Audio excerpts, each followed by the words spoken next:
Good evening. Welcome to the Costa Mesa Planning Commission meeting for Monday, April 13th, 2020.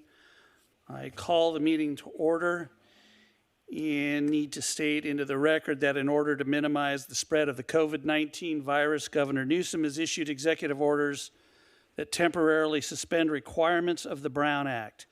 Please be advised that the council chambers are closed to the public and that some or all of the Costa Mesa Planning Commission members may attend this meeting telephonically.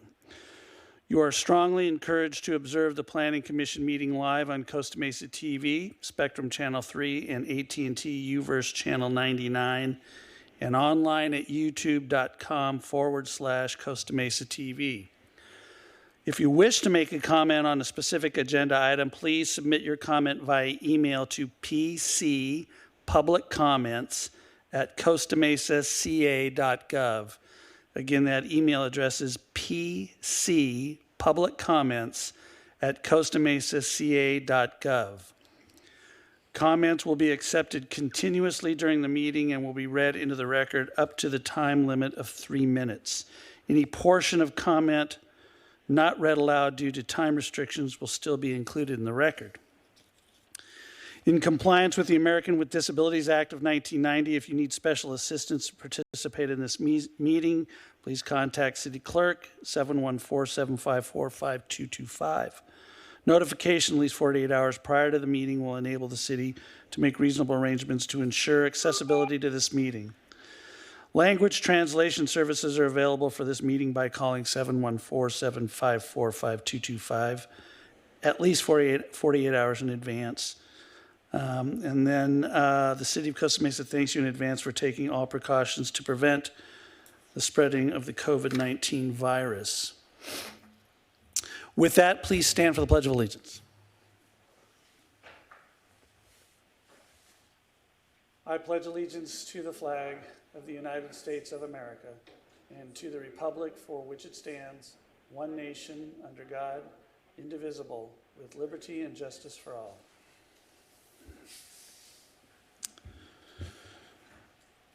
Okay, Julie, voice roll call, please.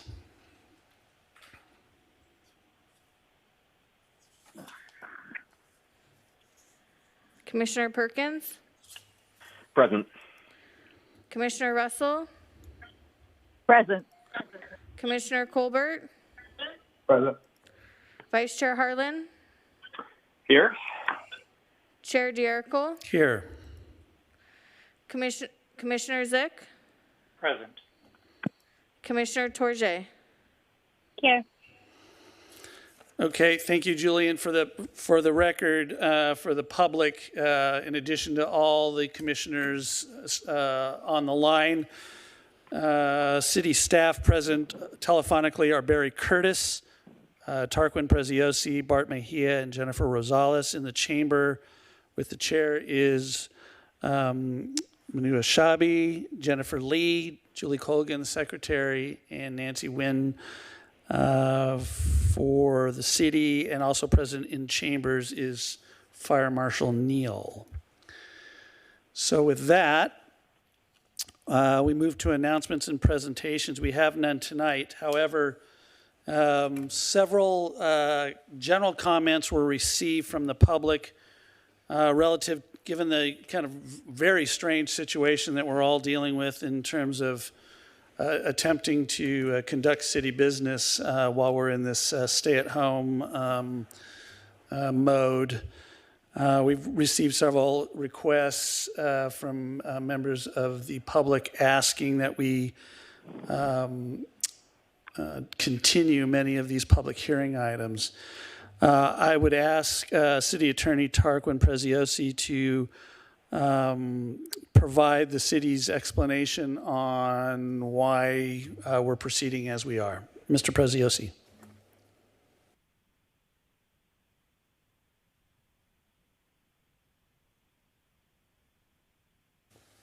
Tarquin, are you there?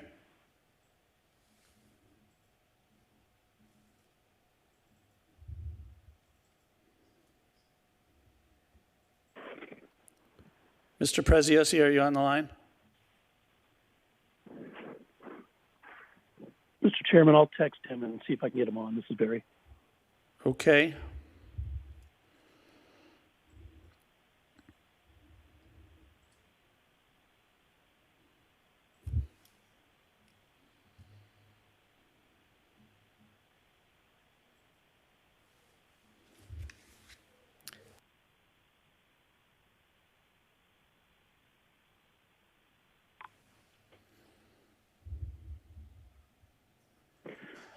Mr. Chairman, against Barry. If you could, if the plan is to proceed with some of the public comments, and then we can have, since Mr. Preziosi is available, we'll have him make his comments. Okay, thank you very much. Brenda Green, are you on the phone to read public comments? Yes, I am. Okay, let me read the statement first, and then I will call on you. Members of the public desiring to comment during the public comment period on a matter not listed on the agenda this evening, please submit your comment via email at pcpubliccomments@costamesaca.gov. Again, that's pcpubliccomments@costamesaca.gov. Members of the public shall only address the Planning Commission on time at any given meeting for non-agenda items. Each comment will be read into the record up to the time limit of 3 minutes. Any portion of the comment not read aloud due to time restrictions will still be included in the record.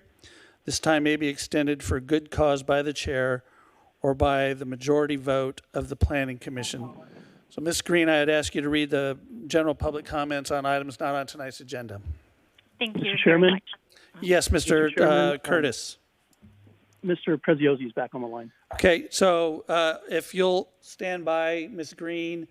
Mr. Preziosi, as I mentioned, we've received several public comment, given the unique circumstances we face, requesting continuances of various public hearings.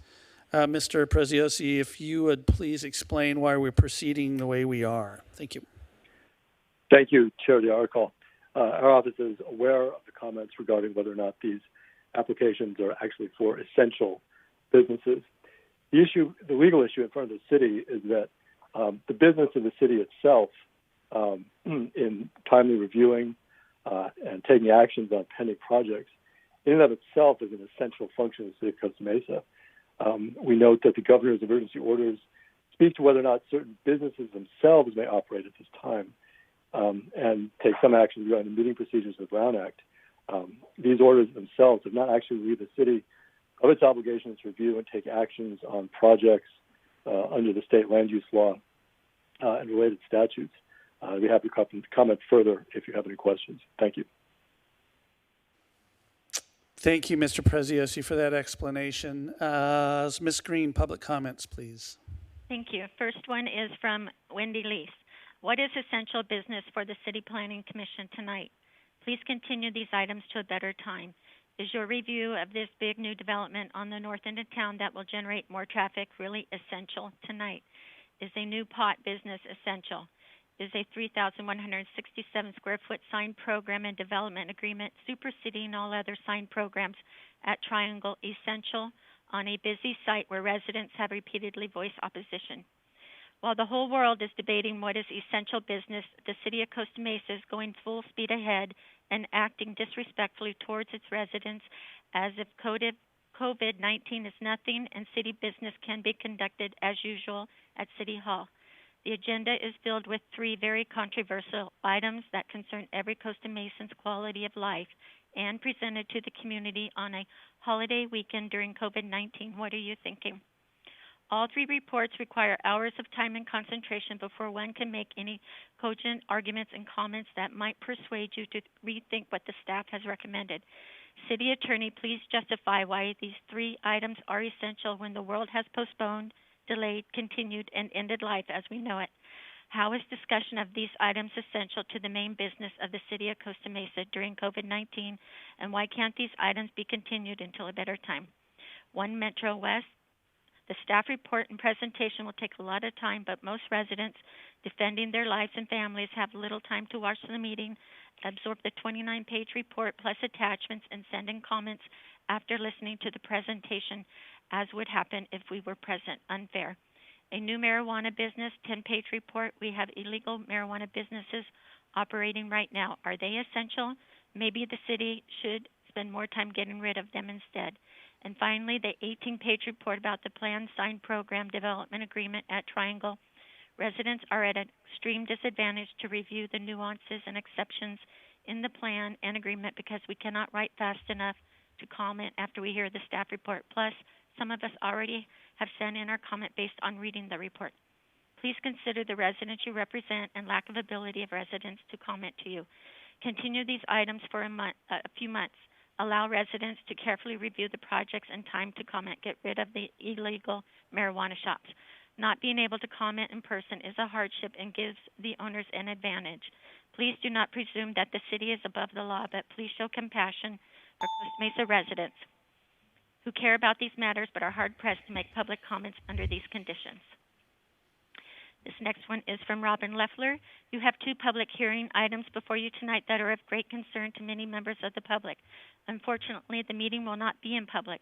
Both of these big issues should be postponed until it is safe to have a real public hearing that is truly accessible to all members of the public who want to watch or participate. Note I mentioned public 17 times in this short message. That is because you serve the public, who will have limited access to the so-called public hearings. Please postpone both public hearings until the virus is no longer a threat to public health and safety. Don't let the public's right to real public hearings, not virtual public hearings, be another casualty of COVID-19. Most sincerely. P.S. I cannot keep the meeting streaming from this rather weak computer. It quits, stutters, or buffers excessively. I am also not the sole user, so if the other party needs to use it, I am out of luck. Nor do I have another device that might let me view it. I'm just one of the many members of the public who may not have valid access to a not very public hearing. This next one's from Mary Spadoni. We all know these are uncertain times with uncertain outcomes. Costa Mesa residents, like the rest of the state, have had their normal way of life changed. The Costa Mesa City Hall is closed. Schools, parks, even the City Council chambers are shut down, with teleconferencing or Zoom meetings being held. This pandemic has affected all the city norms of operation. However, this Monday, April 13th, the Planning Commission has 2 huge issues on their agenda, which will change our city in many ways. The One Metro West is a 1,057 rental unit project which has caused much concern in the community and will be on the agenda at a time with difficult meeting formats and the public only being able to submit written emails. This is hampering the input by residents that would normally speak and have visual aids to support their comments. It is imperative that the process must not exclude the public, especially on questionable projects. The Triangle Square massive digital signs, 2,600 square feet, of flashing, moving signs on all 3 sides of the center is also on the agenda. The community previously fought this attempt 10 years ago and won. It is now again being submitted at a time that it can be pushed through with little resident input. You cannot limit public access and then attempt to push through important projects without residents' public comments and feedback. Place these items on hold. Let the uncertainty of COVID-19 stabilize. The essential business has been the standard in these past weeks. This is not a dire essential process, and it needs to be postponed. These are not normal times, but we have surrendered our rights to public comment and being part of the process. Sincerely. Next comment is from Anna Verska. During the COVID-19 pandemic and ensuing state of emergency, the Planning Commission should only be hearing narrowly defined essential items. Doing anything else is robbing the public of full and proper participation. Thank you. Next comment is from Ann Parker. I really appreciate the phone calls I received from 4 of you. Interesting, Byron and Jeff did not respond. This is a testament to their willingness to do their homework and respond to a resident in distress during troubled waters. Speaking of troubled waters, why would you set sail on 2 enormous controversial projects, Metro West and signage at Triangle Square in the middle of one of the worst hurricanes that our city and world have ever seen? A good captain watches out for his crew, not the financial backers of the ship. This is not the time. In such a storm, the crew, that is, the residents, come first, not Beverly Hills rich boys with their family money and tinderbox proceeds ready to exploit our city. I am begging the commissioners to please postpone these 2 items until all surrounding neighbors are able to voice their opinions and review all the reports. These 2 projects will affect our city for decades. Wake up, commissioners. Wake up, Costa Mesa. Let's see what you're really made of during this horrific storm of COVID-19. Ann Parker, Costa Mesa resident for 44 years. Next one by Cindy Black. What's the rush? Why would the Planning Commission even consider hearing these two items at this time in the middle of a crisis? The residents of our city should have the opportunity to take part in the planning of our city. Yet because of the shelter-in-place order due to the COVID-19 virus, residents have been banned from being present to speak before the Commission at the not-so-public meetings. I don't know which I find more egregious, the two misplaced projects or that staff is trying to push them through in the throes of a pandemic. And this is the last one. This is from John Merrill. Let me start out by saying that I do not believe any of you put so many controversial public hearings on the agenda intentionally, nor do I believe that the Planning Commission itself is trying to stifle free speech by limiting public participation. I lay that responsibility at the feet of the Costa Mesa City Council. I would, however, like to express my deepest concerns about the reduced public process that is being played out in front of us today. The very act of holding public meetings during this time when the general public is being forced by law to stay home and whereby suspending the Brown Act, logic would dictate that only essential services shall only be provided at this time. Yet here we are. My words to you today are a mere reading by the city clerk or another staff member. You cannot hear the inflection in my voice or the slow, deliberate speech indicating my extreme displeasure about not only this stifled public process, but of the subject matter that will be held tonight. You cannot see the frustrated expression on my face, nor can we look one another in the eye as we are speaking and read one another's body language, nor the others who are speaking to you today through another's voice. Technology exists that would allow us to record our own words in our own voice and videos that our extreme displeasure were entered into the record exactly as we intended. However, that will not be happening. In fact, 80% of our communication is lost when it is not done in person. Words are indeed not enough, and I find that to be a blatant violation of our First Amendment right to free speech. You do, however, have an opportunity to show that this modified public process is unacceptable and not in the spirit of the free society. Tonight, I am appealing to your sense of decency. Do you really think you'd get the same public input if these public hearings were conducted before COVID-19? Identify which items on this agenda are truly essential and necessary to the functions of basic services and vote to continue all other items. Continue them until such time as the general public believes it is safe and prudent to participate in person, or at least until the City of Costa Mesa incorporates technology to allow you to hear us speak. And be assured, the eyes and ears of the city are upon you now, watching and listening to your deliberations and decisions tonight. The elected leaders who appointed you will be held accountable for those decisions. And that concludes the general public comments. Thank you very much, Ms. Green, for reading those comments into the record. And that brings us to Planning Commissioner comments. And we'll begin with Commissioner ZICH. Any comments tonight? Yes, thank you, Mr. Chairman. I've got a couple of comments. I'll start by just reflecting quickly on what we just heard from the public, which I think was clearly a consistent and impassioned view by those who want to be engaged in the public process and feel that they're not able to do that as fully as they would like to. So I at least want to acknowledge what I heard.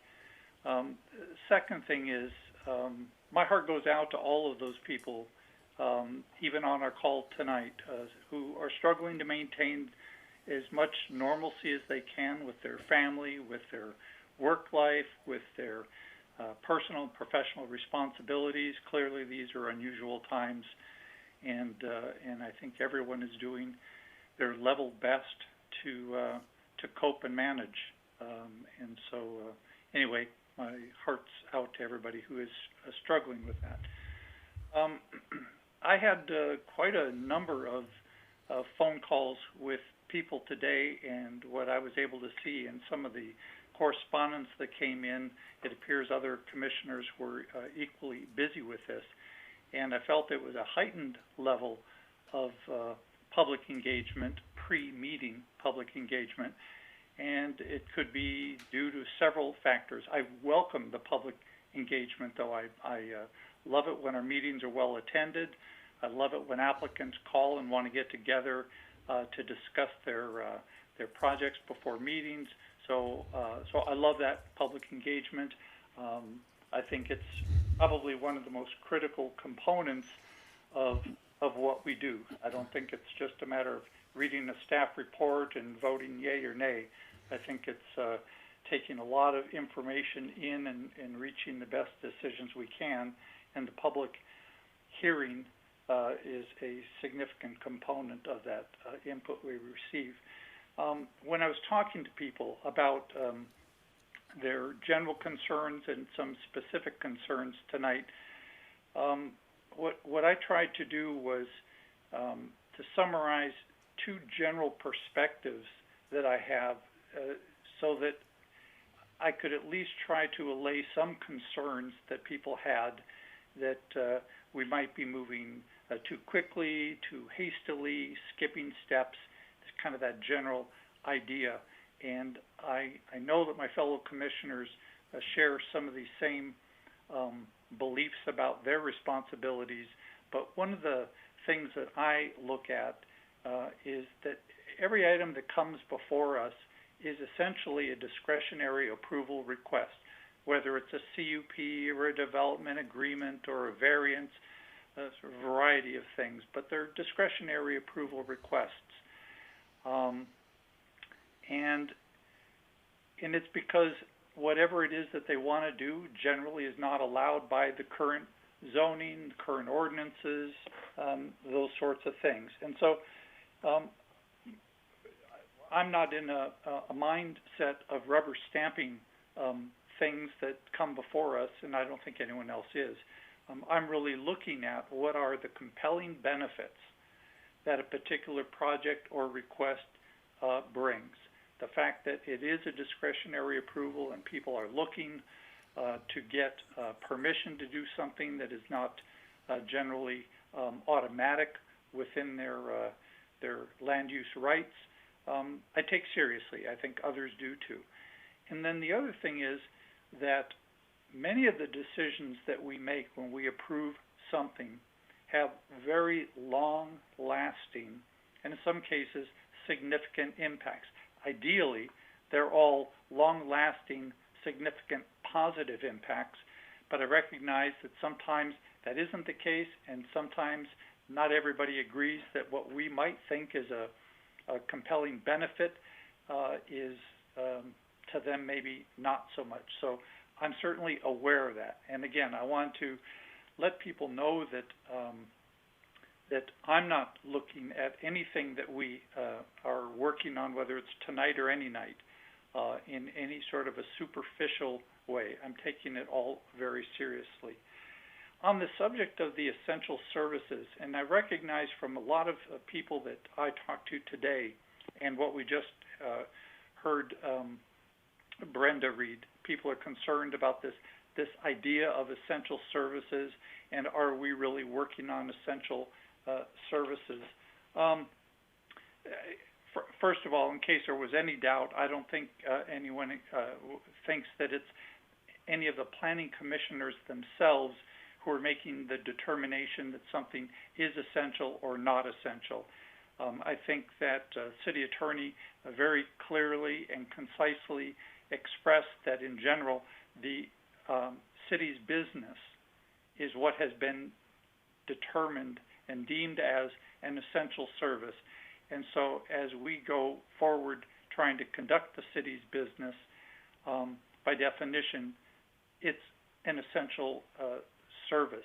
I recognize the perspective that an approval on this project or that project might not be as essential as other things, but there is a perspective that says that a business owner or a landowner has a right to submit applications relative to the use of their land and to have those applications acted on.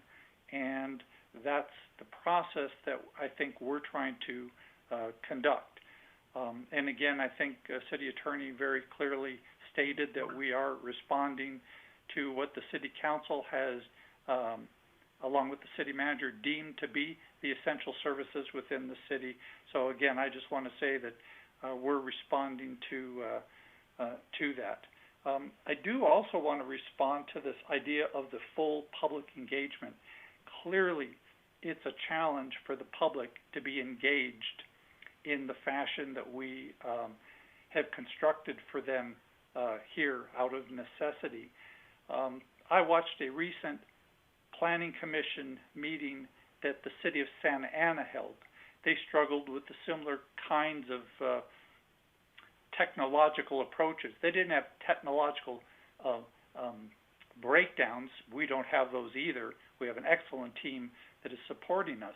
But they struggle with the same idea of controlling the meeting where everybody is on a different line and nobody can see each other. That's a real challenge, and Commissioner, more power to you tonight. It's going to be another challenge.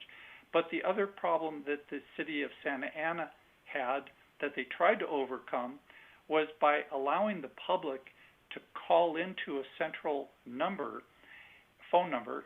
Then they were placed on hold, and when it was their turn to speak in a public hearing, they were then given a clear line and were able to speak for their 3 minutes. I think that was marginally better than having to quickly type in something and send it off and hope it gets in time to be read. But it's still a challenge. When different people are talking and I'm listening to different planning commissioners talking, I don't know who they are. I can't see them. At least our team has done an excellent job. I mean, my picture is up on the screen so people know it's me talking. But when it isn't a member of the city staff who's talking, you can't tell, and it's harder to follow a meeting. So I recognize all of that challenge. We've got a big agenda tonight. I apologize for taking a lot of extra time, but I just wanted to, I don't normally speak at this opportunity, and I just kind of wanted to lay out that I recognize the challenges. I hope people are patient with us as we try to conduct the city's business. Thank you, Mr. Chairman. Thank you, Commissioner ZICH. Commissioner TOURJE? Yes, thank you, Commissioner ZICH. I appreciated your comments, especially on the topic of what is essential city business. I think this is a time for the city to address creatively and with some innovation ways to gather public comment and get public input. I think it's more important now than ever to keep our promise to the public that their voice is heard.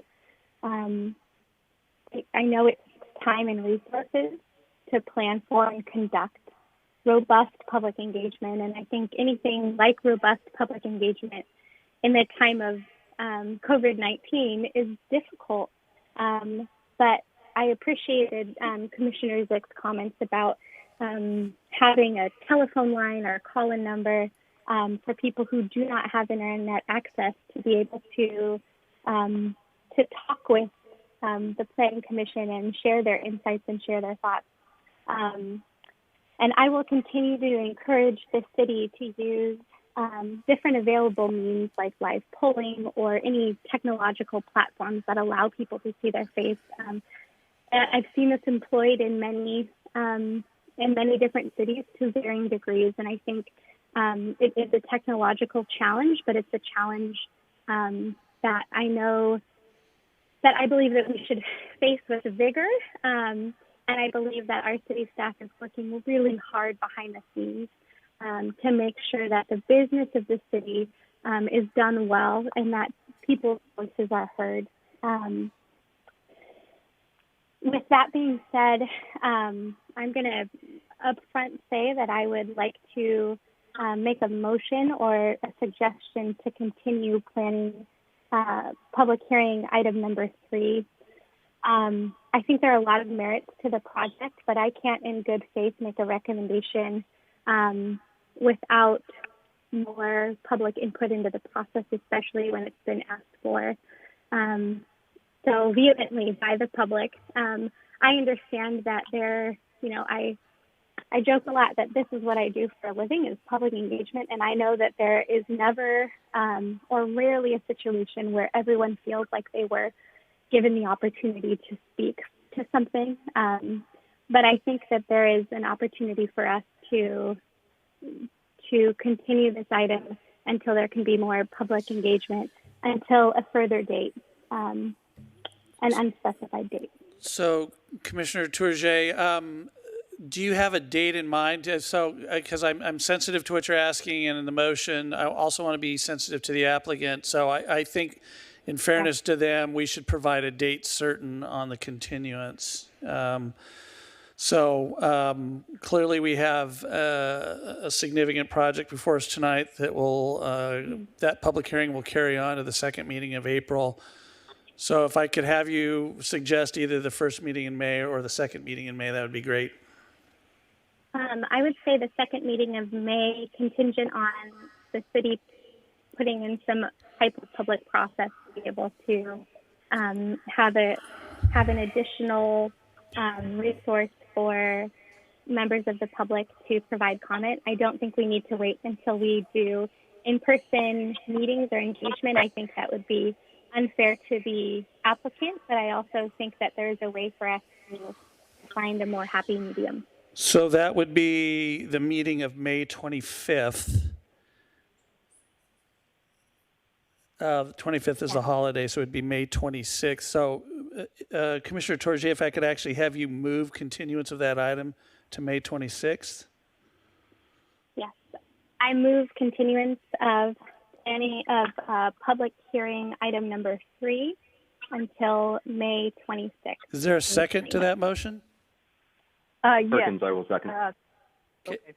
So I heard Commissioner Russell jump in. So there's a motion on the floor by Commissioner TOURJE and seconded by Commissioner Russell to continue public hearing item number 3 to the regularly scheduled meeting. Actually, it wouldn't be regularly scheduled. May 26th, 2020. Julie, could you please call the roll? Is there a commissioner who wants to comment on that motion? Mr. Chairman, Commissioner ZICH. I would. I don't have to go first if someone else wanted to speak, but I'm ready to. Okay, go ahead. We'll just go down the queue. So go ahead, Commissioner ZICH. Okay, so first of all, I totally understand the rationale and sentiment for the motion. My question, I've got a couple of questions. My first question is whether or not the applicant is accepting of the continuance. Are they willing to? And I'm not suggesting that it's up to them, but I certainly would like to know if the applicant is amenable to waiting until the end of May for their item to be heard. So the applicant is waiting in conference room 1A at part of our COVID-19 mitigations. Ms. Ashabi, could you go check with them? If you'll stand by a quick second. Okay. And then another question is relative to this desire for public engagement. My question is this.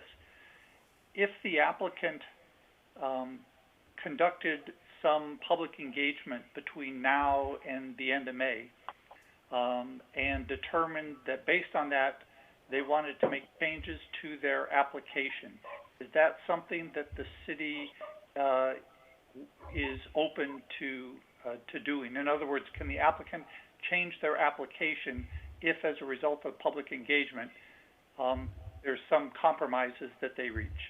Mr. Curtis?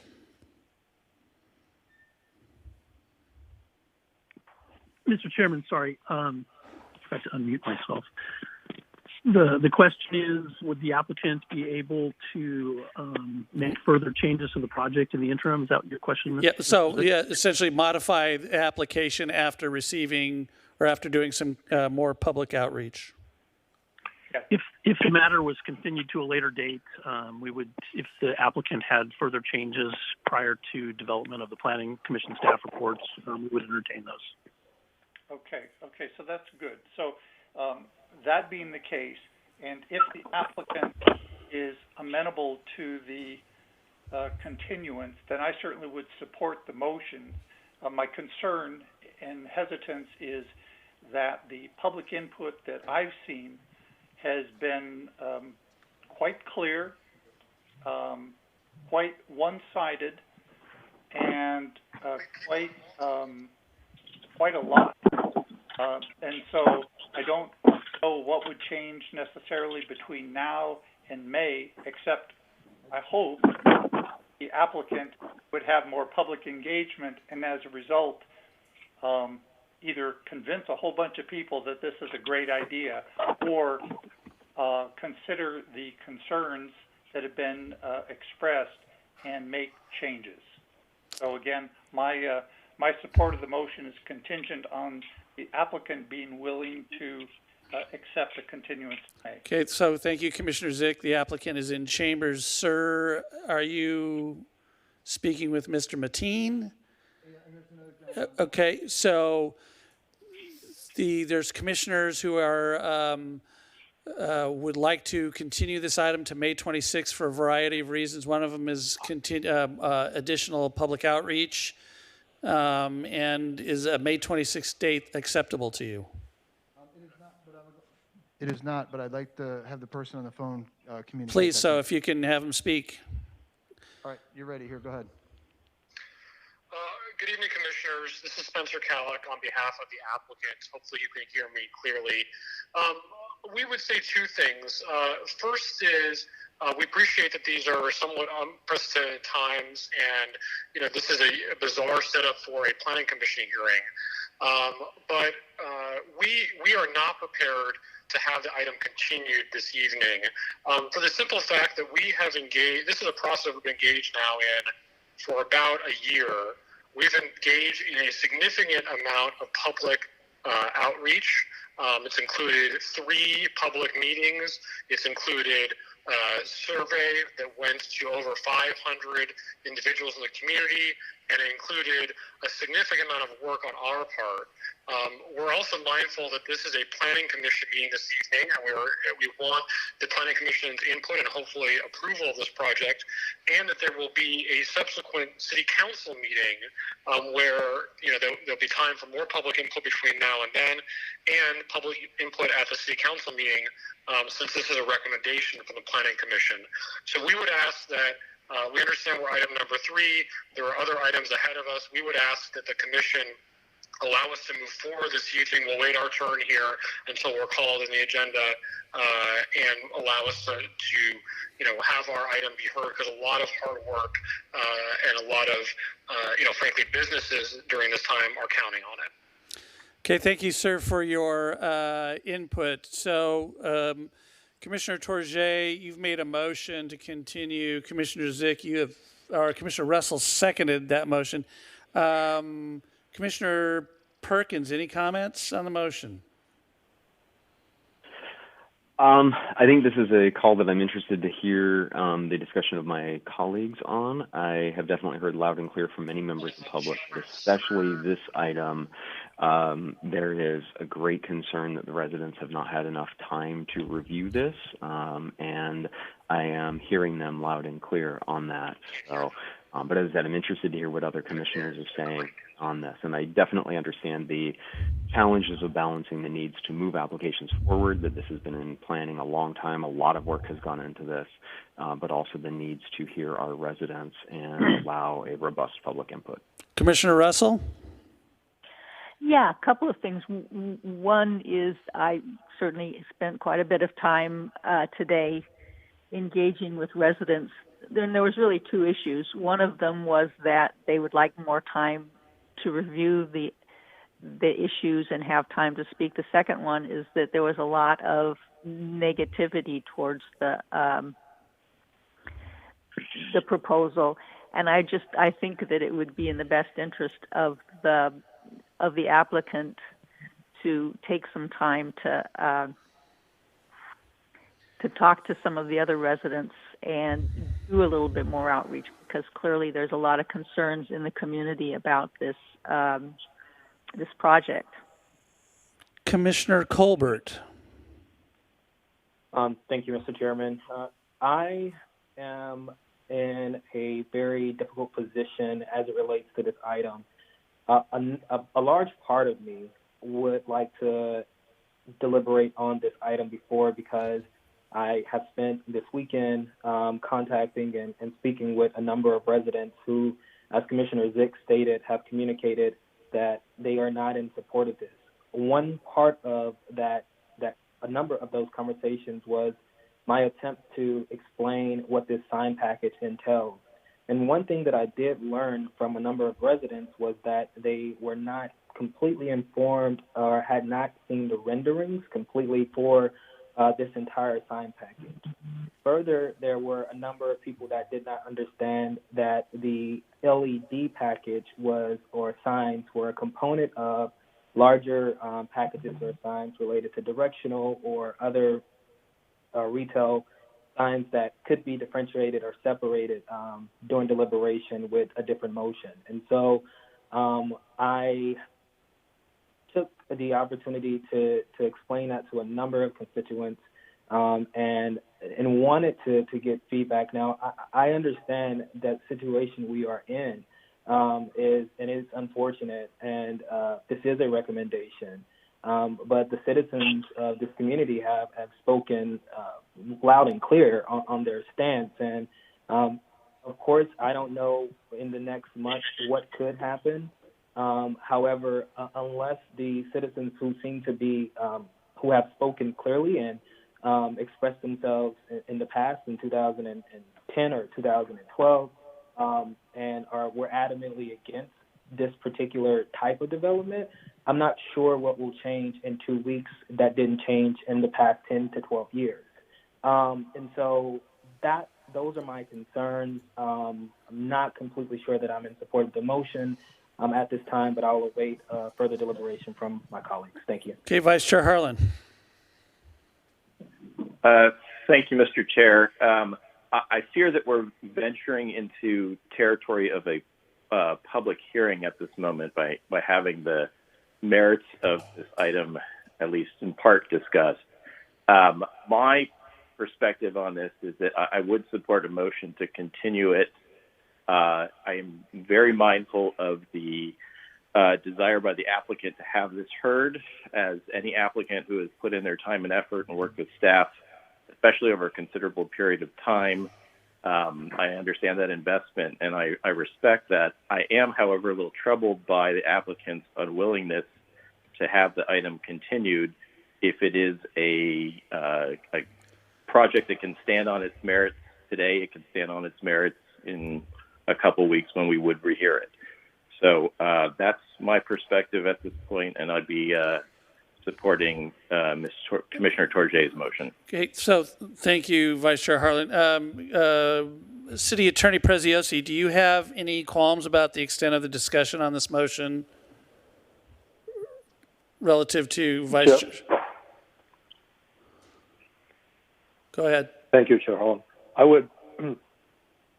would suggest if you're going to have any more comment regarding the merits of the application as opposed to the merits of the continuance, that you call this application out of order. You've already allowed the applicant to speak, and then continue it after doing that. Okay. And would that would involve reading into the record public comments we've received for that item? If the item itself is being continued and those items speak to the merits of the application itself, those comments can continue along with the application. I believe, but I'm not sure, that comments related to just simply continuing it have already been spoken into the record, but I'm not aware of the full content of the record. Okay, so I'm going to make a substitute motion that we continue public hearing item number 3 to May 11th. Is there a second on that? I'll second that, Mr. Chair. Okay, so that was Vice Chair Harlan? Yes. Okay, Julie, could you do a roll call vote on that, please?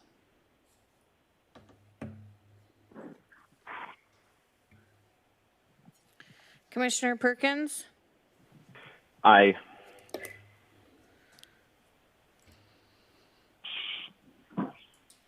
Oh, wait, sorry. Take your time. Okay. Commissioner Russell? No. Sorry, that was a no vote? Yes. Correct. Commissioner Colbert, No. Vice Chair Harlan, Aye. Chair Jericho, Yes. Commissioner ZICH, I'm going to say no. Commissioner TOURJE. No.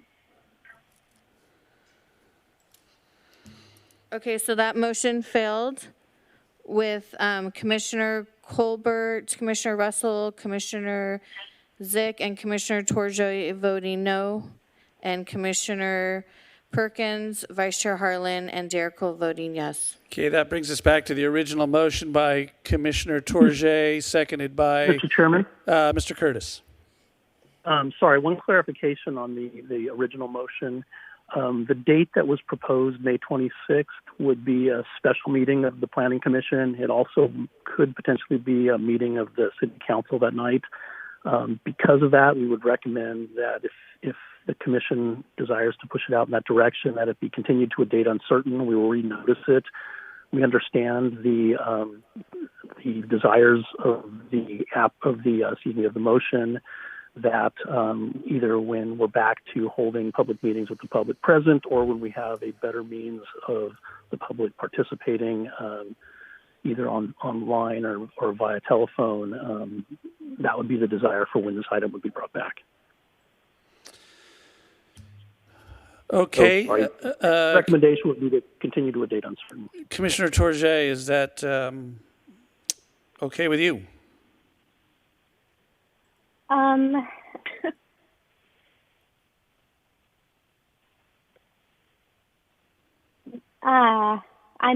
You're hearing me hesitate because I don't want this to be pushed back to a point of where we're putting undue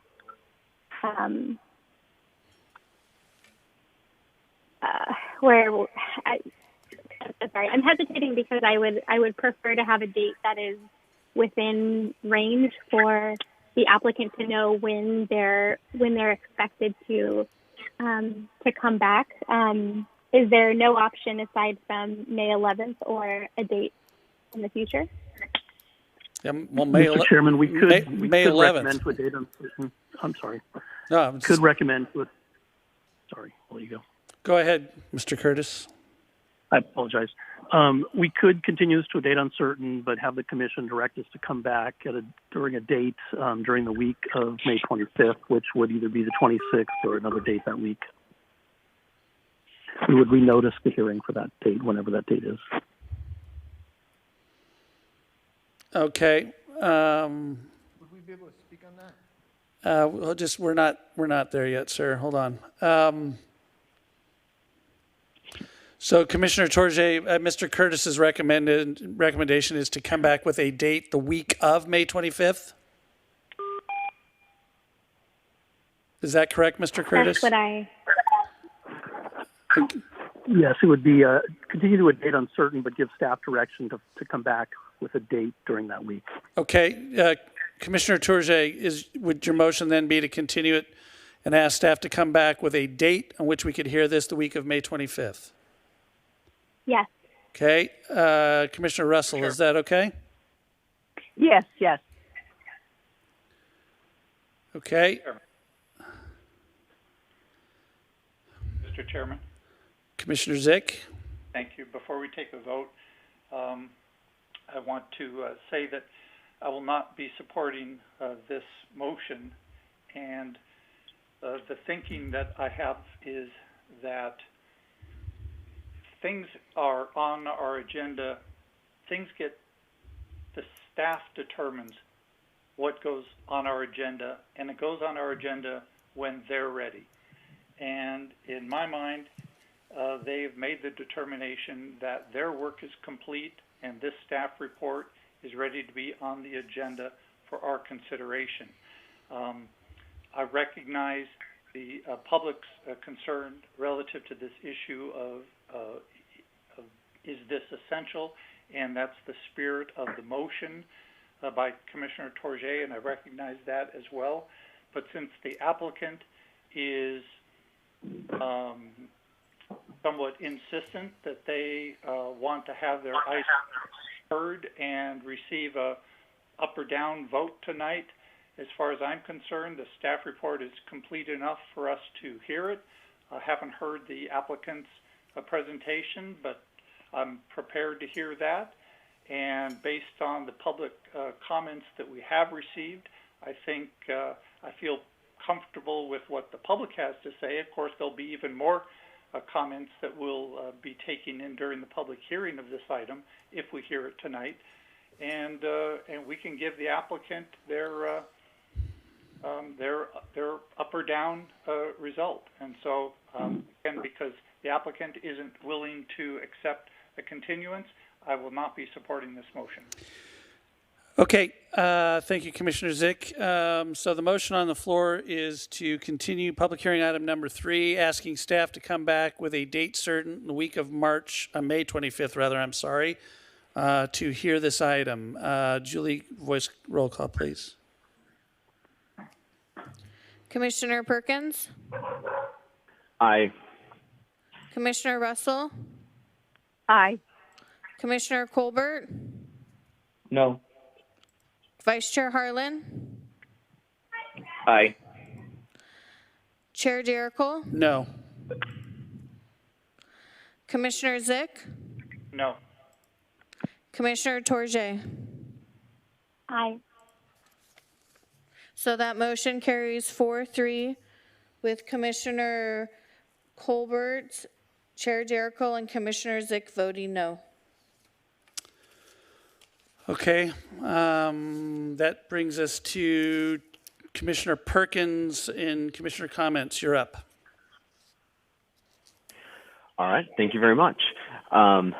So I wanted to mention that with regards to COVID-19 and the current pandemic, that I hope everyone is doing as well as they can in these tough times. And as we've just been talking about, the coronavirus has changed so many things, including how we do government business. And I respect that there is no member of the public that can attend the meeting in person.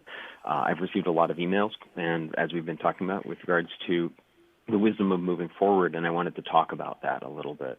I know this applies to all my colleagues on the commission, but especially for me, I wanted to emphasize to the public that I am still listening loud and clear. Please send us emails or call us to share your views. Emails received during the meeting will be read, and know that I take each email that I receive as seriously as though it was someone who had sat through 5 hours of meetings to make a comment. I even imagine cheering supporters behind you. Times like these give us an opportunity to reassess what we've taken for granted. Our live video and email comment system may not be perfect, and I understand that some can't take advantage of it. And but I especially agree with Commissioner TOURJE that we need to keep our promise that the public is heard through robust public engagement. Know that I am advocating, and I know city staff are working on getting additional ways of facilitating public input into meetings, such as calling in or finding other ways. The one thing I did want to point out, though, is our original system was also far from perfect, requiring everyone who wanted to comment on an item to either email well before the meeting or attend in person and sit in silence for hours to make a 1 or 2 or 3 minute comment did exclude many people as well. So I hope we can take this moment as an opportunity to reassess how we as a city integrate feedback into our civic decision making, and I hope we can come out of this with a more robust, more equitable, and more diverse system of accepting feedback on that. With regard to the items tonight, Triangle Square has obviously been decided. With Lynn Metro West, no final decision will be made tonight, and this is relating to providing potentially housing for many of our residents, and so is worthy of being heard at the very least tonight. Thank you for everyone who's emailed us on these items. I've read every email, and I'm truly grateful for your input. Thank you, Commissioner Perkins. Commissioner Russell. Yes, I just want to say that I too have I've read all of the emails. I spent a bit of time on the phone today, and I'm always willing to spend time talking to anybody that has input.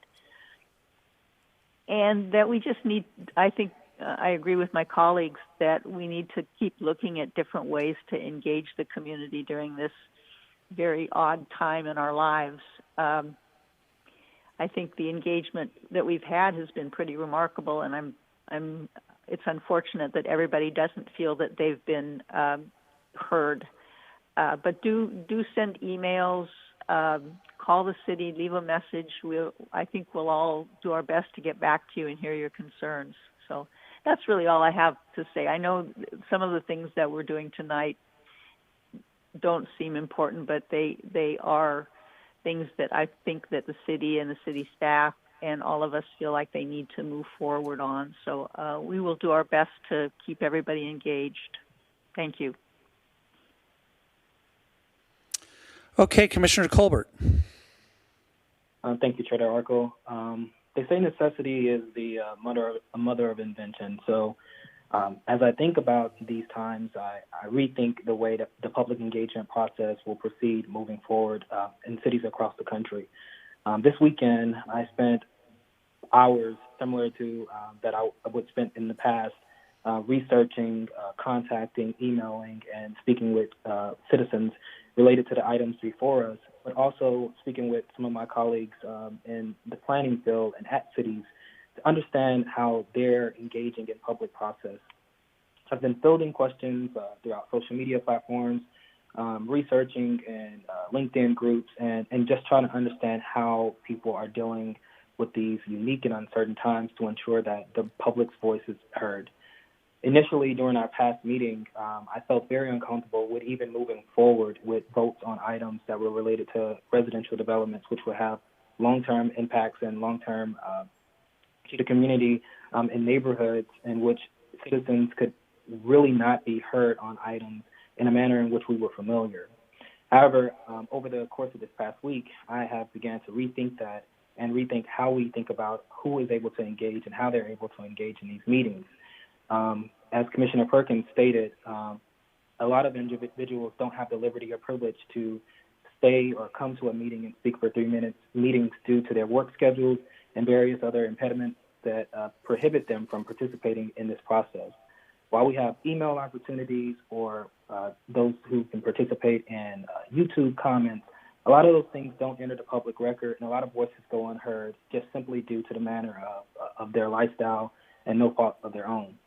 So as we move forward, post-COVID-19 or during this time, I ask that we continue to rethink and be thoughtful about utilizing the technology that we have to engage our citizens and to make sure that their voices are heard in a very thoughtful manner that becomes a part of the permanent record to ensure that they take us and think that we're taking them as seriously as I know that we all are on these very complex issues.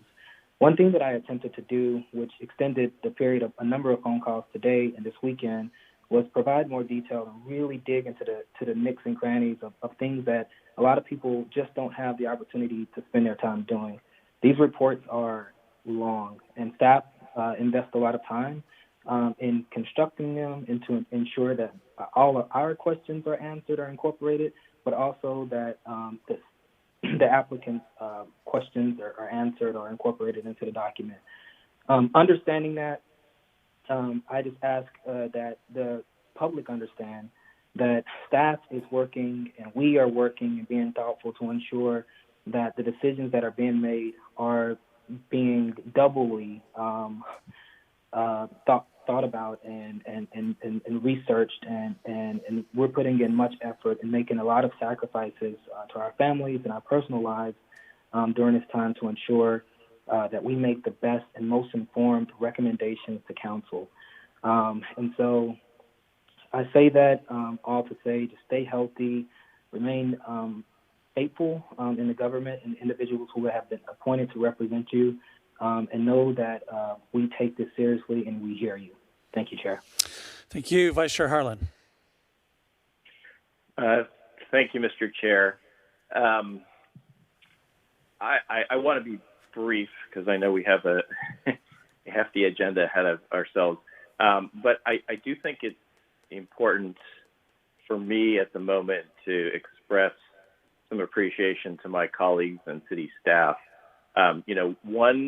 One theme that has been resonating in my house during this very uncertain time is gratitude. And I hope that the residents can understand that even in a very unusual way of doing city business, that they can appreciate the work and the effort and the conscientiousness that goes into our decision making.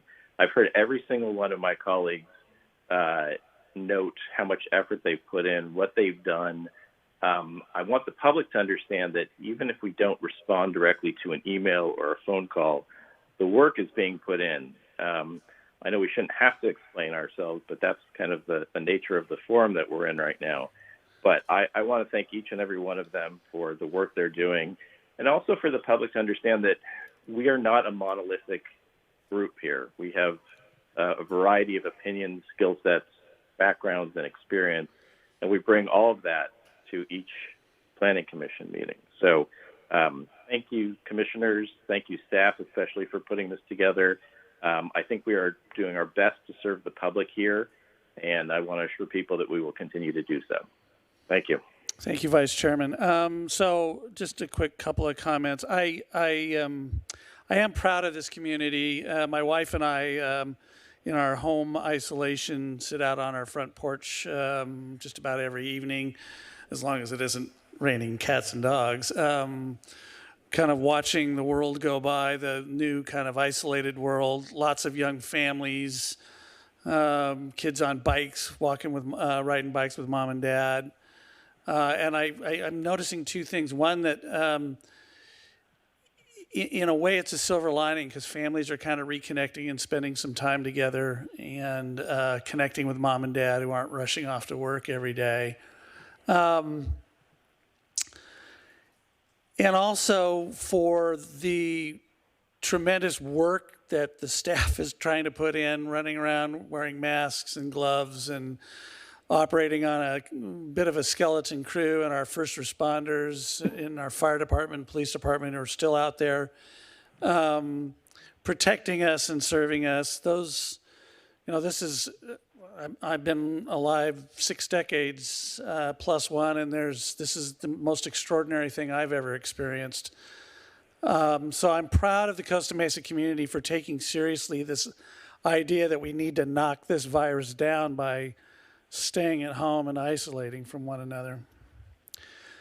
That being said, there's another part of our community, and that's the business community. And the business community in Costa Mesa is getting hammered in this pandemic. Hammered. Just every shopping center, just about most of the stores are closed. The employees aren't working. They're not receiving a paycheck. And so I would like to ask our residents to remember that the stores we go to and frequent that are conveniences for us have enormous amounts of capital at risk if they're wanting to get a project through, or are living gross receipts to gross receipts on a daily basis. And so there is an expectation on their part that the city will do their business the best we can. And I think right now the system we have in place is pretty good, not perfect, but pretty good with respect to the public being able to participate. But Triangle Square, just about like every other shopping center or destination center in Costa Mesa, is closed. And those folks are hurting just as much as all of our residents who can't go to work.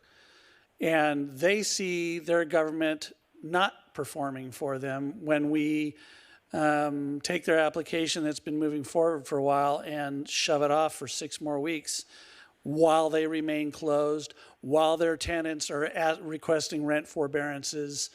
And so they're freaked out too. So I'm a little disappointed in the outcome on the continuance tonight. I understand why it was made. I'm not criticizing anybody, but we got to keep in mind as well that this process that we have in place where people can call, email in, is about the best we can do right now. I know the mayor and the city council are looking other ways, Zoom, and some other ways that we can involve the public in a little bit more real time where they can see things. But until we get there, we can't just simply shut the city's business down and have applicants who've invested thousands of dollars, tens of thousands of dollars, perhaps millions of dollars in an application or dealing with the community, and just say, you're going to have to wait till this blows over. Because first of all, nobody knows when it's going to blow over. And second of all, while it may be not very fair to the public that they can't directly participate by being in the chamber and speaking us to directly, but they do have a means to communicate, it is equally not fair to applicants to have them just wait indefinitely to do their business until everybody's back to normal, because we don't know when that's going to be. Could be next month, could be the end of summer, maybe the fall, who knows? And we can't afford to have business screech to a halt, because the revenue hit that this city is taking right now from a sales tax perspective is enormous. South Coast Plaza alone is a $1.2 million hit every month that it's closed. And then you add up all the other centers and all the other businesses are closed that aren't generating sales tax. And we're in deep kimchi on the revenue side. So we can't just stop business and stop processing applications because people don't have the luxury of coming in and sitting at the chamber and sharing with us their views on applications. Certainly they can do that by email, not ideal, but short of shutting the city down completely and not doing any business, I just don't think that that's a very smart way to go. So beyond that, and kind of in that vein, I was encouraged to see that New York Governor Cuomo today mentioned that he's going to be working with surrounding East Coast states to begin plotting a strategy for opening that economy out there in an incremental kind of strategic way. And that was very encouraging me because principally New York is clearly the hardest hit region of the nation with respect to this pandemic. I am asking, I am hoping, I am praying that Governor Newsom will either have his staff or he directly start reaching out to the League of California Cities, start reaching out to mayors of large cities, and put together a task force to start developing a strategy to open our economy back up. We can't go on like this through the summer and have the economy shut down. We will not have an economy to come back to. So we need to start thinking strategically relative to understanding the data, the rate of infection, and know where we are from a statistical standpoint where we can begin strategically opening our economy back up, because it's certainly important to save lives. It's important to save our quality of life as well. So there needs to be a middle ground. I'm just a lowly old planning commissioner, but I would ask the governor to start reaching out to cities, mayors. League of California Cities would be a great avenue to put together a task force and start developing a strategy to open our economy back up. So that was way too long-winded. So that takes us to consent calendar. All matters listed under the consent calendar are considered to be routine and will be acted upon in one motion. There will be no separate discussion of these items unless members of the Planning Commission staff or the public request specific items to be discussed and or removed from the consent calendar for discussion.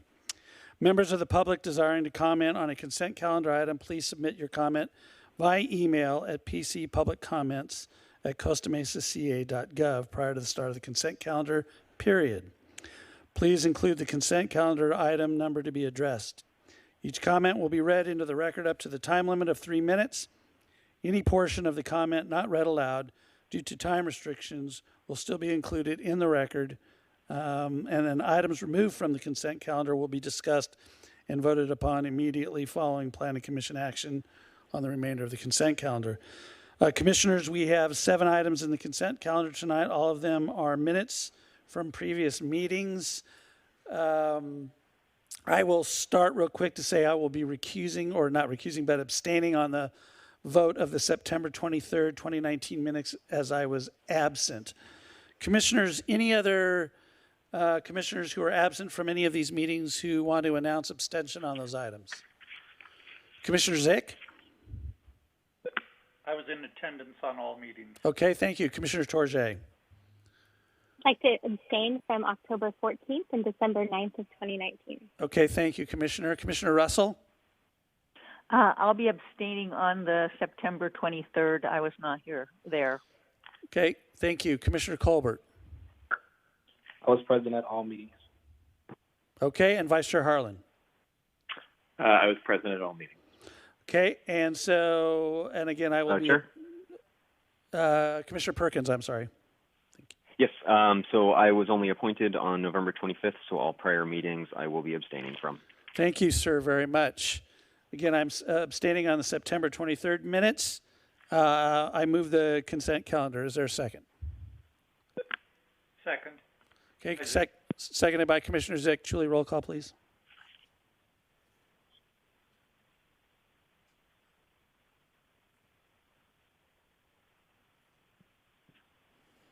Commissioner Perkins? Aye.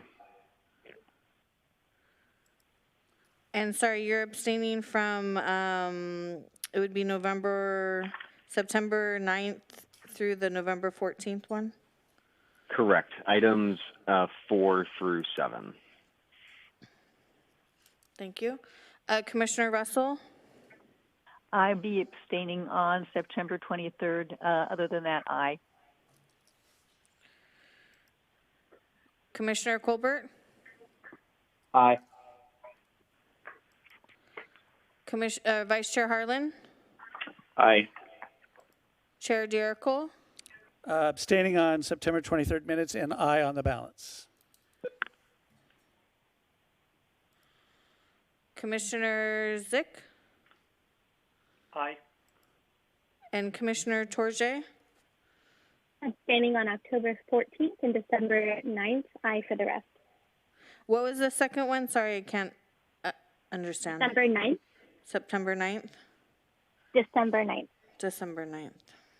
Yes, thank you, Julie. Thank you. So that motion carried 7-0 with Commissioner Perkins abstaining for number 4 through 7, Commissioner Russell abstaining from number 6, Commissioner TOURJE abstaining from number 5 and number 1, and Chair Dierickle abstaining from number 6. Okay, thank you very much.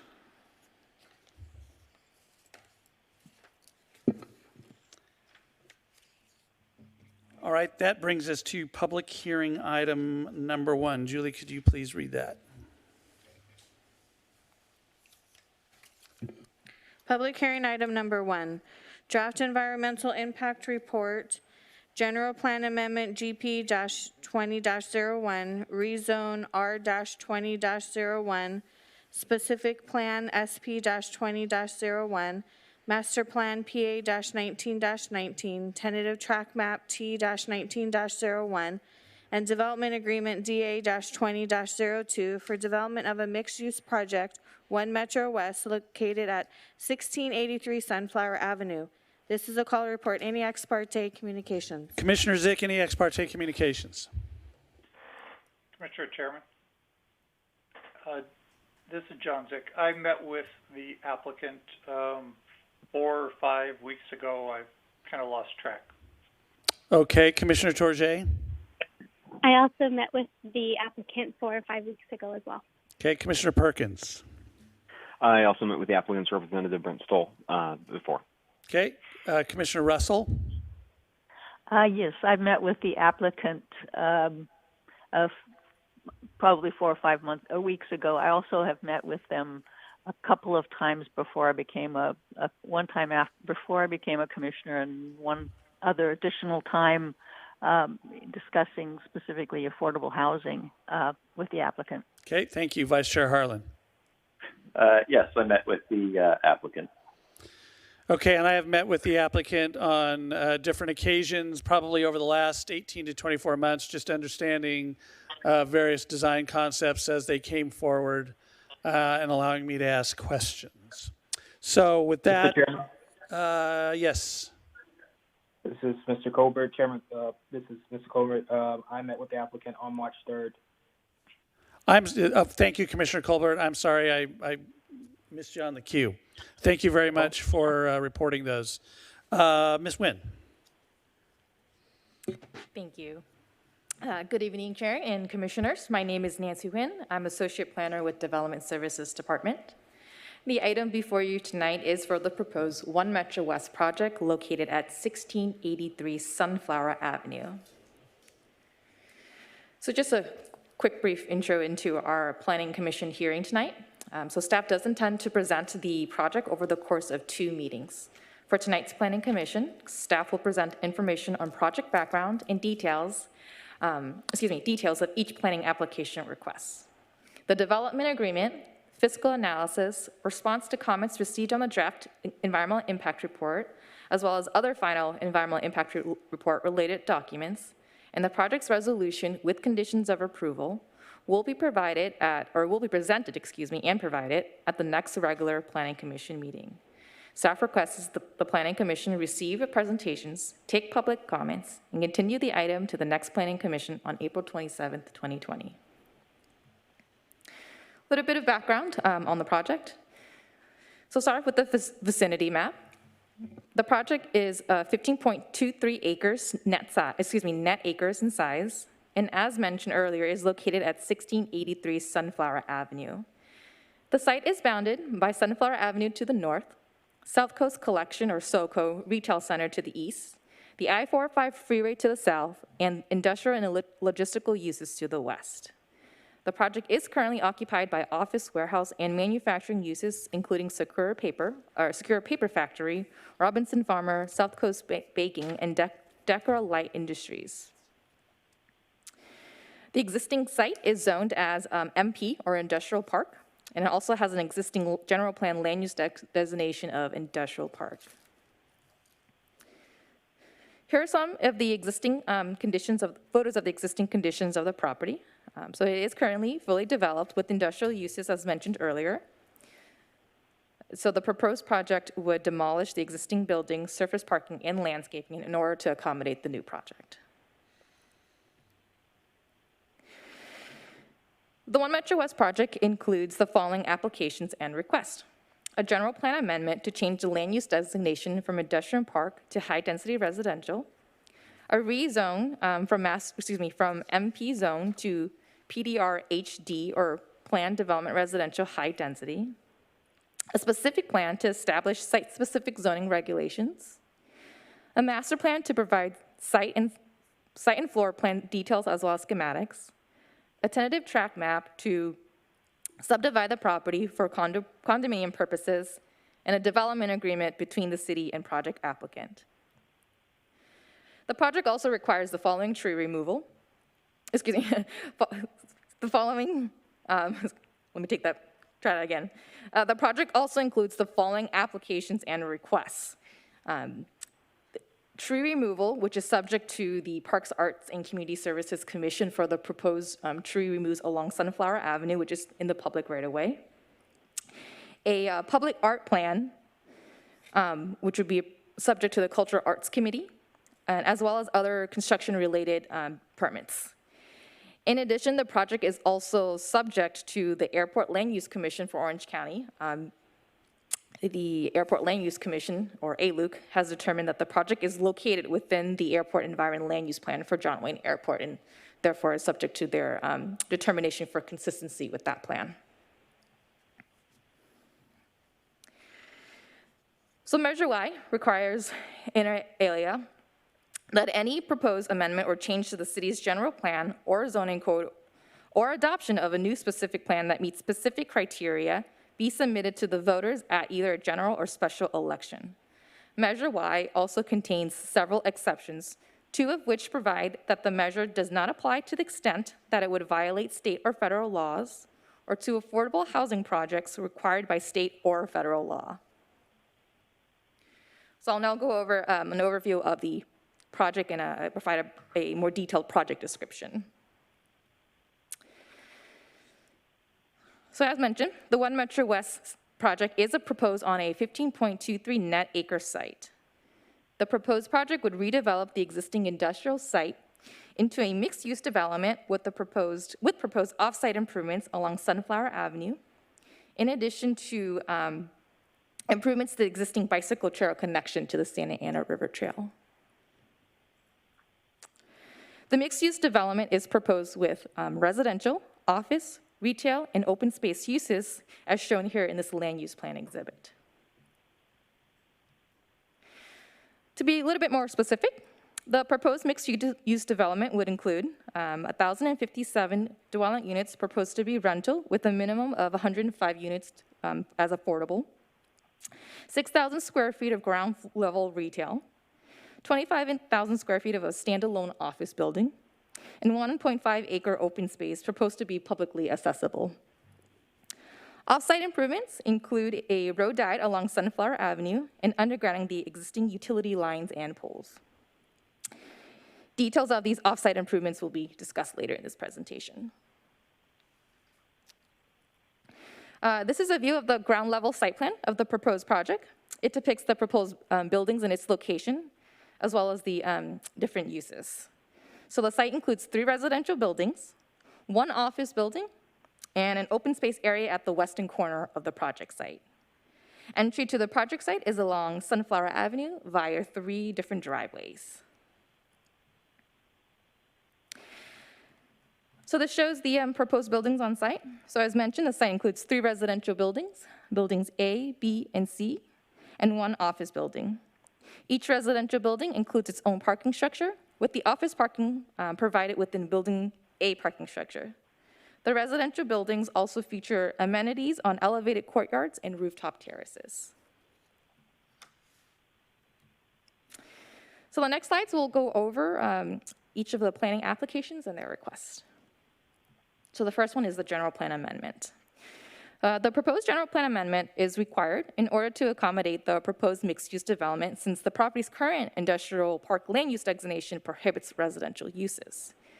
The land use element of the general plan would be amended to change the site's existing industrial park land use designation to high-density residential, which would then permit residential uses.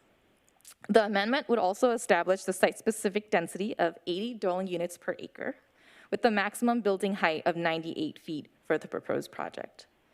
The amendment would change the land use map, as you can see shown here, as well as select tables and text to include references to the One Metro West project. All other elements of the general plan besides the land use element would remain unchanged. In conjunction with the general plan amendment, the project also proposes a zone change from the existing MP zone to PDR HD zone. This would permit the proposed mixed-use development with the residential and commercial uses. The zone change would update the zoning code map, similar to shown here, as well as table 13-58 of the zoning code to also include reference to the One Metro West project.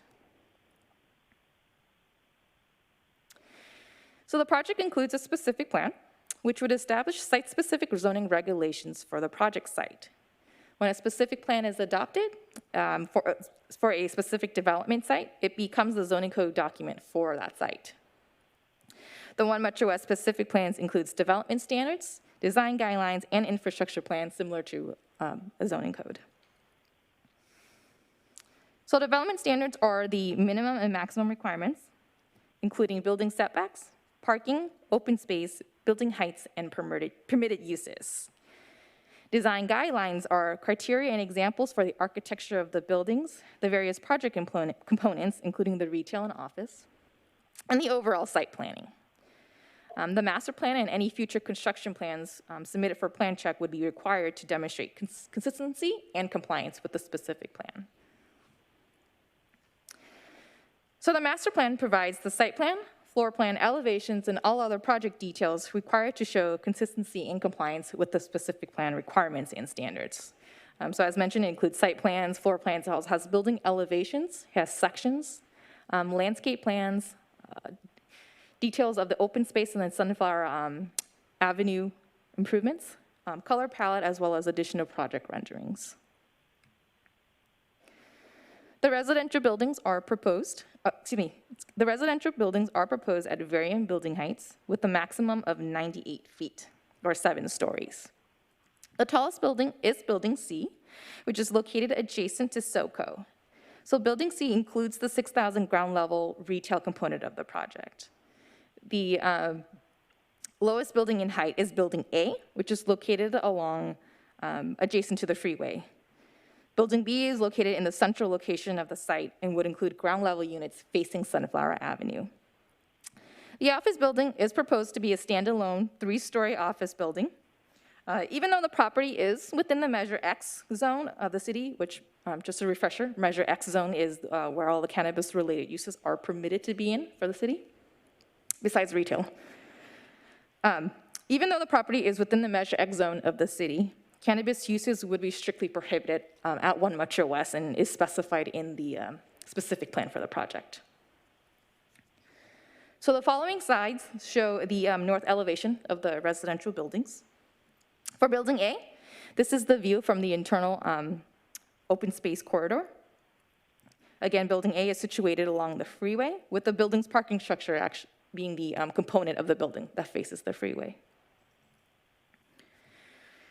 For Building B, this is the view from Sunflower Avenue. So if you're standing on Sunflower Avenue, this is what you would see. And it depicts the ground floor units with patios that face Sunflower Avenue, which adds visual interest along the public realm. For Building C, this is the view from Sunflower Avenue as well. Again, Building C is the one most adjacent to SoCo. This also shows the 6,000 square foot ground level retail area. Permitted uses for the retail is included in the land use matrix of the specific plan. The retail is intended to be for tenant serving uses. So the proposed residential unit mix includes a mix of studio, 1, 2, and 3 bedroom units in 9 different floor plan layouts. The project includes 131 studios, 481 one-bedroom units, 399 two-bedroom units, and 38 three-bedroom units. Each of the proposed floor plans, like most multifamily floor plans, includes a main living area, kitchen, living room, a coat closet, bedrooms with a walk-in closet for some unit types, bathrooms, and in-unit washer and dryer. The units also include a patio or balcony area. So the project includes a 1.5 acre open space situated at the western corner of the site, adjacent to the main entrance into the development.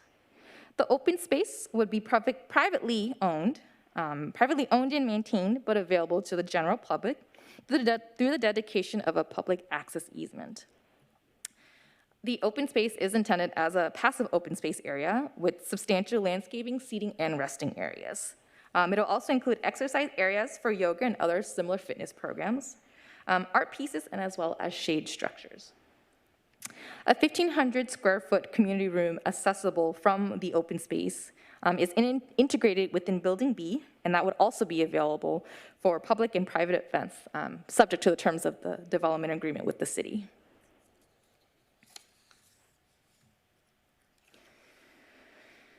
So a little more details of the offsite improvements. So as I mentioned, the project proposes improvements along Sunflower Avenue that would include a road diet to implement a complete street design. The complete street design is intended to transform Sunflower Avenue into a more pedestrian and bicycle-friendly street. So the improvement includes narrowing Sunflower Avenue from 4 to 3 lane roadway with 1 lane of travel on each way in a median lane. It's going to be center median lane. Add sidewalk, add sidewalk, parkway, bicycle lane, landscape medium, and parallel parking along the southern side of Sunflower Avenue adjacent to the project. And on the other side of Sunflower Avenue, which is the north side, add a bicycle lane and a striped median buffer. The improvements would also include undergrounding the existing Southern California Edison utility poles and lines. And the undergrounding would be along the project frontage. In addition, the existing bicycle path connection to the Santa Ana River Trail, which is currently located adjacent to the property's westerly boundary, it's like kind of right next to the green line, green meandering line shown in this slide here. That existing bike trail would be upgraded and enhanced as part of the offsite improvements. And actually, the green meandering line is the proposed bicycle path. So it'd be proposed to be from a straight to meandering path and then relocated onto the proposed project site. The bicycle path would still be publicly accessible, since majority of the bicycle path will be on the publicly accessible open space. However, a portion of it will be on the office lot, and the office lot is private property, so a public access easement for that portion of the bike trail will also be required and is reflected on the proposed tentative track map. So the tentative track map shows 5 numbered lots. Lots 1, 2, and 5 are the residential uses.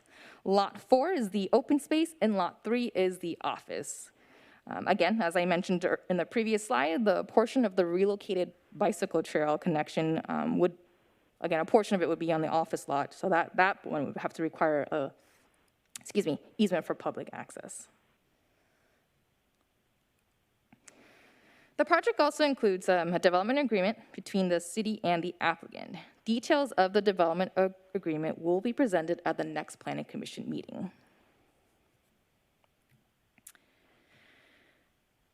So with the past recent general plan update, the city studied housing opportunities north of the 405 freeway. But at that time, there was not interest to allow residential uses beyond those developments that existed or previously entitled or otherwise allowed as part of the North Costa Mesa specific plan. During that time, the city was in the 5th Regional Housing Needs Assessment, or RHNA, cycle, and had an allocation of 2 units total. The 5th RHNA cycle is from 2013 to 2021.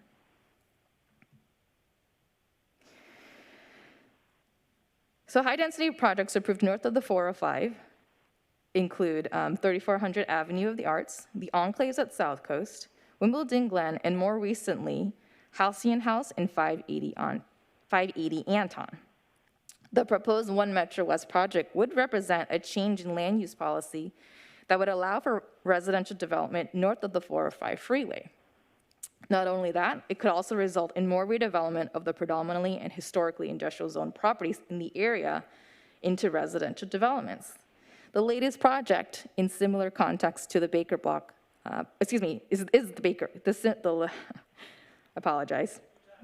The latest project in a similar context is the Baker block project, which is at 58 dwelling units per acre, and that was also approved in industrial zoned, and that was back in 2014.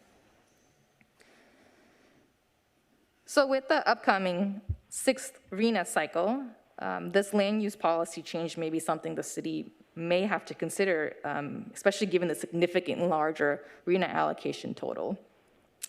The table at the bottom of this slide shows the total RHNA allocation for the upcoming 6th cycle, which is, as you can see, is over 11,000 units. So in order to accommodate the 6th cycle RHNA allocations, the city will need to study potential sites to rezone for residential uses, and specifically sites that are sufficient for a minimum density of 30 dwelling units per acre, as that is the minimum density necessary to accommodate affordable housing. So if approved, the proposed project would address a portion of the city's RHNA allocation, including affordable housing allocation as well.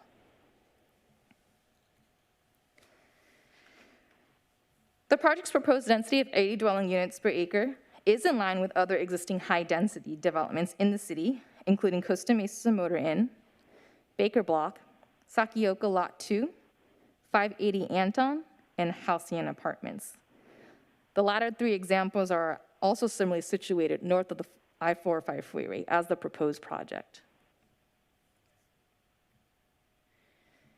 So in terms of proposed density, the project's location is conducive to higher density because of its proximity to major transportation routes, employment centers, and retail uses.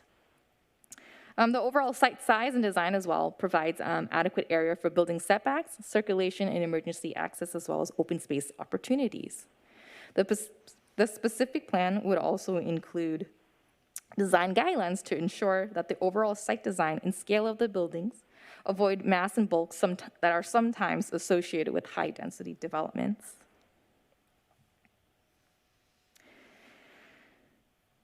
So it should also be noted that the proposed use would reduce the city's land area zoned for industrial uses, and it could result in incrementally reducing the revenue stream from industrial uses. However, as I mentioned earlier, given the large RHNA allocation, additional residential units near employment centers would be benefit for the city and improve the jobs housing ratio, since the city is currently considered job-rich at 2.11 jobs per dwelling unit. The ideal balance ratio is 1.36 jobs per dwelling unit.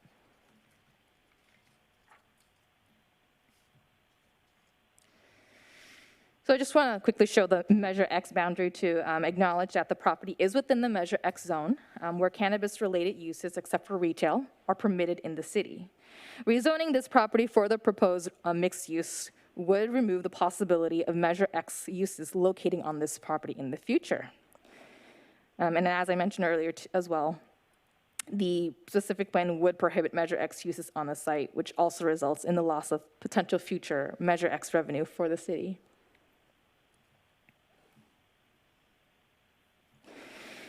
So though the project site is adjacent to the 405 freeway, the site planning and building design have been considered to address this concern.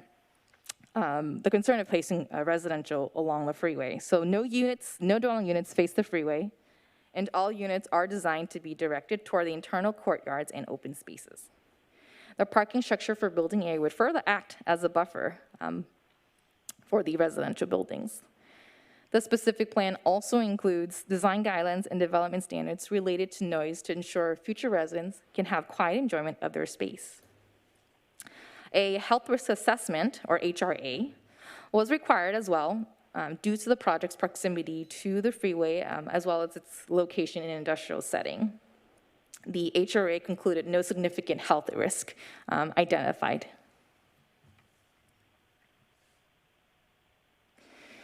So in addition, there were several technical studies provided or submitted as part of this project. I do want to highlight the the traffic study. So the traffic study was submitted for review submitted and reviewed by the Transportation Division. The traffic study analyzed the project's traffic impacts at specific study areas under different project scenarios. The proposed project will have a net increase of 6,800 average daily trips, or ADT, with 498 AM peak hour and 662 PM peak hour trips. This is compared to the existing industrial use, which generates 429 ADT, 37 AM and 8 PM. The traffic study identified significant impacts to two intersections. The Susan Street and South Coast Drive, which is located in the city of Costa Mesa, and the Talbot Avenue and Mount Washington Street intersection, which is located in the city of Fountain Valley. Mitigation measures were also identified to help reduce the impacts to those two intersections to less than significant. However, as a conservative approach to the draft EIR, the draft EIR considers these two impacts significant and unavoidable, since there's no guarantees that funding for the proposed improvements would be secured or fully funded, or that the improvements would be implemented. Significant impacts were also identified to 7 freeway ramps, as listed here on this slide. These freeway ramps are under the jurisdiction of Caltrans, so no feasible mitigation measures were identified to reduce the impacts to a less than significant level. Therefore, similar to the impacts of the two intersections, the draft EIR also identifies these impacts as significant and unavoidable. So going into a little bit more about the environmental impact, or EIR, process. So as mentioned, the project includes an environmental EIR. The EIR process started with the release of the Notice of Preparation, or NOP. The NOP was released on May 23rd, 2019. An NOP states the city's intent to prepare an EIR, and also the NOP is for the city to solicit or request comments on the scope and content that should be analyzed in the EIR.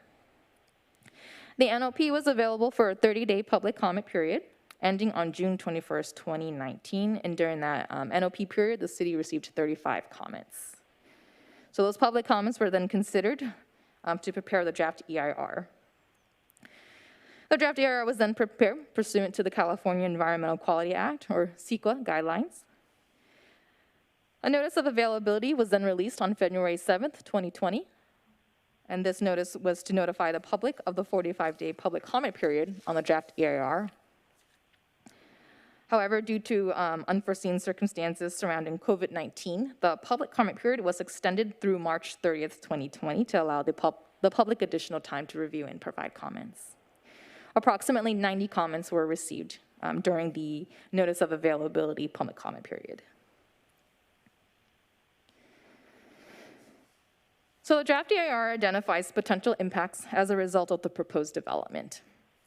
The EIR analysis is based on facts and conclusions of technical reports such as the air quality and greenhouse gas emissions, noise and vibration impact analysis, preliminary water quality management plan, and as well as a traffic impact analysis. A complete discussion of the EIR, including the mitigation monitoring and report program, the response to comments received during the public review of the draft EIR, other related EIR documents, those will all be presented at the next Planning Commission meeting.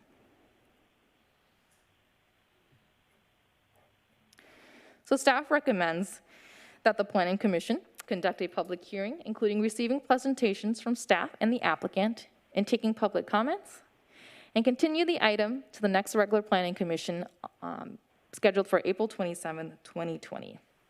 So this concludes staff's presentation, and we're available to answer any questions. I do also want to point out that we do have our environmental consultant, Michael Baker, and traffic subconsultant, LLG, also on the conference line if commissioners have specific questions for them. And also, as I mentioned, the applicant has prepared their own presentation as well. Thank you. Thank you, Ms. Nguyen, very much for the presentation and for soldiering on through that while wearing a mask.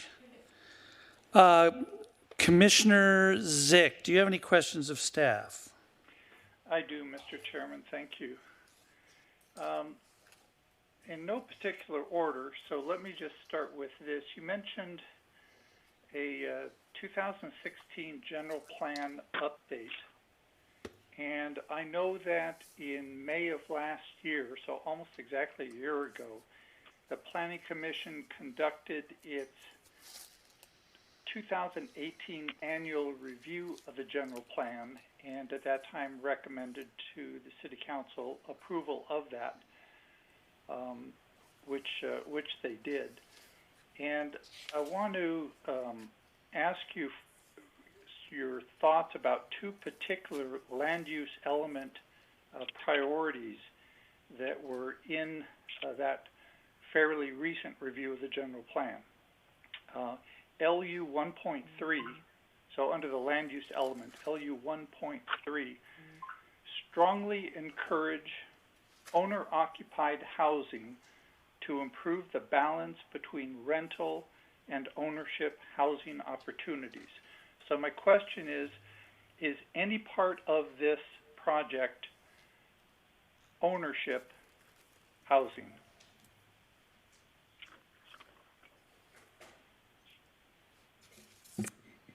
Commissioner, I believe it was Commissioner ZICH on the line. Yes. This project is proposed to be completely rental units. Okay. The land use element LU 6.3 said to continue to prioritize commercial and industrial park use of properties north of I-405 and within the airport industrial district. So recognizing that city staff is recommending approval, can you tell me what has changed in your mind that lessens the priority for commercial and industrial park use when that was fairly recently recommitted to as a priority. So Commissioner ZICH, if I could interrupt, this is the chair. There is no recommendation from staff on approval or denial one way or the other tonight. Okay. And then under Commissioner ZICH, excuse me, this is Jennifer Lee. I wanted to respond to your question regarding the land use policy 6.3. The general plan includes a number of policies, goals and objectives, and they're intended to be a balance of goals and objectives for the community. For example, you'll see a general plan policy that encourages reinforcement of commercial and industrial uses north of the 405. We also have goals and policies that reiterate the importance of providing housing in the community. The general plan goals and policies are intended to be balanced, and it is at the discretion of the Planning Commission and City Council as to what balance is appropriate. Thank you. Thank you, Ms. Lee. I appreciate that. There was one more land use element, or actually it's an open space and recreational element, and that's OSR 1.18. And that says to provide a minimum of 4.26 acres of parkland per 1,000 residents. Do you happen to have a projection for the number of residents in this development? We do, and we can find that number and come back to the commission with it. Okay, so with it being a little over 1,000 units, if I was just to do rough math and said maybe there's 2,000 people in the complex, just doing the rough math, that would be 8.5 acres of parkland. And the reason why I bring that up is because we received several inputs from the public, and the first several I'd like to kind of address with a question, were all very positive. And one said, we need more parks to address the shortage of parks in the city. And so I guess my first question is, do we have in the city 4.26 acres of parkland per 1,000 residents? Do we have that now? Commissioner ZICH, this is Barry Curtis. We will have to verify exactly what the ratio we have now. I do not know that it currently meets that ratio. Okay, so my assumption is that we probably don't. And so when somebody says they like this project because there's a park and we need more parks to address the shortage in the city, what this actually do is would make it worse, correct? Commissioner ZICH, again, without knowing what the ratio is, it's hard to answer that question. The city of Costa Mesa has established park fees on a per unit basis, and this project will be required to pay all of its park fees, which is considered to meet its requirements for park, as well as providing the 1.5 acre open space that's proposed. And from the city council screening meeting, I got an impression, and so this is a question because you could probably answer it. Are there two different parts of fees? One if it is an ownership development, and one if it is a rental development? That is correct, Commissioner ZICH. There is a different fee for residential when it's ownership versus rental. And do you have those figures off the top of your head? I got the impression from that meeting that the ratio was significantly less for rental property. I believe my staff can answer what the specifics are. Commissioner ZICH, this is Nancy. For apartments, the park fee is $5,000 for units. For the condominium fee, I would have to double check and look it up, but it is somewhere in the $13,000 range for condo versus apartments. That's $5,000. Okay, so that would certainly be one consideration for wanting to develop a rental property. So then another comment that was very positive, oriented towards the project, said that we need more revenue to deal with our city's economic challenges.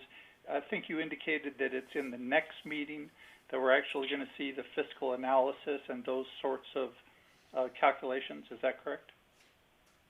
That is correct. Okay.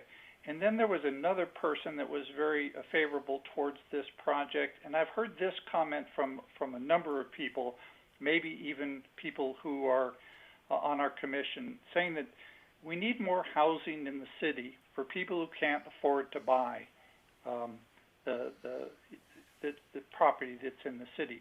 And so I was curious about that. Do we have an analysis, or are we preparing an analysis that shows that how establishing this apartment complex will make it easier for people to buy property in Costa Mesa? Commissioner ZICH, this is Barry Curtis again. We do not have such an analysis. And the question you asked, do we have analysis that this project will make it easier for people to buy in our city? That's correct. We are not undertaking such an analysis, and we have not done such an analysis, Commissioner. This would just add to the city's housing stock. Okay, so people that think this is going to make it easier for people to afford to live in Costa Mesa, that sentiment would only be valid relative to what market rents would be at this place versus somewhere else, right? That, as well as contrasting this to, say, purchasing a house in the city. Obviously, a renter doesn't need to come up with down payment and that sort of thing. Okay, we're not hoping that this drives down the property value of homes, right? I mean, we're not hoping that, right? Correct. Okay. All right, so now I've got a number of questions that I can refer to in the staff report, and on page 3, I just want to get a kind of a bookkeeping clarification on this. It indicated in the second to last paragraph that at the general screening meeting, it was required that the city council vote in order for the application to proceed. And there was quite a bit of discussion at the screening meeting on that point. So are we clear that it did in fact require a vote in order to proceed to screening? As the staff report says. Sorry, Commissioner ZICH. Go ahead. Go ahead, Jennifer. I just wanted to clarify your question. Was your question whether there was a vote as to whether, at the council level, as to whether this application could continue to be processed by staff? No, the statement, no, because I know there was a vote, and there was about a lot of debate about whether there needed to be a vote, but the staff report here indicates that it was required that a majority vote of the city council take place in order for the application to proceed. And I wondered if that establishes that in fact a vote is required for general plan screening. Commissioner, we discussed this with the city attorney's office when the general plan screening went through. Our determination was that that a vote to direct staff to continue to process a land use application was advisable. The word required, I can check with our city attorney's office, but at minimum it's advisable, and there was a vote. Okay. All right. My next question refers to page 5, where there's the discussion of Measure Y. And it is not entirely clear to me what is intended or what conclusion I can draw from this. So are you saying that Measure Y is not applicable to this project? Or are you saying that it is applicable to this project because it does not violate state law or federal law? What are you actually saying relative to the applicability of Measure Y?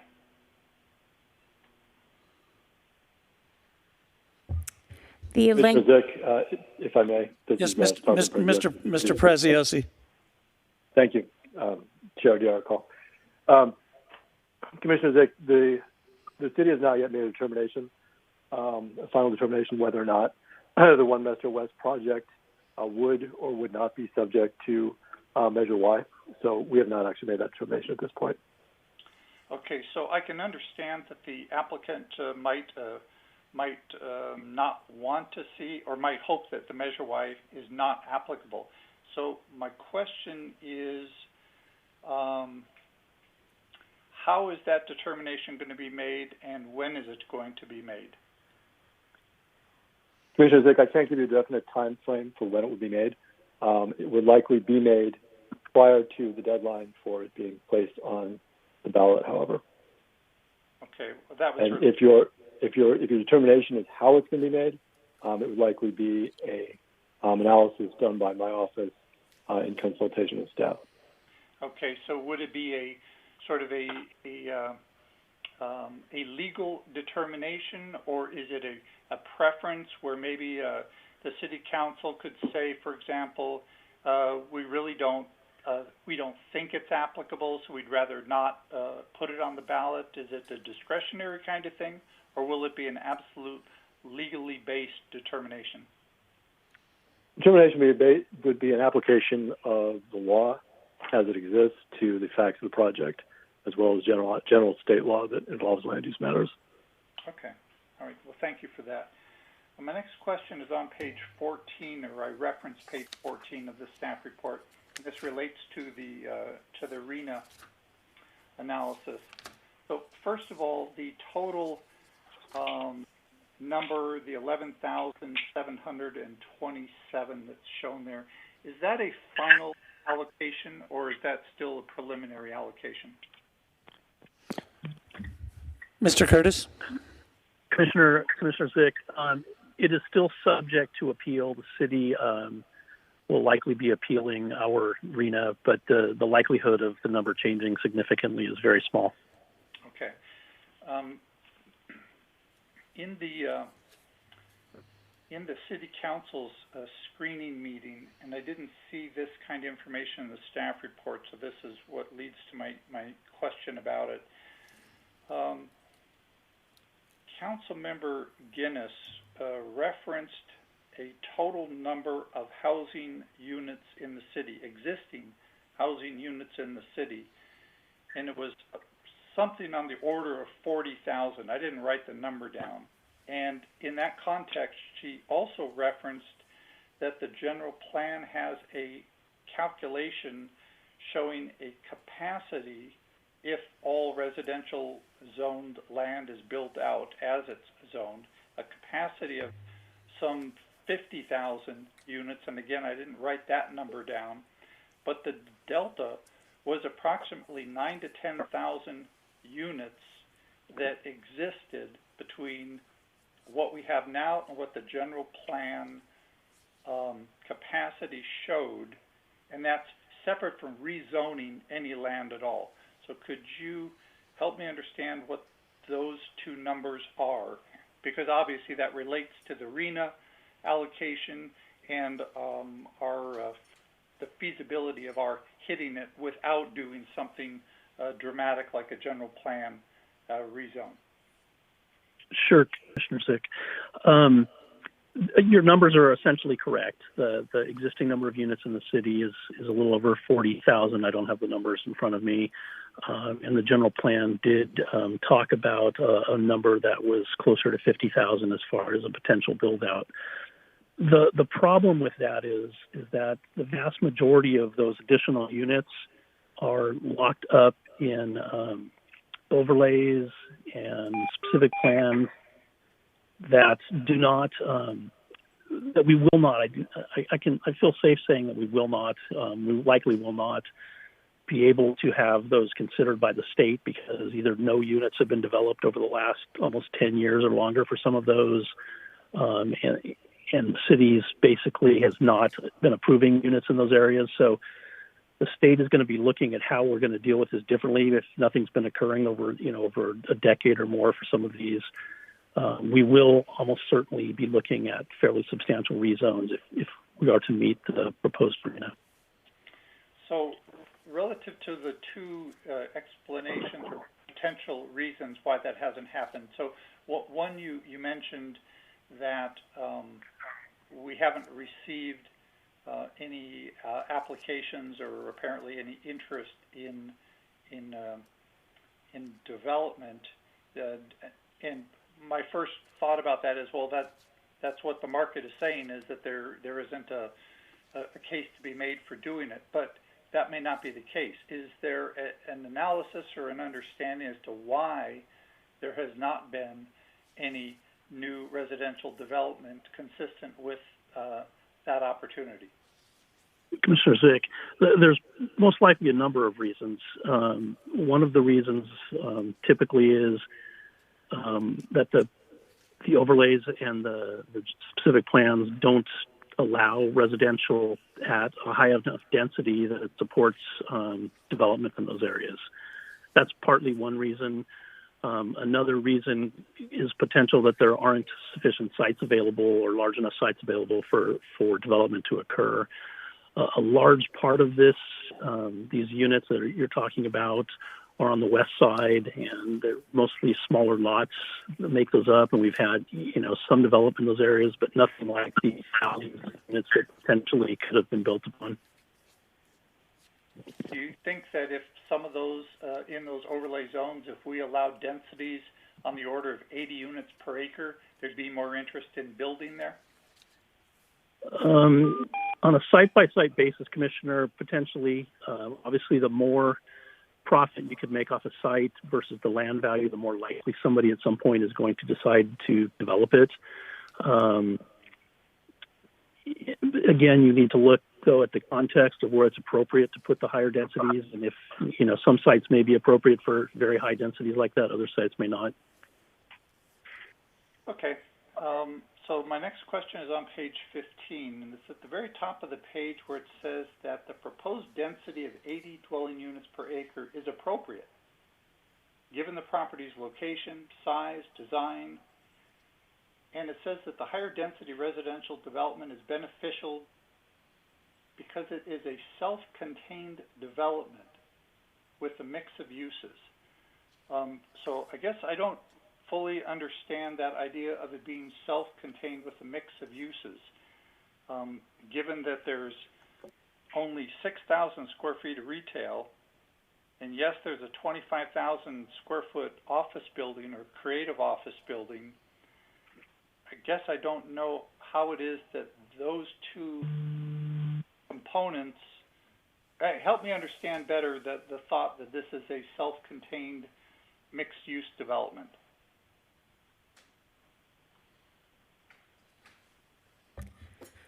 Commissioner ZICH, this is Jennifer Lee.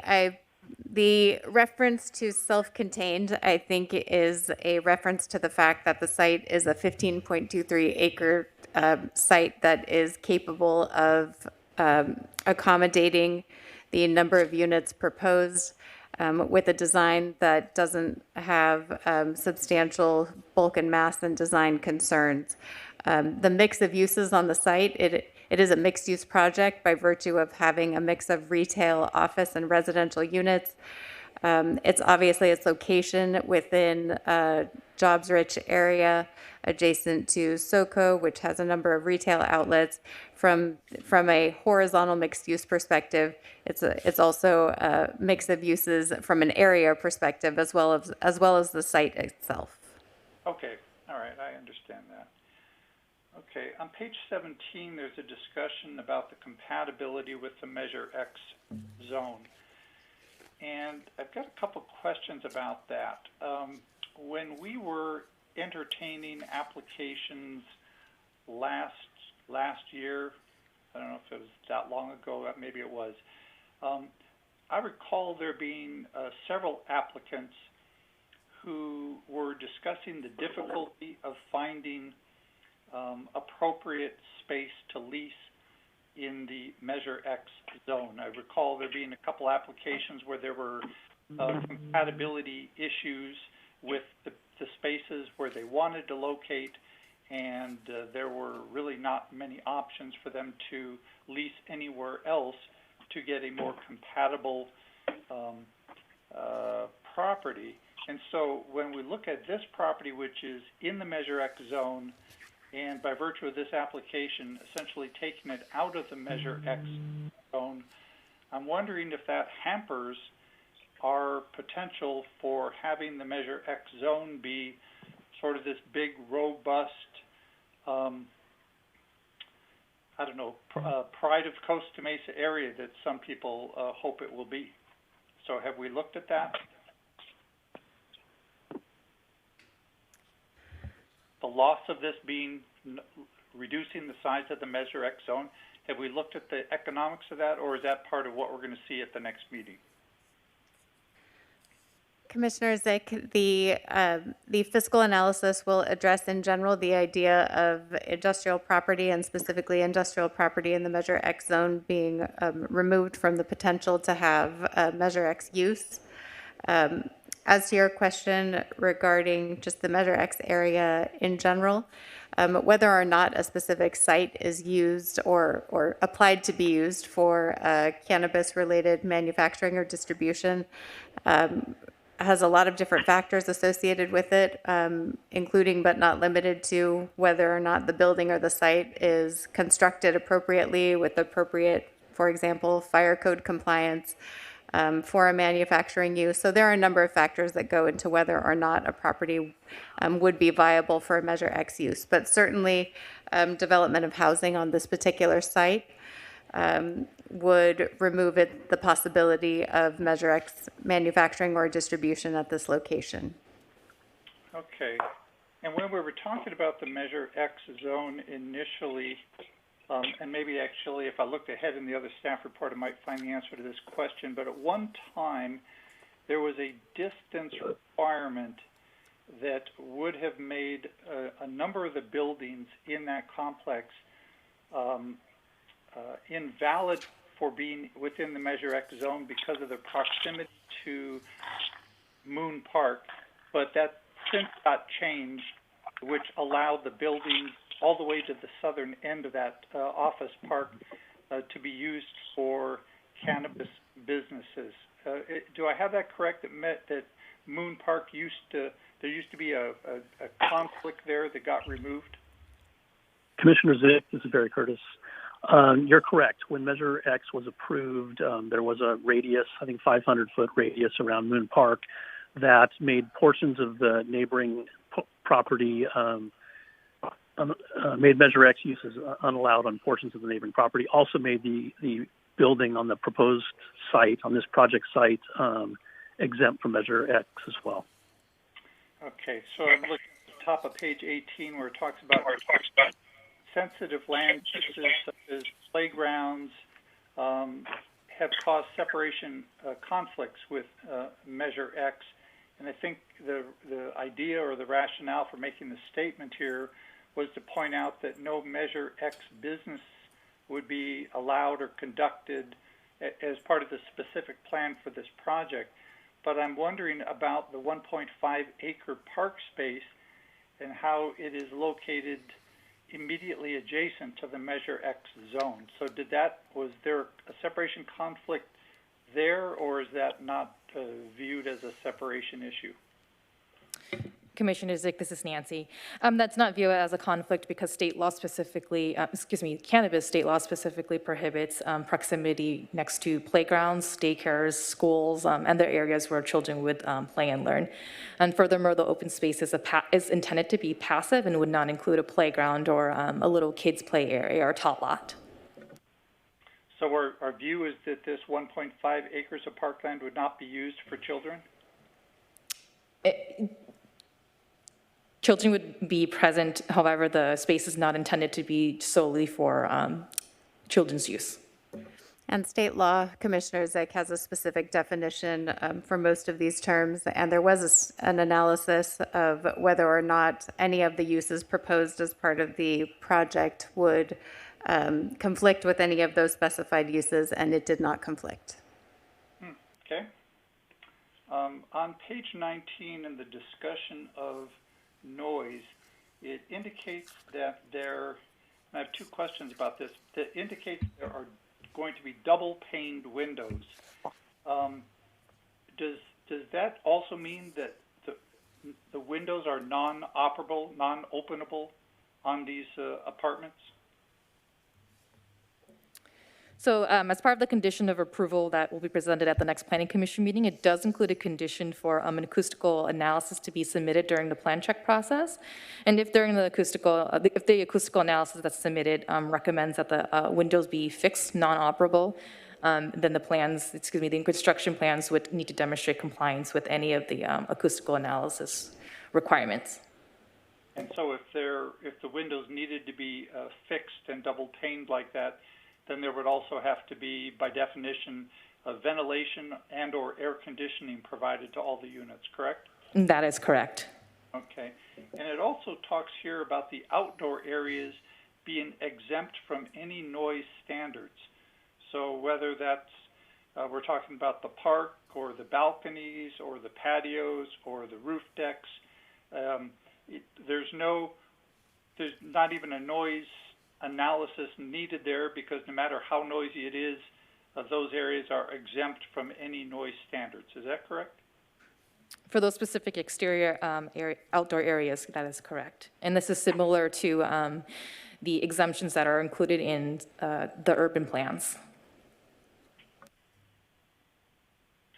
Okay. Commissioner ZICH, this is Binu Ashabi. I just wanted to clarify, as far as having fixed the windows, most windows do not need to be fixed to meet certain sound regulations, so that would probably not apply. The intention is to keep them closed, and then usually there's a 30 decibel decrease that could happen with certain types of windows.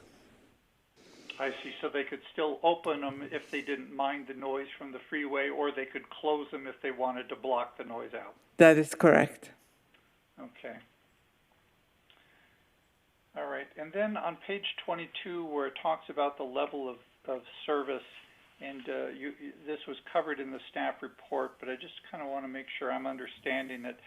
So what this is saying is that this project has an absolute impact to the level of service, but that impact is also significant and unavoidable. So it's going to make things worse, but there's nothing we can do about it. That's, in layman's terms, that's what that's saying, correct? Commissioner, it depends on what specific intersections that you're talking about. Are you referring to Susan Street and South Coast Drive? Well, I probably am. It wasn't specified on page 22 of the staff report, but it did reference near the top Susan and South Coast. So I imagine that's what I'm referring to. Although the staff report also, you covered in the presentation that the 405 northbound and 405 southbound accesses would also be negatively impacted and also significant and unavoidable. Is that correct? With the freeway ramps, that is correct, that there were no feasible mitigation measures identified for Susan Street and South Coast Drive, as well as Talbert and Mount Washington Street in the city of Mountain Valley. The traffic study identified a significant impact. The project was able to contribute fair share towards feasible improvements to reduce that impact to less than significant. However, as a conservative approach in the draft EIR, because the impacts would occur in the 2040 timeframe and for the Fountain Valley intersection in the 2027 and 2040 timeframe, the conclusion was that as a conservative approach, that the EIR would identify those as significant unavoidable, because at those years, that far out, it's difficult to ensure with 100% certainty that the complete funding would be available for the improvements, and also that the implementation would be carried out in a specific time frame. Okay. A couple of intersections I was surprised were not identified as being impacted, and that's all the intersections along Harbor Boulevard, starting at South Coast and then at Geisler, and then maybe further down, but particularly those two, Harbor Boulevard at South Coast and at Geisler. It's murder going through that area, most times of the day, and I'm surprised that those intersections are not identified here. And do you have an idea why that is the case? I know there's been a general sentiment expressed somewhere in the report that people aren't going to be driving south on Harbor Boulevard from this development. First of all, I find that hard to believe, but second of all, I'm surprised a traffic analysis didn't identify those paths as being problematic. Is Ms. Rosales still on the phone? Jennifer, are you on the phone? Yeah, I'm on the phone. Planning Commissioner ZICH. I've got the full traffic study in front of me, and the harbor intersections, for example, Harbor Geisler that you're referring to, it's the full analysis was done, and it does not show as a significant impact. And looking at the delta with the ICUs, it is still within the range of acceptable. And even in general plan build out 2040 plus project, it comes out to for the PM peak, Harbor Geisler, for example, is a level service D, as in D. And D means crummy, right? That's like real close to complete gridlock. No. D is acceptable. E is not acceptable.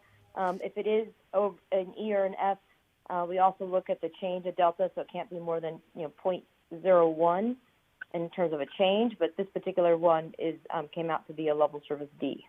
So do we strive for level D, or is that what we would say is acceptable? But recognizing it's level D, do we strive to make improvements to get it up to C or B? Basically, D is considered acceptable, and certain corridors we have D. Other corridors we have a B or a C. It is like a report card, A being free flow. Basically, A would be you don't have to stop at all. It's nobody's out on the road. And so, like right now with no traffic, you would see a lot of Bs and Cs out on the road. D, you do experience some congestion, but you still will get through in one cycle. So certain corridors do experience heavier traffic, and this is during the PM peak as well, so it's the 1 hour of the day when we typically see the most congestion as well. And so it is considered acceptable. Okay. Just for the record, my kid gets grounded if he gets D's. So. Okay, moving on to page 23. In the middle of the page, it talks about there being a parking rate of 1.3 parking spaces per unit. And on that same page, in the next paragraph, it says the plan shows 1.75 parking spaces per unit. So does that mean that the specific plan requires 1.75 minimum, and this 1.3 is just a number that's in here as part of a discussion? Commissioner ZICH, this is Nancy. The 1.3 parking ratio is actually specified required in the specific plan, but the master plan would provide 1.75.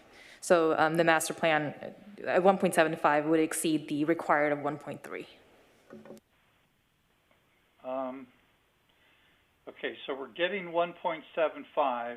Then why does the document say the minimum's 1.3? The specific plan will act as the development and zoning code. So the zoning code specifies, specifically to parking, the minimum required parking rate. And then the master plan is required to demonstrate consistency and compliance with the minimum required parking rate in the specific plan. So the specific plan requires 1.3 parking spaces per unit. And in the master plan, it proposes 1.75 parking spaces per unit. So the master plan is showing that it is complying with the minimum requirement of the specific plan. Okay.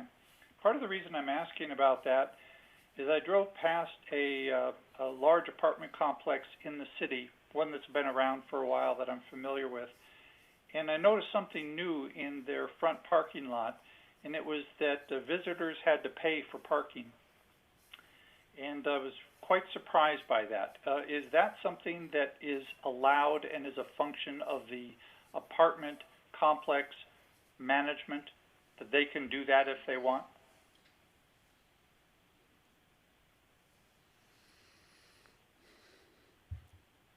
We'd have to take a look at the specific sections of the zoning code, but generally speaking, an apartment complex cannot charge for required parking.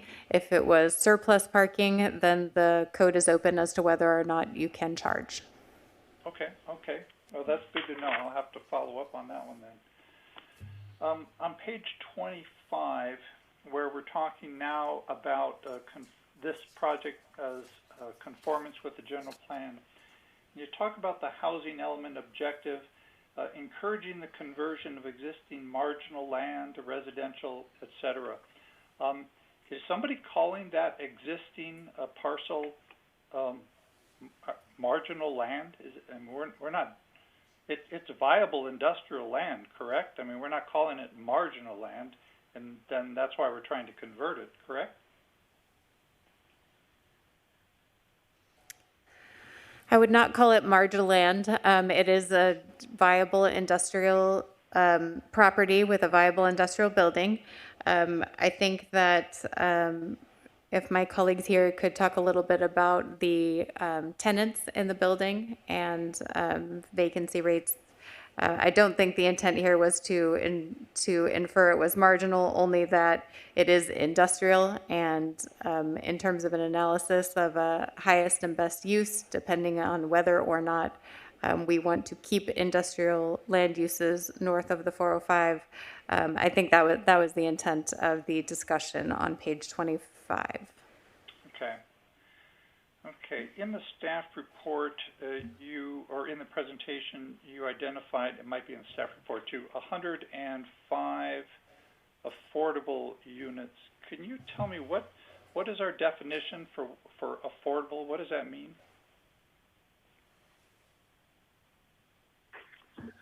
Commissioner ZICH, it's Barry Curtis. Very low income units mean less than 50% of the area median income. Low income units mean between 50 and 80% of the area median income, and moderate income is between 80 and 120% of area median income. So for these 105 units being low income, 50 to 80% of the would you say the median area income? The area median income, correct. And what is that amount? So, Commissioner ZICH, it varies by household size, and the household size when you kind of back in with units like this. So, a one-bedroom unit typically has a household size. I'd have to go back and double check these exactly, but I believe a one-bedroom unit has a household size of generally of 2 people. A 2-bedroom unit generally has a household size of 4 people, and the area median income adjusts based on the number of people in a family. So the more people, the higher the income is allowed to be and still qualify. For a family of 4, we can check the number and get back to you. I believe in Orange County it's somewhere around $85,000 is the median income for a family of 4. But if you give me a minute, I will pull that up and let you know specifically. Well, that's actually, this might make it easier. Will that analysis or that information be covered in our next meeting as part of the whole fiscal analysis? It likely will not be included in the fiscal analysis because the applicant will be required to bear that cost, but we can certainly provide those numbers in the next staff report. Okay, good, because I'm curious how the affordable unit, I'm curious how the math works in terms of, so what rent does a person pay? How do they qualify for that? How does that work? And maybe this is an offline meeting, but those are questions I have because this is an aspect of the project that a number of people are very excited about and think is of great benefit, and I want to understand better that perspective. Commissioner ZICH, we'd be happy to discuss that with you offline and also to have that ready to discuss in public at the next meeting if you prefer. Okay. And then there was a discussion about improving the connection to the Santa Ana River Trail. So I'm very familiar with the Santa Ana River Trail, and I'm very familiar with the existing connection that exists there, which is complete. What I was a little surprised about, maybe Nancy, you can help me understand it better. I got an impression that the portion of the connection to the Santa Ana River Trail that is on the office complex land, that is going to require an easement. And I was surprised to hear that it might not already be covered on an easement. Commissioner ZICH, yes, this is Nancy. The portion of the bike trail on the office lot will require a public access easement. As to far if there's an existing one, that's something I'm not aware of, and I can definitely take a look in it and follow up with you. But as far as I'm sorry. A lot of people use it now. Commissioner ZICH, this is Minu Ashabi. The existing bike trail does have a public access easement through the adjacent property. The new configuration would modify that, and a portion of it would lie within the office parcel, and that's the reason this is for future subdivision, so that parcel would have an easement included on it. Okay, all right. Well, thank you, everyone, for your patience. That's all my questions for now. Thank you, Mr. Chairman. Thank you, Commissioner ZICH. Commissioner TOURJE, questions? It's always nice to follow Commissioner ZICH because he has such comprehensive questions. I also appreciate Nancy's presentation. This is a dense and important project, and you did a great job presenting on that. So thank you very much. I just have a couple questions for tonight, and we'll reserve some for the applicant later. My first question is, with the affordable housing included within this project, what is the percentage of affordable housing that would be included here compared to what is required for our 11,000 something for our RENA numbers? You want to handle that, Mr. Curtis?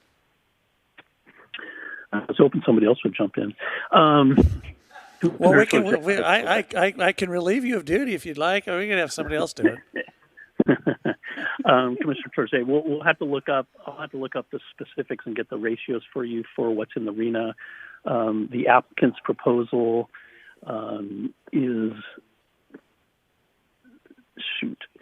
is about 5% very low and 5% moderate, and I need to go back and get those exact answers for you, Commissioner, unless Minu or Nancy has them at hand. Yes, this is Minu. The very low income category is 24.8%, low income category 15.3%, moderate income 17.8%, and above moderate income is 42%.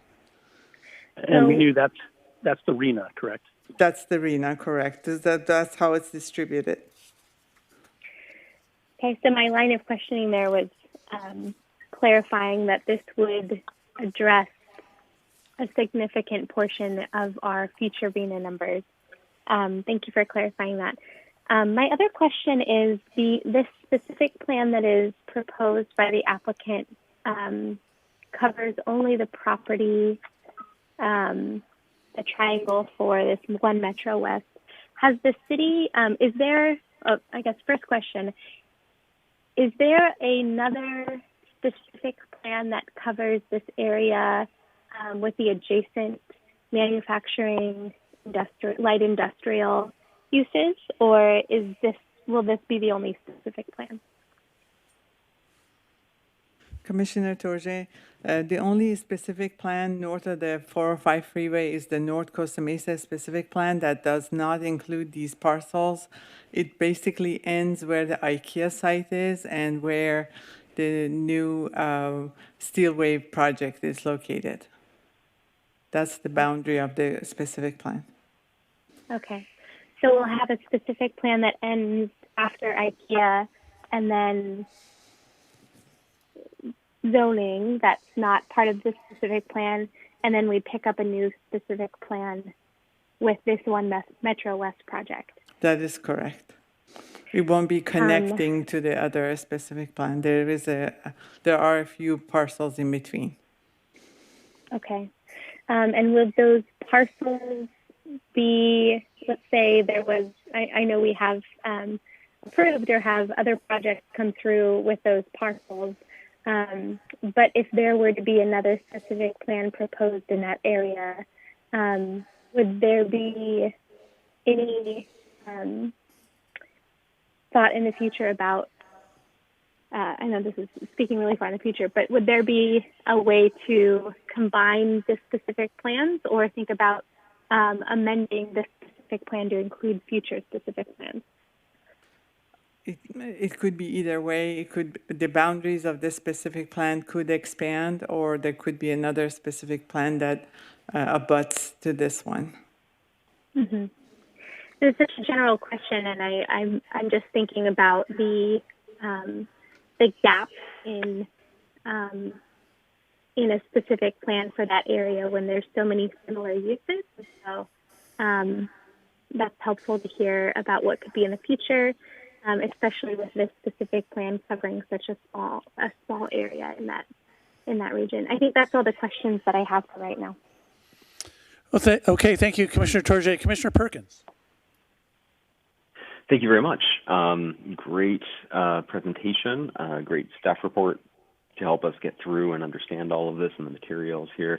One of the things that I just wanted to mention I appreciated is that staff had quarantined the materials on their own site and then provided them to us in boxes that we could then quarantine at home. So I really want to thank everyone for how we can get these materials to us safely. For this specific one, I have a couple of comments, and I appreciate especially all of the public comments that have come into this. And I guess I wanted to ask first, am I correct that all the comments that came into the draft EIR, will those be responded to when the final EIR is prepared at our next meeting? That is correct. Awesome. Thank you. Because, yeah, there are some excellent questions in there that I'm looking forward to seeing the answers to. For the draft EIR, a couple of comments on specific areas. And the first one, I noticed that there was a study of greenhouse gas concentrations, and obviously for me, being a biologist, noticing a significant impact of that. Raises a flag, so I wanted to help understand that. So on page 5.6-9, of the draft EIR, I believe it walks through the thresholds of significance. And at the bottom of that page, it says SCAQMD is proposing a screening threshold of 3,000, I believe it's megatons carbon dioxide equivalent per year as a significant emission target for projects. Now, the question I have is that number scaled to project size? Or is that just any project that emits 3,000 is considered not in compliance? It is not scaled to project size. We do have a representative from our environmental consulting firm on the line. Kristen, if you'd like to go into a little bit greater detail, please do.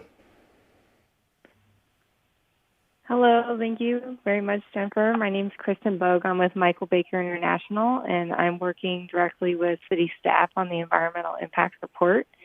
Thank you for your question regarding greenhouse gas emissions. I actually also have my greenhouse gas specialist here on the call, but I'm actually texting with him as well. He confirmed that it is not scaled and it's for non-residential projects.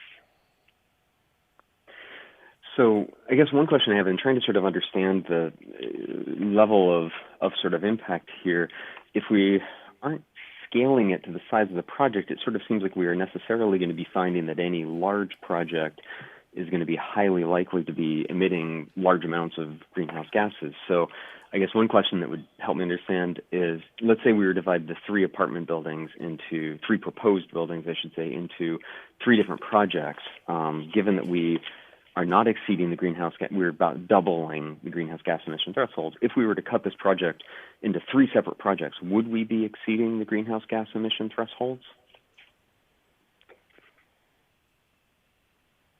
So I can point this to my specialist, Eddie Torres, if I get this wrong, but I believe that when you look at greenhouse gas emissions, you have to look at the total emissions, and it combines both your construction emissions and your mobile emissions over a period of 30 years. So whether you build them at different times or all together, your worst case is your cumulative emissions of the entire project. I guess what I'm asking is, let's imagine that we had 3 completely separate projects come in to build apartment complexes for, like, say, 330 people each. So same construction costs, same anticipated transportation and energy use. If we sort of cut the numbers by a third, it looks like right now the project's emitting 6,700 megatons of equivalent CO2. If we cut it by a third, it would be 2,000, and thus would be not exceeding the threshold. Am I understanding that right? So I have my specialist, Eddie Torres, here on the call as well, and he can answer these specific questions. Eddie? Hi, this is Eddie Torres with Michael Baker International. And to answer your question, the threshold of 3,000 metric tons is for non-industrial projects. The threshold for industrial projects is 10,000 metric tons of CO2 equivalent. And to go more into your question about dividing the project up, yes, if we did divide it up into 3 separate projects, it would be, each individual one would be less than significant. But under CEQA, we have to look at this project as a whole, and especially being that greenhouse gas emissions are a cumulative global-wide issue. Absolutely. Again, and absolutely, I in no way mean to imply that we should try to view these as 3 separate buildings. I'm just trying to wrap my head around the significance of these impacts, especially in the context of that we analyze many smaller projects, and often find that they do not exceed thresholds. So this just helps me get a scale of the understanding and the impact. So thank you. Yes, and you're correct that it is a very conservative threshold. There are different thresholds to use, but we wanted to err on the side of being conservative and to fully disclose the impact. Okay. And are there I know that some mitigation measures have been proposed. Are there other mitigation measures that might help reduce that target? I guess maybe because I was not entirely clear on which mitigation measures were being implemented, and then I guess the second question would be, are there others that might help to reduce that greenhouse gas emission in the future to make it closer to compliant? We really looked at emissions that we had the control to put under the purview of the sitting applicant, and that's looking at reducing emissions related to area and energy sources, for instance, energy consumption, water consumption, and so on. And unfortunately, the bulk of the emissions are from mobile sources such as vehicles. And we unfortunately don't have the purview to alter the vehicle emission standards, and so the amount of purview we have to reduce mobile source emissions, which are the bulk of what we have, is very limited. Awesome. Thank you. That helps. And that actually blends into my next question on the draft EIR, which is on transportation. And actually on the very same or similar topics. And I think to start off with transportation, on page 5.13-19, I noticed that there was a discussion of which trip generation sort of manuals were to be used, and I wondered if I could get a further explanation of the difference between the 2 models. There was the ITE Trip Generation Manual 10th edition that I believe the consulting team had requested to use, and the city directed them to use the mitigated negative declaration for the Westside Lofts project, which includes additional trips per day. And I was wondering if we could get an explanation of what the differences of those 2 were, and why one was chosen over the other.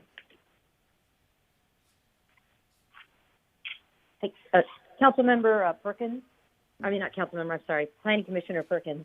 This is Jennifer Rosales. I can answer some of those questions. In terms of the project trip generation, we used the ITE trip generation manual for the majority of the uses. But for the apartment, for the dwelling unit trip generation, we used modified trip generation based on the trip generation that had been conducted from the Westside Lofts. And the reason why we did that is because the type of trips that were forecasted to be generated by this One Metro West use, we felt is more similar to what was used for the Westside Lofts. And it seemed to be a better use versus just completely general use that ICE trip generation would have. So the use that's being proposed was more like the use of the West Side, which is why that was that slight change for that particular use for the dwelling unit uses. The rest of the uses were from the ITE trip generation manual. Okay, so I guess, and help me understand the difference between those. So, like, I know the West Side Lofts projects, I will admit to being not exceptionally familiar with. And so I look at this project as being in a very walkable area, including a lot of bike and walk improvements. Is that the same kind of thing that's included at West Side Lofts? Are they doing similar complete streets and other things? The West Side Lofts did include a pedestrian and bicycle aspect to it, so they did. The trip generation had less vehicle trips generated being forecasted for the West Side Lofts, which we felt would be similar to the One Metro West. It still is a conservative approach, but it has less vehicle trips than what would be your typical apartment in ITE trip generation, just a little bit less. And that's to account for a pedestrian and bicycle walking type environment.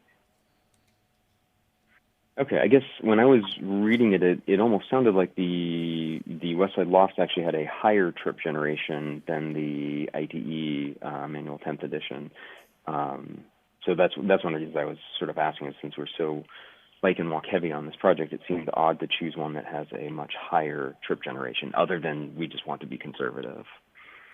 Commissioner Perkins, this is Minu Ashabi. If I could just talk about West Side Lofts. That was approved back in 2008, I would say, and it included a mixed-use development, horizontal mixed use, very similar to what's being proposed with lower densities, but it was a mix of residential, office, live, work, and I think that's the basis for the comparison. Yes. Thank you. That helps. And so I guess to sort of follow up on this, that we're using a conservative and hopefully very good estimate of our trip generation. One of the questions I had is, does the draft EIR incorporate the likelihood that we may be able to bike and walk? So in other words, is biking and walking taken into account already in this trip generation? Because it sort of sounded like it was not being taken into account on this. So how much do we incorporate the likelihood of alternative transportation mechanisms being used? And especially hearing that was done in 2008, we're talking now 12 years later, and maybe there are additional biking and walking that could be going on. Yeah. Planning Commissioner Perkins, Jennifer Rosales, I'll answer this question a little bit as well. So we did actually include an internal capture rate of 10% based on both mix of uses and the potential for walking and biking. So on top of the trip generation rates that we use, which are conservative from ITE, we added in a 10% internal capture rate, which reduced the trips by 10% overall to account for that. In addition. Got it. And then I guess the last question on this for the draft EIR, at the very last page of this 5.13.49, they say that there are potential other strategies, pedestrian network improvements, traffic calming measures, car sharing programs, encouraging telecommuting, et cetera, that might help to mitigate effects of traffic and maybe reduce BMT or number of trips generated. And then it goes on to say, however, it is not reasonable or feasible to require these measures and or quantify the number of reduced VMT. And I guess I'm wondering why that is the case when why we are not potentially looking at those measures.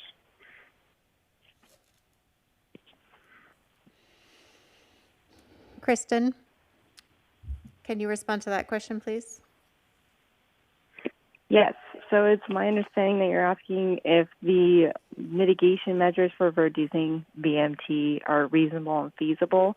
And although there's a lot of measures or things that we can do now to reduce vehicle miles traveled, it is not a guarantee and enforceable mitigation measure. So although we can write in the specific plan guidelines or suggestions or things that we would like the future tenants to do, the city can't necessarily enforce it, especially on an operational scale. Okay, I can see that. And then also, just to maybe help me understand, that sentence that I'm referring to at the very end of this on page 49 of section 5.13, it is referring specifically just to VMT, which of course for residential, we are seeing a major reduction in VMT, 18%, which is fantastic. So is that sentence only referring to mitigation measures in the context of VMT? Yes. Okay. Okay. That helps clarify that. Finally, I know there was another potential impact on the air pollution reduction, especially during construction. I had a similar question actually to that one for the greenhouse gas concentrations. Are the air pollution cutoffs scaled at all to project size, or is it just overall per project?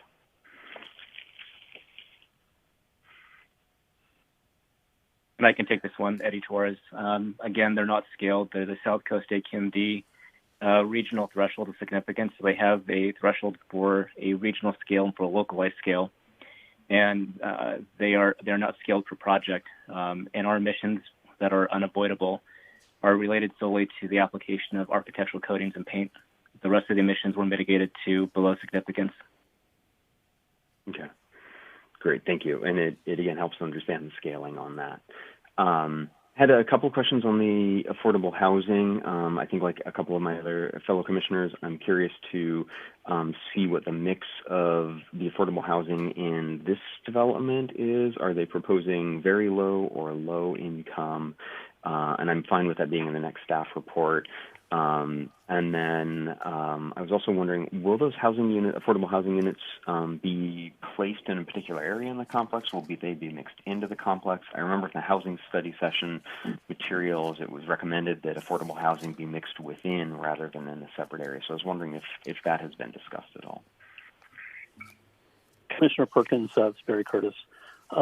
First, the applicant is proposing a mixture of very low and moderate income affordable units. And secondly, as far as the phasing and location of those units, the applicant has proposed, they can discuss this when they make their presentation, some level of integration of the units as they see it. Both of those items are going to be subject to further discussions through the development agreement for the project as well. Excellent, thank you.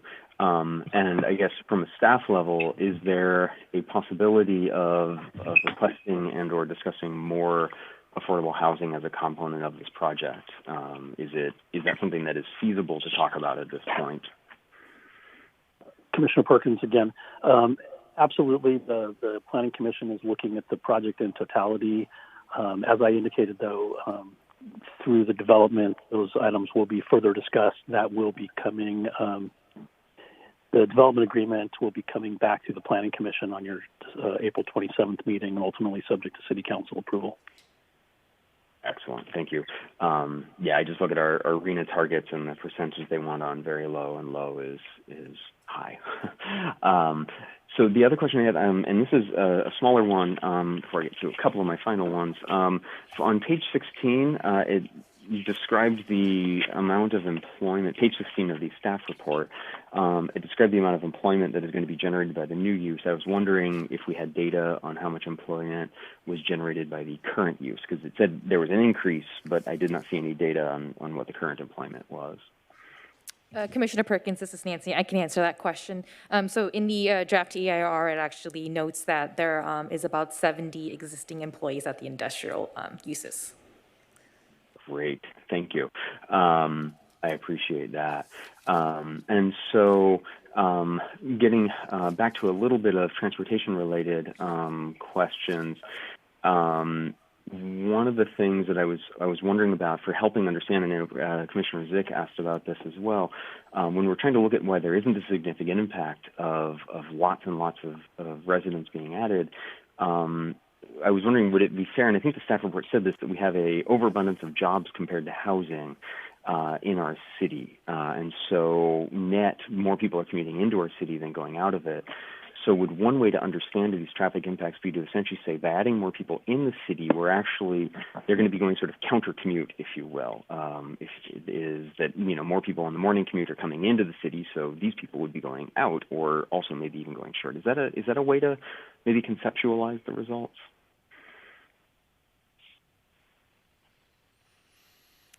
Commissioner Perkins, this is Jennifer Lee. If I understand your question, we had a discussion of jobs housing balance in the staff report, and we stated that the city is currently jobs rich. Therefore, by increasing the number of housing units in the city, that increases our jobs housing balance a bit. The idea is that the closer you are to sort of the ideal jobs housing balance, the more people who live in your community theoretically are also able to work in your community. So that reduces trips in general. Excellent. That helps. So I was also looking at the plan for the bike lanes on Sunflower, the south side of Sunflower. It's really interesting, fantastic that we have a development that is actually including, complete streets right into their design as a proposal. One of the things I was wondering about on the north side, the bike lane is 6 feet wide with a 2-foot buffer. But I noticed the through lanes there are 12 feet, whereas the National Association of City Transportation Officials guidelines are 10, or the city will do 10.5. So I was wondering, why did we design through lanes on that street that are 12 feet wide, when if we narrowed them to, say, 11 feet or 10.5, we'd be able to put a bigger buffer and make that bike lane on the northern side safer? What was the rationale for that? I think, Commissioner Perkins, that's probably, I think that's getting an indication from the applicant that is a question they can answer when they make their presentation. We can also have... I will... Or Ms. Lee can answer the question now. We can also have Jennifer Rosales weigh in on that question as well. All right. Go ahead, Jennifer. Okay, great. Thank you. Yes, so as you know from the presentation, is Sunflower with 4 lanes, and now we're proposing a 2-lane section with the center turn lane. And so we have the 12-foot travel lane to be able to make sure we can accommodate our emergency vehicles as well, and then also there'd be delivery trucks. But on that north side, we do have a 6-foot bike lane with a 2-foot stripe buffer to give a 2-foot buffer between the bikes and then that travel lane. And then as you can see on the south side, we have a protected bike lane with landscape median protecting it from parallel parking, and then the proposed eastbound through lane as well. Excellent. So it was. It sounds like it was the concerns for emergency access vehicles and large delivery vehicles on lane size. That's correct. Okay. And I will look forward to hearing the applicant's discussion of that as well. But yeah, the overall, especially the south side, is amazing. One thing I did see on page 8, I did see that the specific plan proposes minimum open space standards that are somewhat different from our city code. So I was just wondering, what does our city code require for open space, and how does that compare to what the specific plan is going to require us, or the project is going to build? Commissioner Perkins, and this is Minu Ashabi. The open space that's proposed in the specific plan would be complied with the project under the master plan. It takes into account that this type of project does not provide all the open space at the ground level, but they also have open spaces on the upper levels and other amenities that could count towards open space. We've used the same kind of strategy for Halcyon House, what used to be Symphony Apartments, and also 580 Anton, projects that are more compact and have other forms of providing amenities. Okay. So I guess what I'm wondering is, how different are we going from the city code on this? Are we going to have like no open space on the ground floor? Is there still going to be, some open space there? And I totally understand that some of it's in the buildings, and that is not usable. So are there some numbers or percentages you could share? I can look it up if you just give me a second, but the conceptual landscape plan shows the 1.5 acre open space. It also shows pockets between the buildings that are at ground level, but there are also upper level open spaces on building C that's not shown on this exhibit. Okay. Thank you. Yeah, if you could look those up and even potentially next meeting would be fine. I just want to make sure that there is at least, some open space on that bottom. I mean, it looks like from the plans with a park and with, walking on the buildings, it looks like there really is. And so lastly, I wanted to touch on a couple of the items that were brought up in the public comment. I wanted to I've been hearing a lot of concerns about visibility from northern Mesa Verde and the State Street. So I just wanted to clarify, are any dwelling units facing Mesa Verde that look directly out over the Mesa Verde and State Street neighborhood? Commissioner ZICH, this is Nancy Wynn. I can answer that question. So no, all of the residential dwelling units are proposed to actually face face directly toward inside or interior courtyard and open space. So it wouldn't be facing the freeway nor look the Mesa Verde neighborhood. Okay. And I know I've seen concerns about light pollution having impacts on that neighborhood. I did see in the draft environmental impact report that there were mitigation measures. Am I correct on that there are mitigation measures to reduce light impact below significant levels to the nearby residential neighborhoods? Hello, yes, this is Kristen again. Yes, there are mitigation measures requiring future photometric analysis, and there are specific performance criteria that need to be met to show that you're not causing light pollution.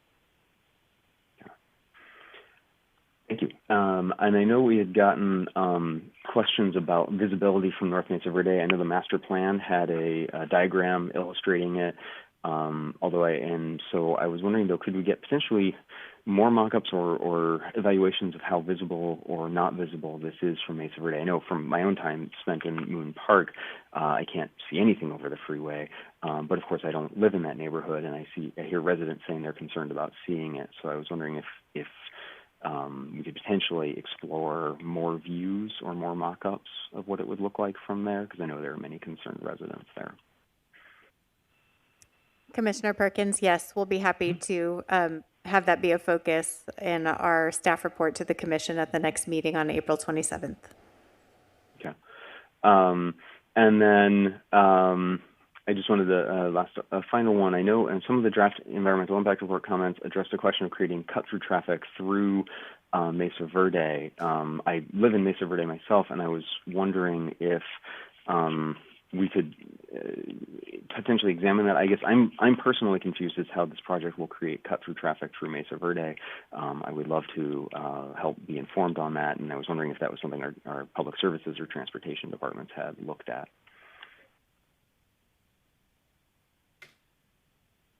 Hi, Planning Commissioner Perkins. We can definitely look into that and get back to you at the next Planning Commission meeting on your question. Perfect. Thank you very much. And that is all my questions, Chair. Commissioner Perkins, I have the open space number. So our planned community residential, the minimum open space requirement is 42%. This project provides roughly 40%, but it's a combination of ground level and upper level open space. Thank you very much. Welcome. Okay, Commissioner Russell, questions of staff? First of all, the presentation was terrific, and I'm looking forward to hearing what the applicant has to say. I just have one question, and I think it'll be addressed in the development agreement, but I want to make absolutely sure, because I know that there's 105 units of affordable housing, and that they're going to have a certain percentage of, that they've said, very low and low.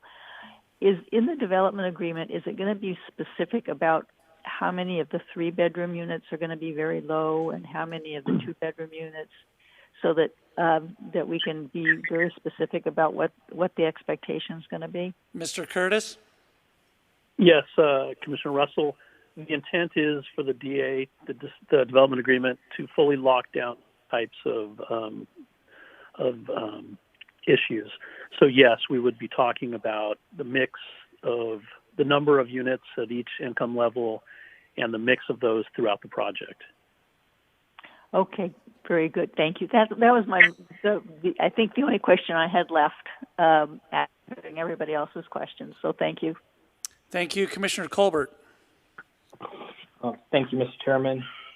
Thank you to Nancy and staff for putting together such a thorough part one of this presentation. I have a number of questions that I will be reserving for the second part of this meeting. Of this application, but also a number of questions that I will reserve for the applicant. And so my first question for staff is pertaining particularly to the general plan amendment. And so it requires, states that it mentions up to 1,057 apartment units. And then the general plan amendment allows up to 80 dwelling units per acre, which is approximately, if I just calculate based off of the 15.23 acres, would be approximately 1,200 units. My question is the understanding that the 1,057 units the maximum that we are putting on this particular site, or could that number increase to the proposed or potential opportunity to develop 1,200 units on this space, notwithstanding parking or highway or parking or other landscaping requirements?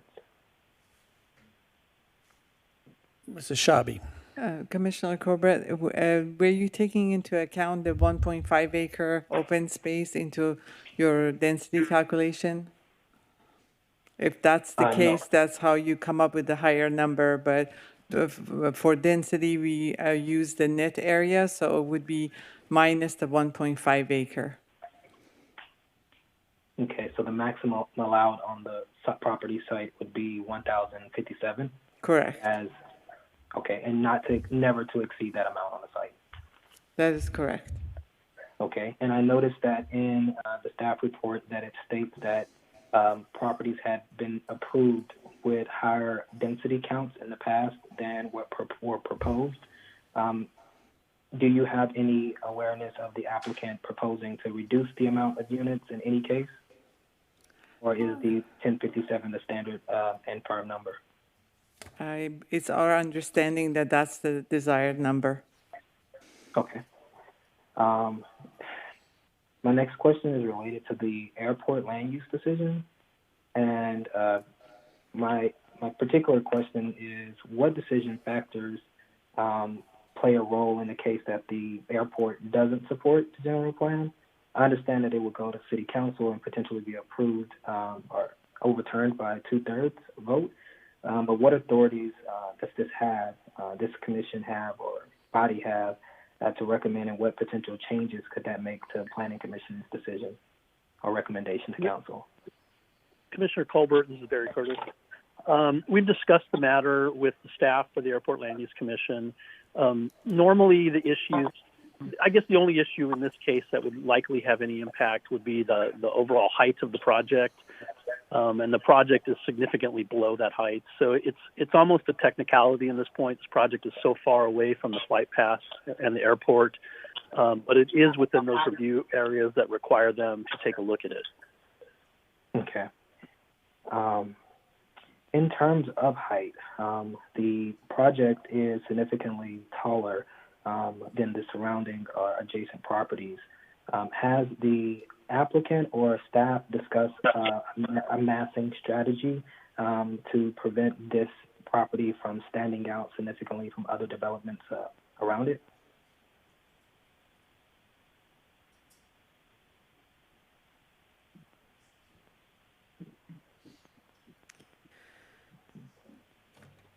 Commissioner Colbert, the specific plan includes a number of design guidelines, and the master plan itself includes a series of elevations that show a design approach that is intended to minimize the mass and scale of the building, taking into consideration the height.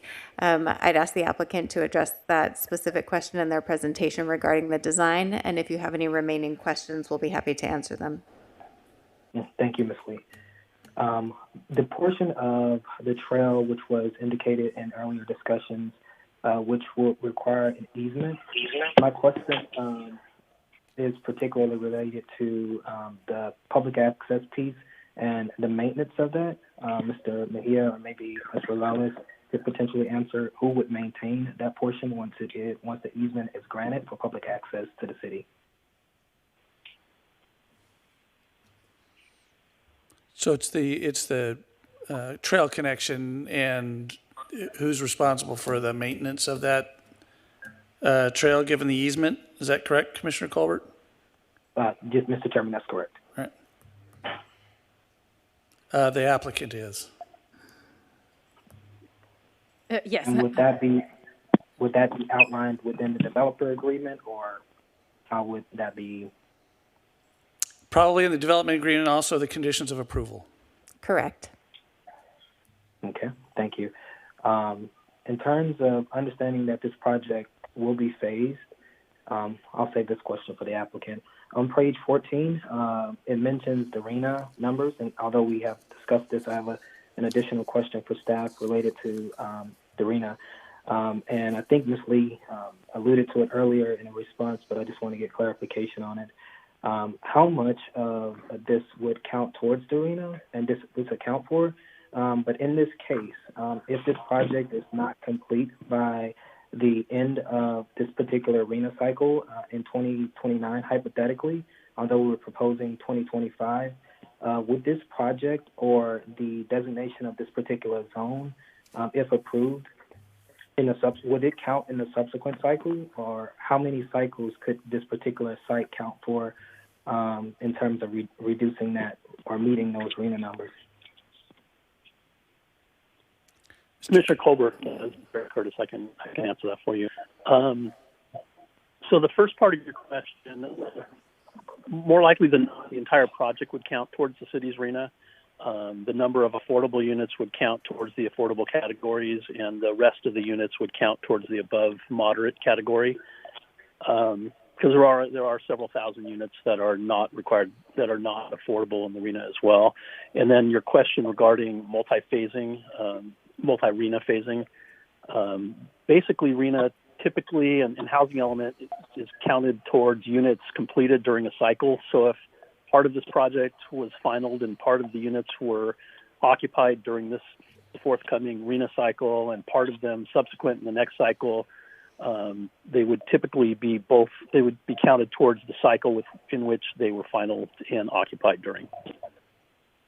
Okay. So some in both. Okay. Thank you for that answer. Given the proximity of this development to the highway, how has staff worked with the applicant to manage the design or incorporate studies that relate or pertain to managing the air quality? I'm not sure if there are any balconies on that portion of the development, but I just wanted to understand how we are accounting for air quality on the exterior and also interior of those units. Commissioner Colbert, because of the proximity to the freeway, the applicant is proposing special types of filters for the units, and it's also a condition of approval that the applicant would need to comply with.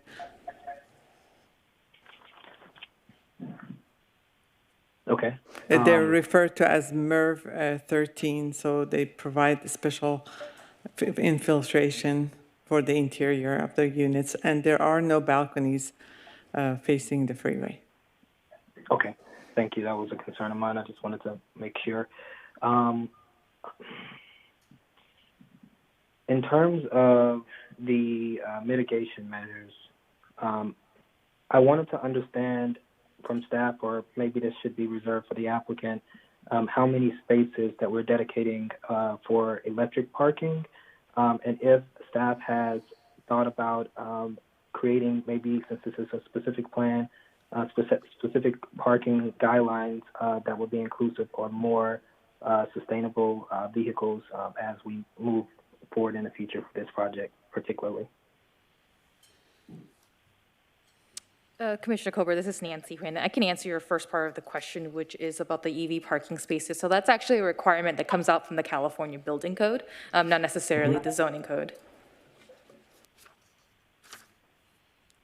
And I think we'd ask the applicant to speak to the remainder of your question as to what their intentions are with the parking for different vehicle types. Okay. In the EIR, on page, I believe, 1-6 of it, it was towards the beginning, I believe, in the summary. It speaks to the inclusion of the EV parking. And so I just wanted to see that. I saw the parking count, but I didn't see the specification as it relates to EV parking or where those spaces could be allocated within the plan, if they would be a part of the retail aspects or if they would be a part of the residential component. So that's something that I wanted to understand as to how we were thinking about the environmental sustainability efforts of this particular project. I think my last question for staff is related to city services. On, I believe, page 15 of the staff report, there are statements related to water, sewer, infrastructure, and utility improvements. And the EIR discusses private, I believe, water or sewer utilities or infrastructure on this particular site. I just want to understand with the existing utilities and infrastructure there and the increased density for this particular project, staff is concluding that the existing utilities are capable of supporting without any additional enhancements the population at this site. That's correct. Other than on-site utility improvements that would obviously need to be modified in order to accommodate the proposed project, regional off-site facilities are adequate to support the development. Okay. And thank you. And my last question is related to fire access. I noted in the EIR it mentions a fire study. I was not able to locate it.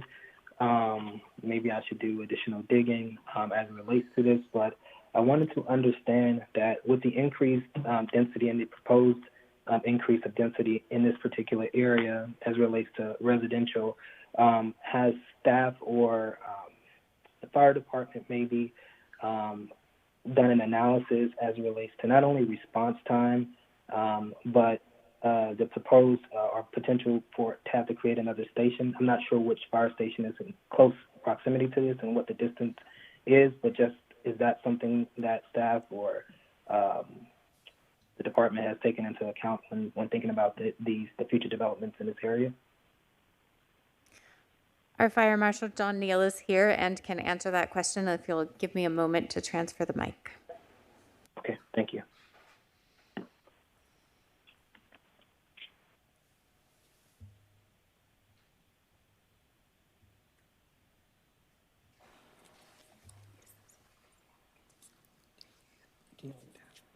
It is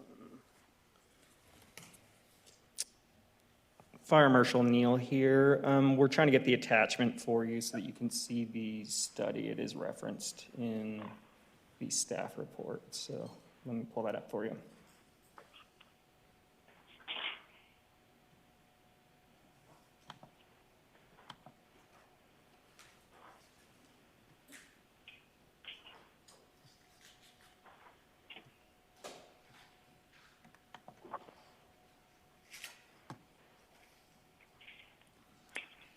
It's Appendix L of it's the Public Service and Utilities Correspondence.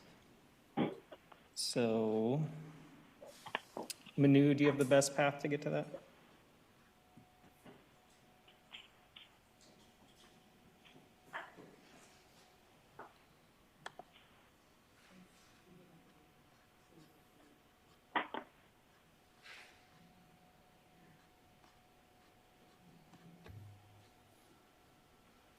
So we can start with Fire Station 1, I believe is the closest station as far as response there. That's the new station that is was previously addressed Royal Palm. It's now up Adams. We also have Fire Station 6 as secondary, and Fire Station 2 would be the third in station. But if you get to Appendix L,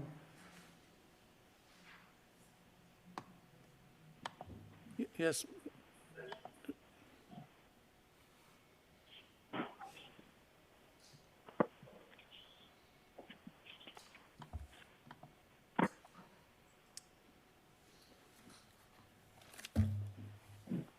So I guess the short of it is yes. We have done analysis that will be coming in the next Planning Commission meeting where we will discuss the fiscal impacts and the projections as far as call volume due to that use.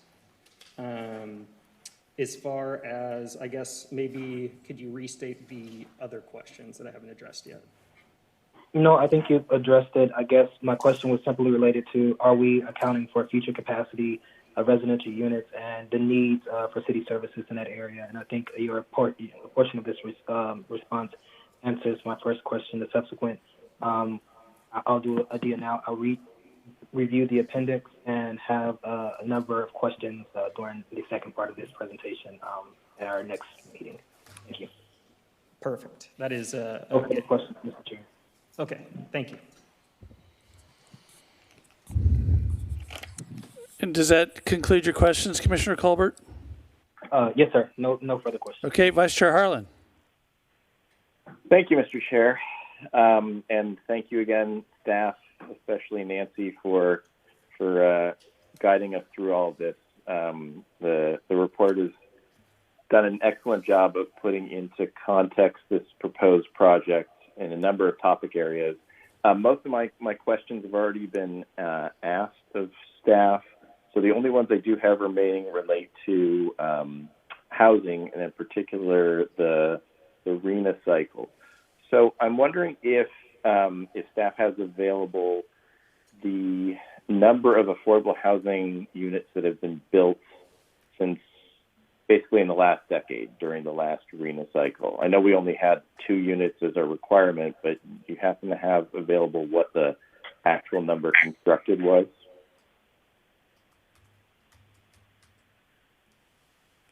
Vice Chairman Harlan, Barry Curtis. We have, I would need staff to give specifics. We've had a number of ADUs, I believe, that have qualified as low income in the last cycle. We've also had 9 very low income units. I say the last cycle, the current cycle. We've had 9 very low income units approved as part of the development at the former Costa Mesa Motor Inn site. Those have not been completed yet, so they may not be applied potentially to the current cycle. They may end up in the next cycle. Staff, can any of you recall any additional units that I'm not thinking of? I think that covers the majority. We can also include those numbers in our staff report at the next meeting, Commissioner. Okay. Well, I mean, I think it's fair to say that in the last RENA cycle is a very different housing landscape than the one we're experiencing now, and that in large part explains why we have such a different RENA allocation now. I mean, I'm looking at nearly 12,000 units. By my count, nearly 4,800 would be low income or very low income.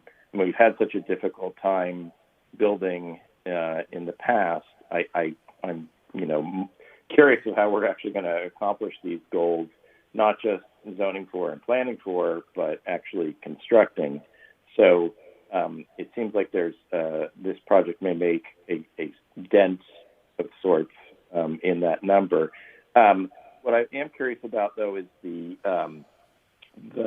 upcoming housing elements, and in particular, I'm wondering if the city has done anything yet as far as preliminary planning to accommodate properties for what will be a very large RENA allocation. Have we done any kind of preliminary analysis yet of where we might be looking for properties to serve this number? Mr. Vice Chairman, this is Barry Curtis again. We have not done specific analysis yet. Certainly, we have started the process of starting to identify opportunity sites in the city.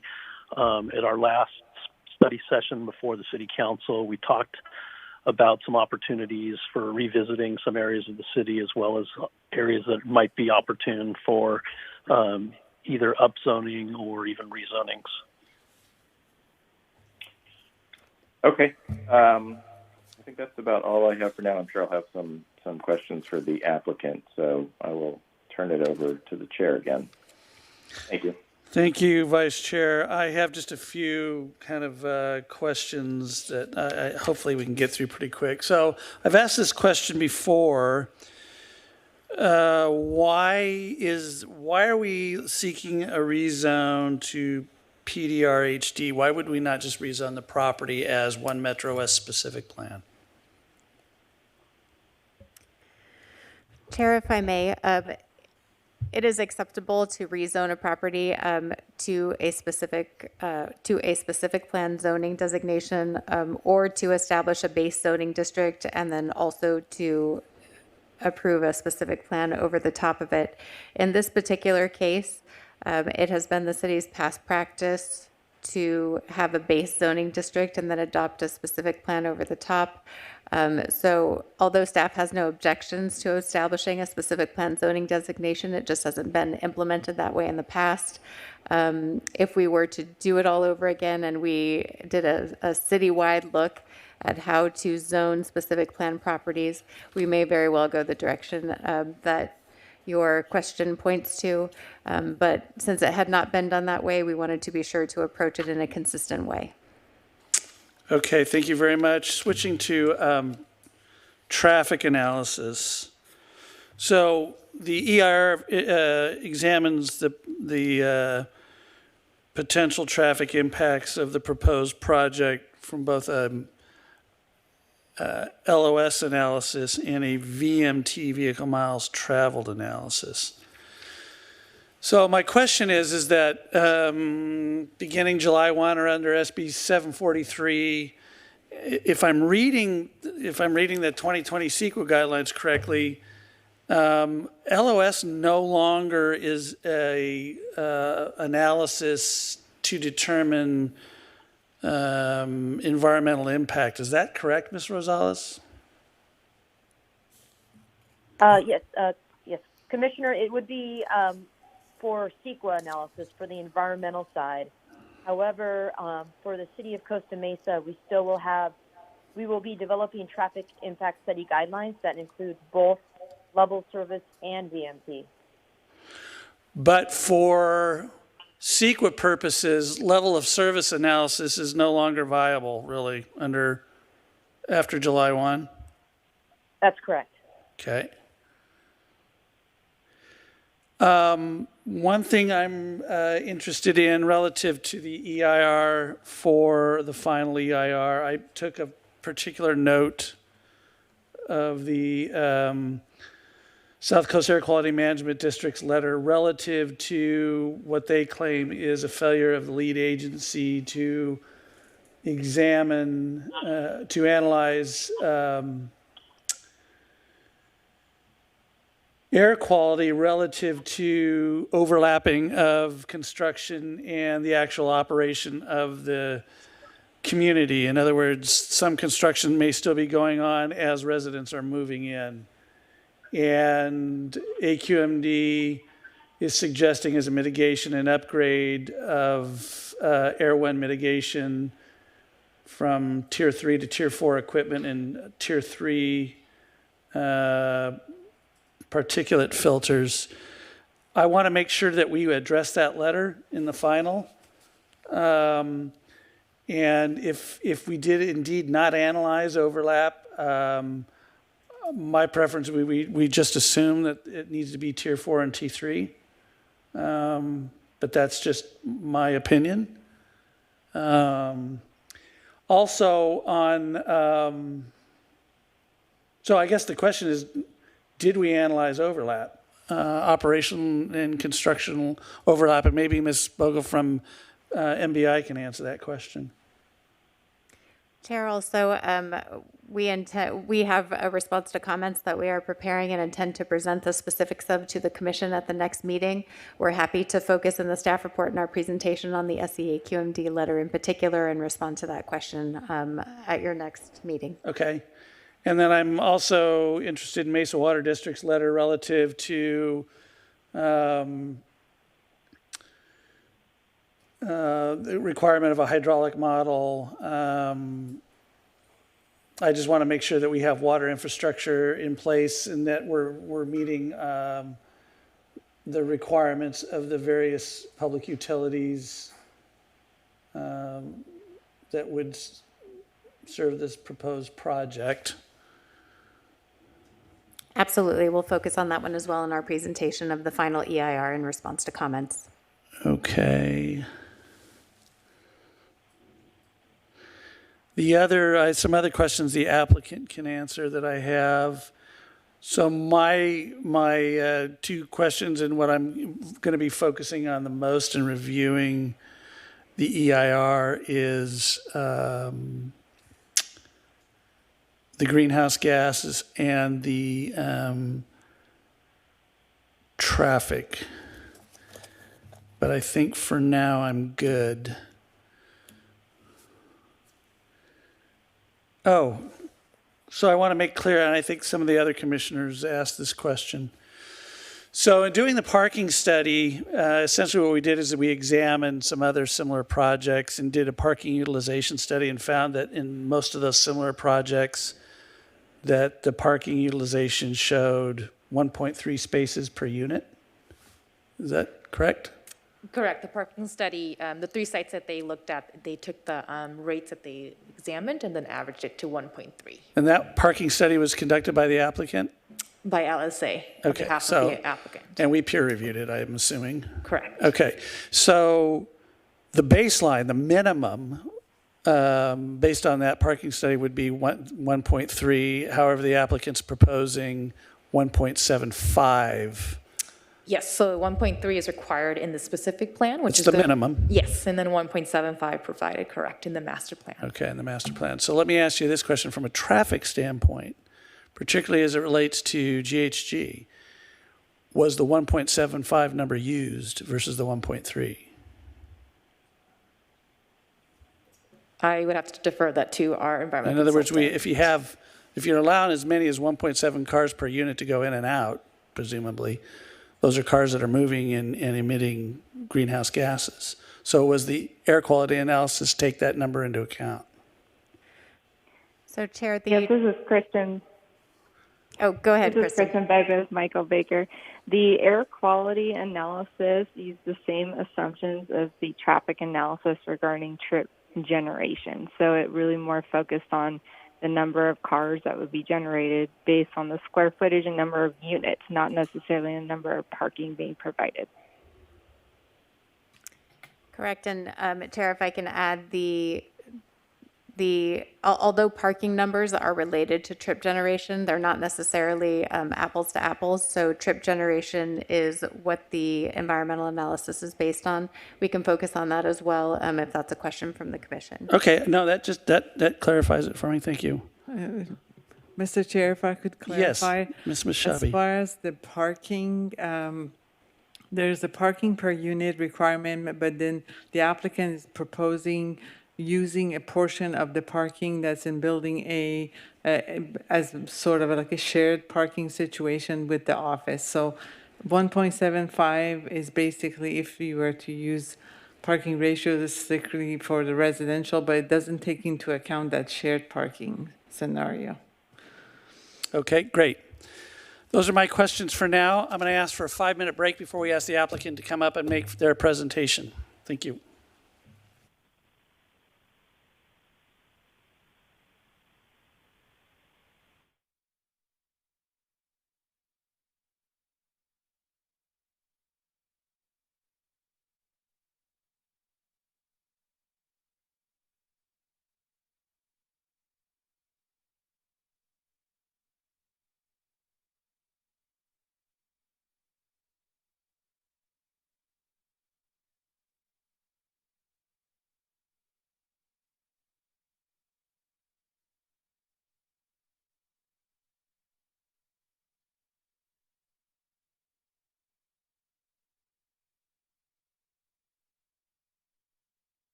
We're good to go back. Thank you. Okay, we're back in session.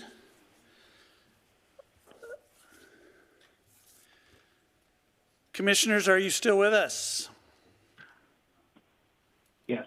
Yes. Yes. All right, very good. Yes. Thank you. So I will open the public hearing, and the applicant has already joined us at the podium. Please, sir, your name and address for the record, and then the floor is yours. Hold on, let me turn the mic on. That'd help. There you go. Brent Stahl, Rose Equities. I'm here for 1683 Sunflower Avenue.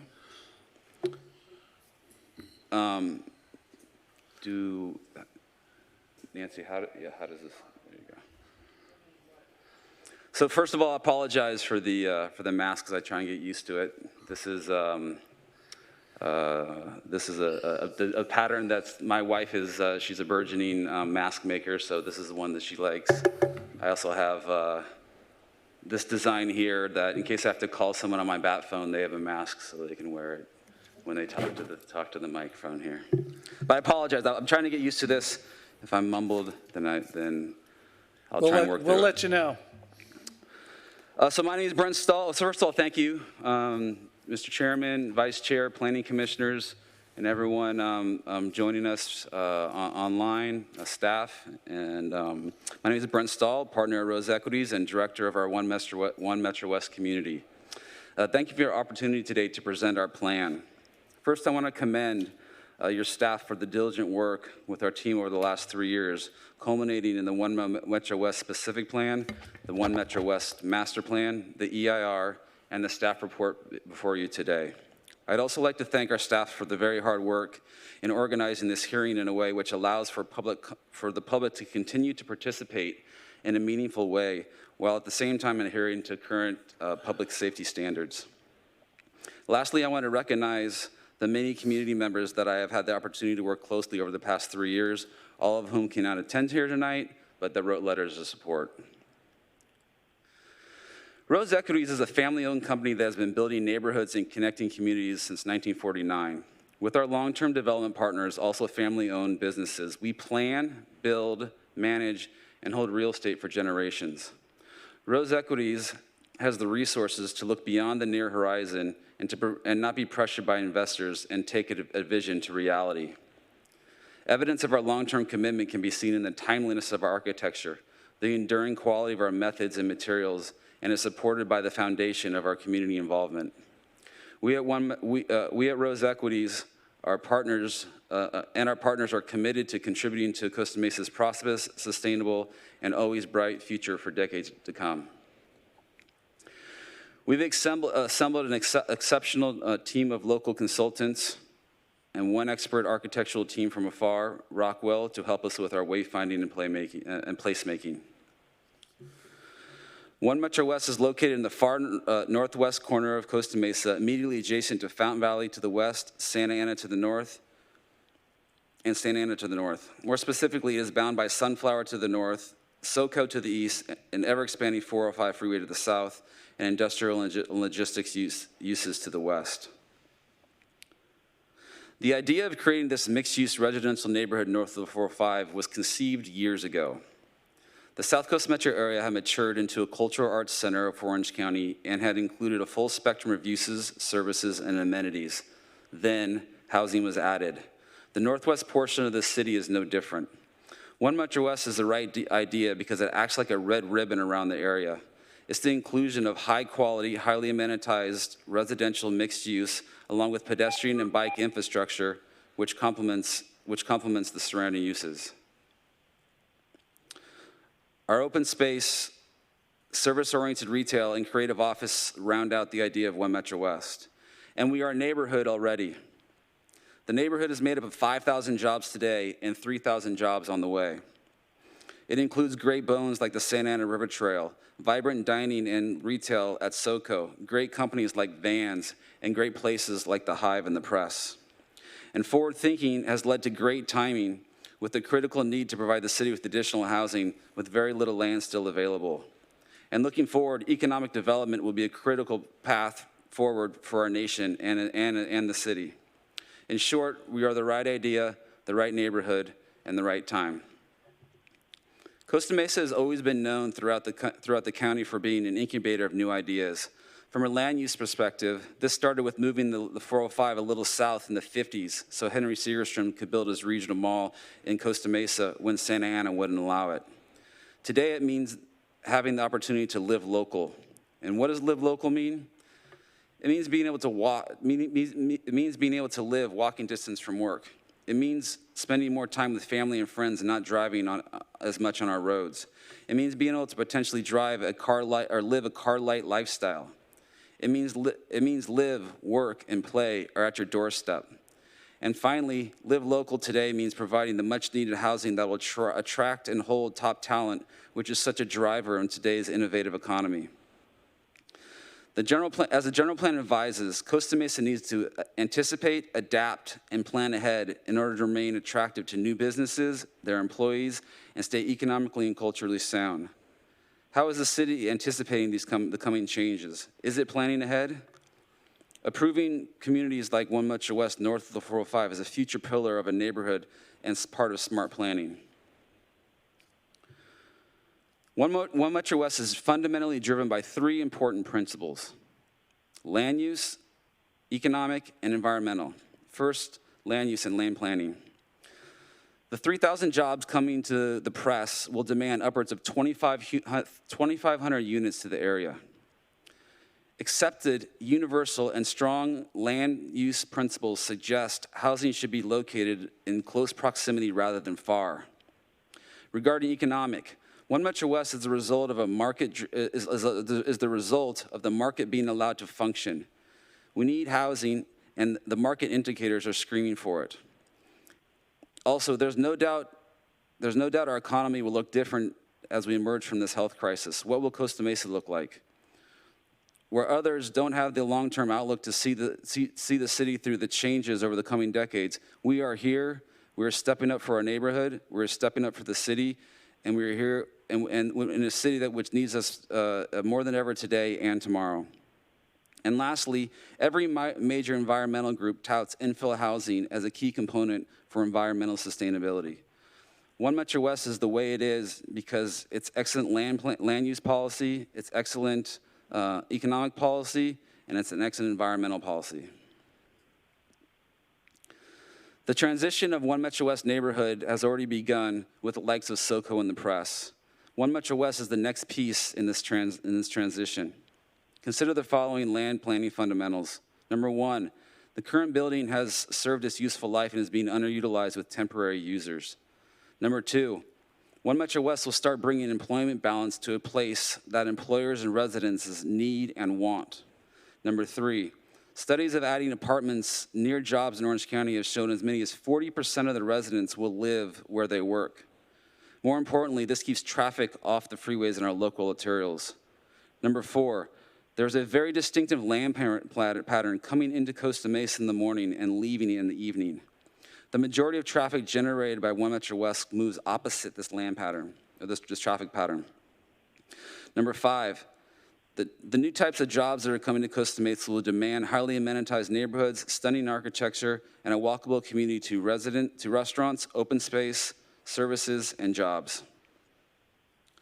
Number six, the mixed-use design from One Metro West allows for creative office space with visibility to the 405. This is ideal for a national company headquarters or a growing local surf company. Meanwhile, the neighborhood serving commercial retail design adjacent to SoCo will have convenient uses for the residential needs. Number seven, One Metro West is a missing building block to SoCo, the Press, the Hive, Vans, and the Santa Ana River Trail. Number eight, the RENA numbers, which the city is managing, we've discussed. Number nine, building affordable housing is extremely difficult and costly, and Costa Mesa hasn't been able to build a meaningful amount of affordable housing for decades. One Metro West can change that. I know there's been some questions about this, and I'll address that at the end here. Number 10, the trend of people working remotely from home offices, working remotely from home and home offices has been a steady march upward. This trend will only increase as we emerge from this health crisis. One Metro West main design objectives is the creation of the creation of connections between people, the neighborhood, and the community. It starts with the orientation of buildings, which allow for unique spaces. Then those spaces are programmed in a way which truly connects people to their environment. The results are public spaces that feel private and safe private spaces that give you the feeling that you're part of the action. Then we connect to our neighborhood through land use. A redesigned sunflower will celebrate the pedestrian as they are connected to the Santa Ana River Trail. Our on-site resident serving retail will connect the locals to SoCo. Our creative office connects to the park and residents and creates an opportunity to make an architectural statement for those driving along the 405. Our residents will have an opportunity to connect to their workplace with all the recognizable employers in the area, like the vans and the press. The result is a cohesive ecosystem for One Metro West's residents to thrive and extend these connections outward, weaving seamlessly into our neighborhood. The 4 major land uses at One Metro West community have been artfully designed to create a strong sense of place. Placemaking is an art form that takes a talented team of consultants and owner's commitment to excellence to properly execute. Placemaking always starts with land use, but the art of placemaking is in the details. As you can see from this image, design elements of placemaking are everywhere. Here you can see varied and high-quality building materials that are unmatched to similar residential buildings in Costa Mesa today. I want you to notice the 2-story volume spaces on the ground floor that engage the pedestrian. Taking a step back, notice the simpler colors that are highlighted by bold accents. Meanwhile, the elevations are articulated and varied. And the result is a sense of place that is driven by authenticity and attention to the smallest detail.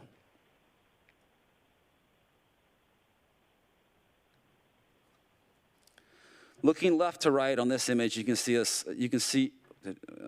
right, sorry, it's the right image. Looking left to right on this image, you can see the smaller sides of Building B and Building A facing the open space area. The architecture is clean and crisp with a timeless look that will stand the test of time. From this angle, Building B actually looks like 2 smaller buildings on the left-hand side. The open space will be programmed for that lazy Sunday feeling with places all over the place to rest and linger.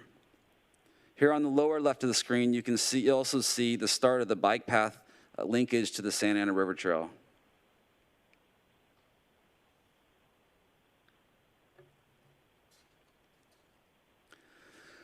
Again, from left to right, this is a view of Building C and Building B from Sunflower.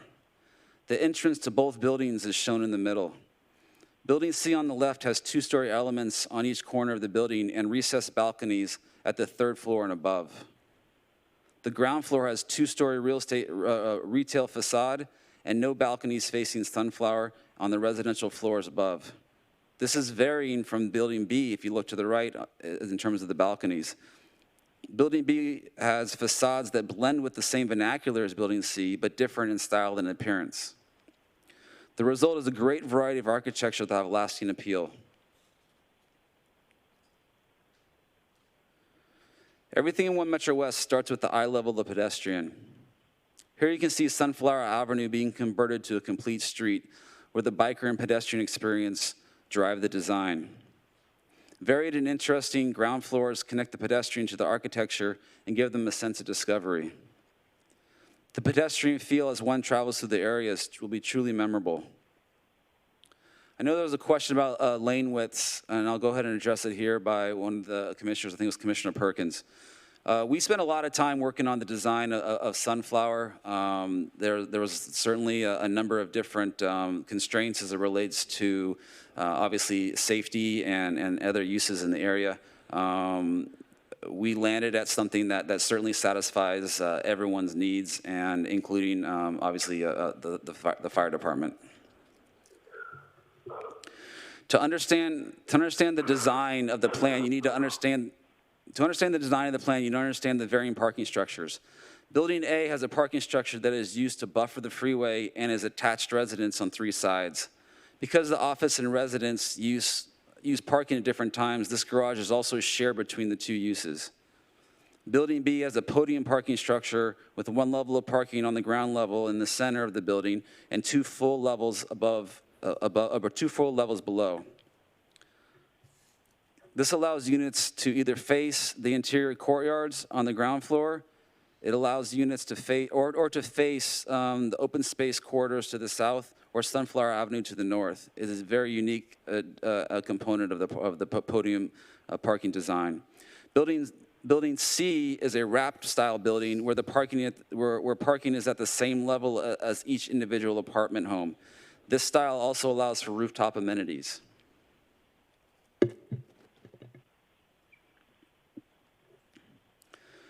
Our site plan shows the varying land uses on the ground floor and thoughtful coordination of uses throughout. The yellow color areas are the residential apartment homes. The light blue areas indicate indoor lobby areas and indoor recreational facilities. The red is the commercial retail that is located on Sunflower next to SoCo. The pink building is the 25,000 square foot creative office building. The green areas are the ground level outdoor courtyards. And the white areas that are not parking are open space, corridors, and vehicle access points.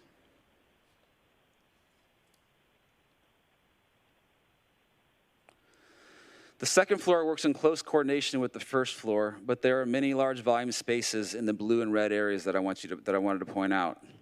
The green areas that now appear in Building B because they're elevated in 3 outdoor courtyards above the ground level parking. We have skipped floors 3 through 7, but I've already shown you some of those images. A lot happens on the way to the roof to create interesting elevations and varying building heights. The rooftop amenity terrace on Building C is a significant outdoor space with recreational buildings on all 4 corners of the roof surrounding the central pool and leisure area. Building B has reserved rooftops for solar.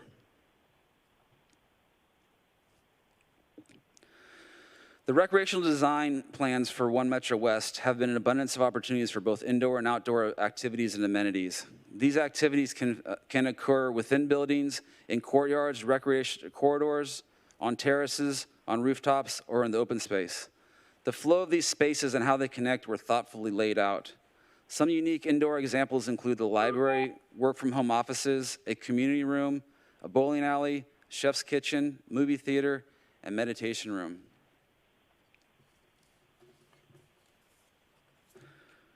Moving on to the outdoor amenities, there are several that stand out, including cafe terraces, a public dog run, pocket parks, and vegetation garden that will help create a fun and enjoyable community for the residents. What will not go into these outdoor spaces are uses not allowed by Measure X, as discussed before, such as outdoor playgrounds. Please note in the master plan, which I know all the commissioners have, the current preliminary designs of these facilities with their respective locations. The 1.5 acres of open space is adjacent to the main entry to the creative office building and residential buildings A and B. It is intended for both our live local residents and the neighborhood to enjoy. This area is bordered on the left with a redesigned bike path that connects to Santa Ana River Trail. As mentioned, the vision for this open space is to create that lazy Sunday feeling with several locations for the public art, informal seating areas, and a garden. Over the last year, our community outreach has worked throughout the community to build a thorough understanding of our approach. To date, we've had over 200 meetings, coffees, walks, and other events that directly involve Costa Mesa residents from all over the city with our focus on our immediate neighborhood. Here's what they've told us. A majority of the citizens understand the need for housing, and they want it to be located north of the 405, protecting the city's traditional neighborhoods. A majority of the citizens want affordable housing and recognize the need for market rate housing to subsidize its development and operation. For those that did not want housing, they said almost unanimously, if it had to go somewhere, it should go here. Our industrial, office, and retail neighbors want an intimate open space for people to relax and linger while not attracting regional folks from Fountain Valley and Santa Ana. Our retail neighbors want housing in support of their businesses. Think about these struggling businesses today and what housing next to them would have meant in the current environment. Our jobs-producing neighbors like the Press, the Hive, Vans, and IKEA want housing near their workplace. And all of our neighbors want a pedestrian, bike-friendly design which engages our entire neighborhood. In short, our design is the result of carefully listening to the most immediate neighbors and the voices of citizens from many parts of the city. Benefits of One Metro West. The benefits of One Metro West will provide positive impacts to our neighborhood, our community, and the city. The benefits to the neighborhood include creative office space, privately funded open space available to the public, improvements to Sunflower from Cadillac to Highland, improved bike pedestrian path and connectivity to the Santa Ana River Trail, and a freeway sound wall along the 405. Benefits to our greater community and the city of Costa Mesa include a city-operated community room, much new, needed, and affordable housing, housing for existing and future employees and businesses of Costa Mesa, particularly north of the 405, adding the missing residential element to the existing ecosystem. Very soon, 3,000 jobs at the Press will go home at night. The question is, where will they go? Will they go down Harbor and cut through Mesa Verde on the way to Fountain Valley and Huntington Beach? Or will they go on the 405? Or will they stay in our neighborhood north of the 405?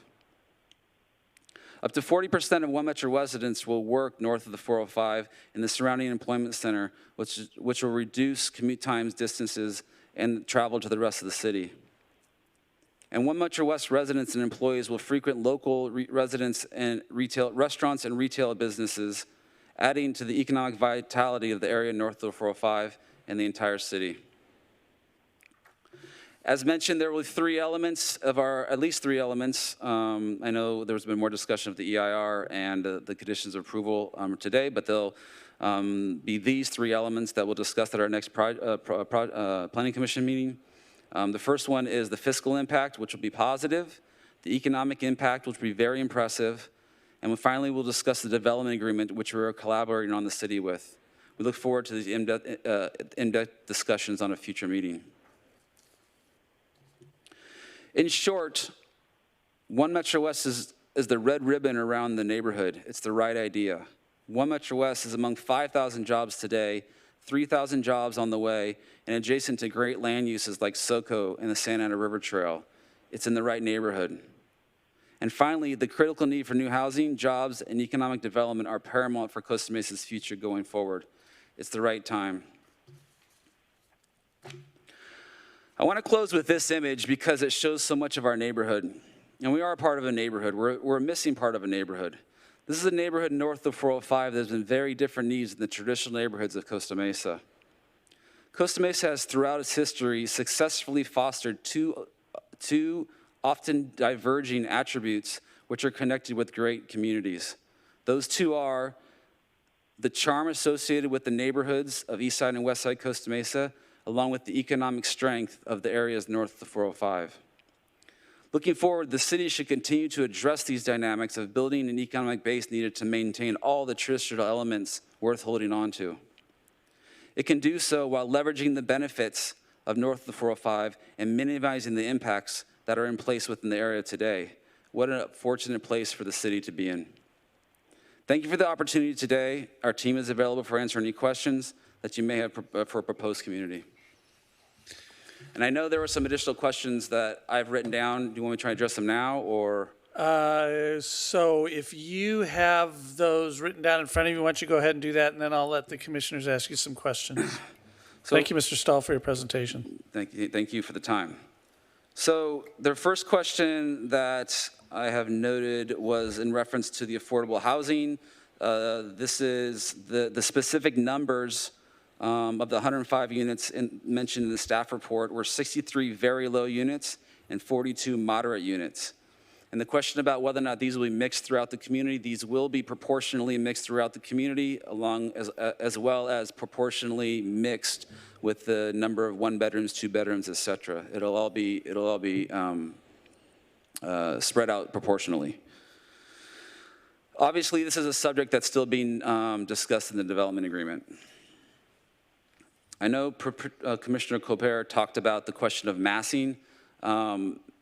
the massing look, the way the massing looked is we looked at obviously their most sensitive residents to across the 405 freeway at Mesa Verde, and we stair-stepped them away from the 405, and thus away from the Mesa Verde. There was a question about EV parking. So right now the plan is to park to California building code as it relates to EV parking. That code is always changing as each one of the code compliance is updated. We also build, own, and have built and are owning and managing a number of properties in Irvine. We can take the demand from that to right size the amount of EV parking that we'll need for this facility if in fact we don't have enough. There was also some other questions about what other types of parking will be in there. You know, as mentioned in building A, the parking garage will have some shared parking between the residents and the office, because those uses are obviously different types of uses on the demand during the day. And then we also will be having car share parking.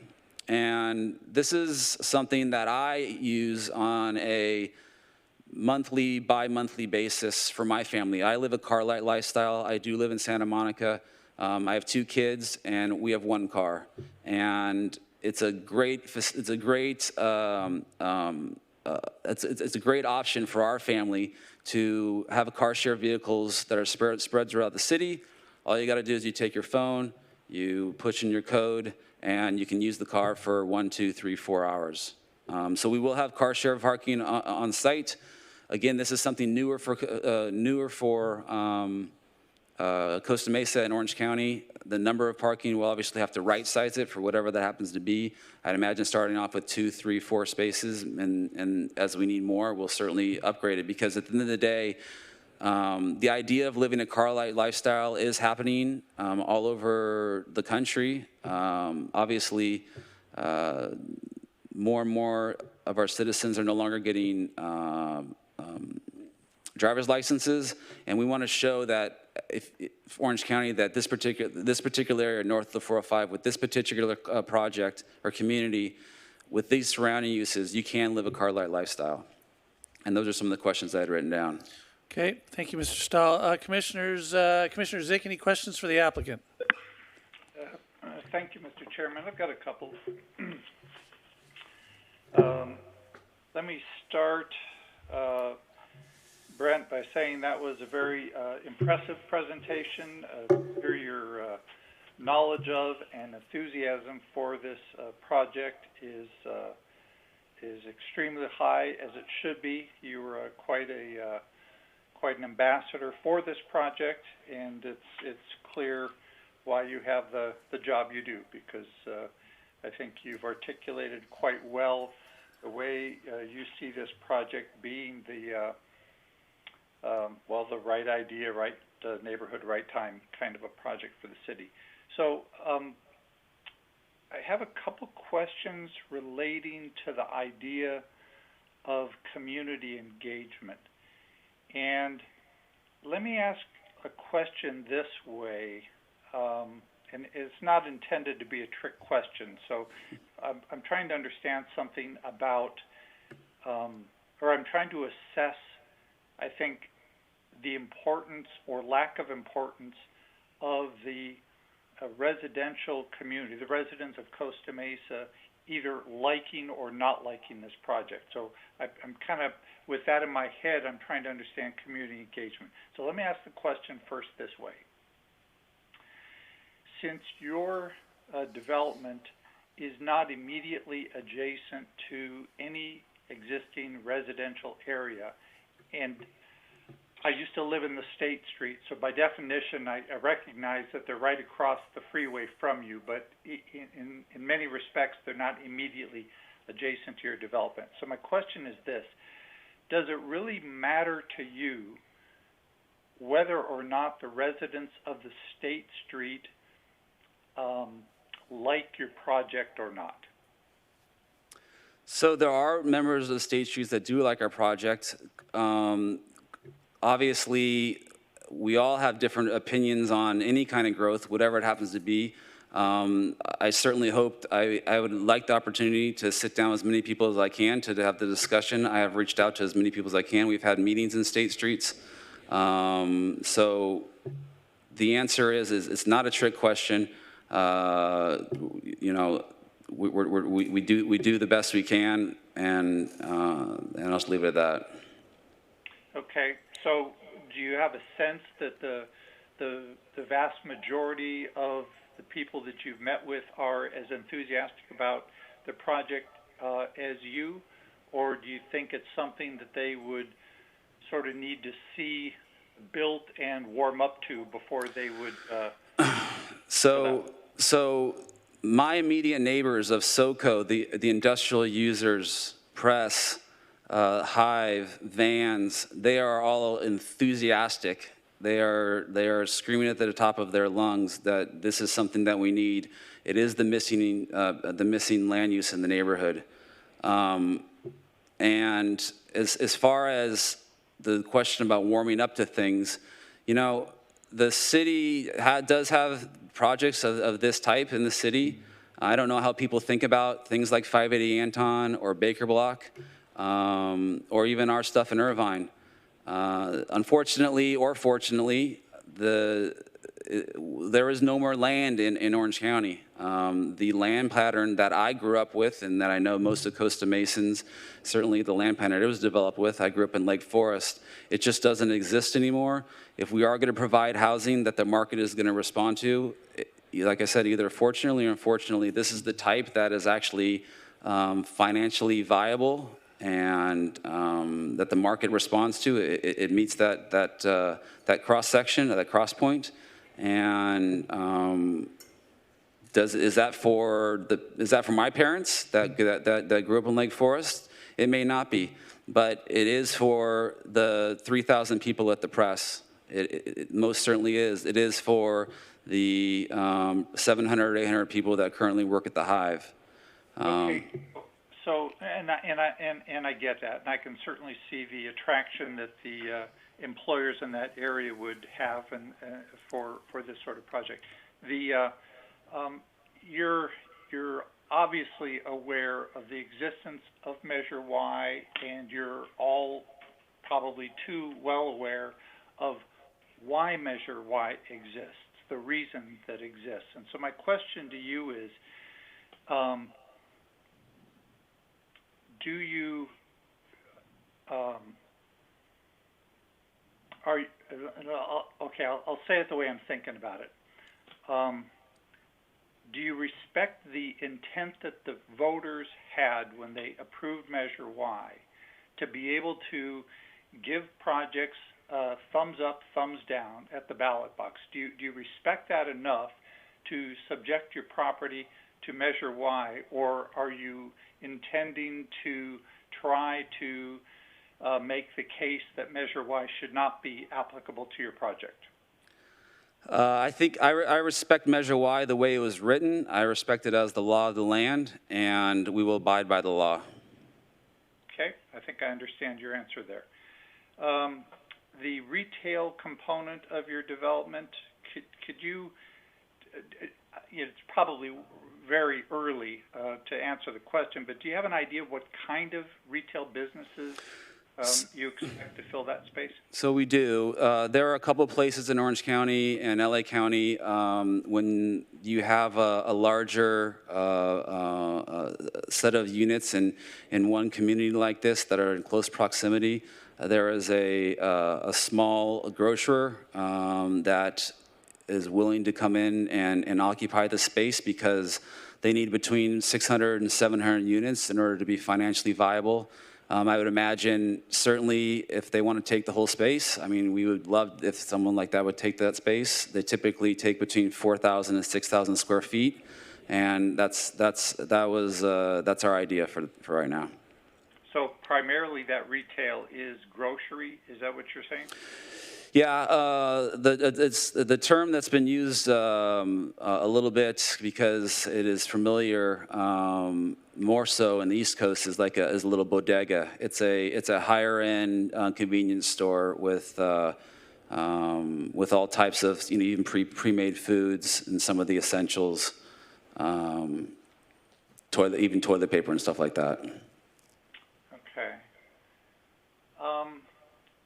And then I'm kind of curious about your thought of the I guess I'll call it the neighborhood as well. You refer a lot to, and this isn't a criticism, it's a question. You refer a lot to the press and to the Hive, and both of those are about a half mile away from your proposed development.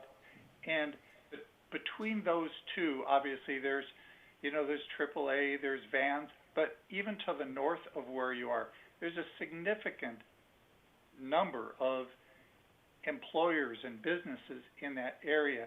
And I'm just wondering why it is, or how you think it is, that there's this strong connection between your development and the press when there are so many other employers closer to you than those two. So it's harder to describe 50 buildings of varying sizes between 20,000 and 50,000 square feet than it is to say Vans or the press.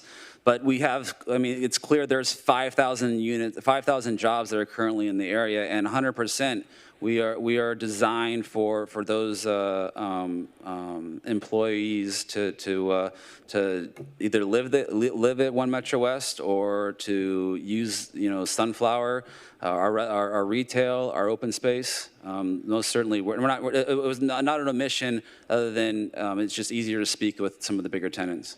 Okay, and that's fair. Thank you for that. And then my last question, I think, at least for now, has to do with this idea of it. And you and I discussed this a little bit when we met, and too complicated. But excuse me, Commissioner ZICH, if I could, everybody else who's on their phone, could you mute your microphones? Thank you.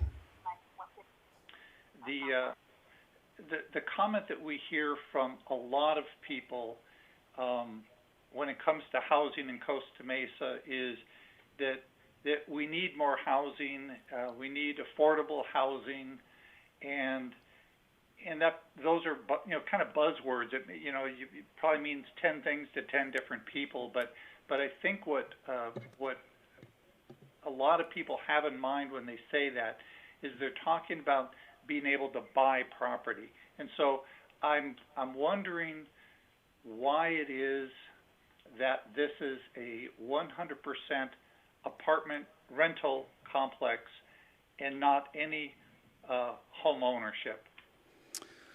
So I'll tackle that in two ways. First of all, the question of wanting to buy property. I don't know if you own your home or not. Let's just take someone that owns a home in Costa Mesa. Let's say it's a 2,000 square foot home, and if I were to redevelop it today, it maybe, just for a simple math, it costs $200 a foot to build. So that, in theory, the home should cost $400,000 plus or minus, however you want to look at some of the different soft costs, etc. In reality, it's probably going for 2,000 square feet, a new home, 800,000 square feet, just to make the math simple. It's roughly double. And the difference there is the land.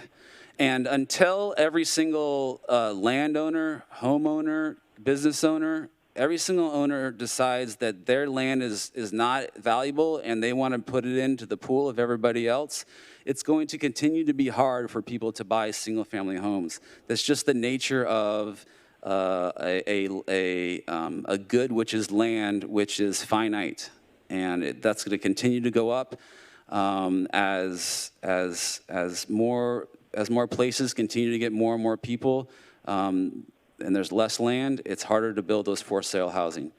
Now, number two, I'm kind of remembering something that we spoke about, and this is specific, obviously, to this style of housing. First of all, it's very difficult to have affordable housing mixed into a property like this that's for sale. Another reason is we are not for sale owner builders, and that's something to think about. But most importantly here is the market is just not there to build this type of anything over 10, 20, 30, 40 units. Anything, once you start to get to that level of development, the financing to develop that type of project just isn't there. So let's take it. There's lots of different nuances to that, but very simply put, if I have a 50-unit building that I'm trying to build for all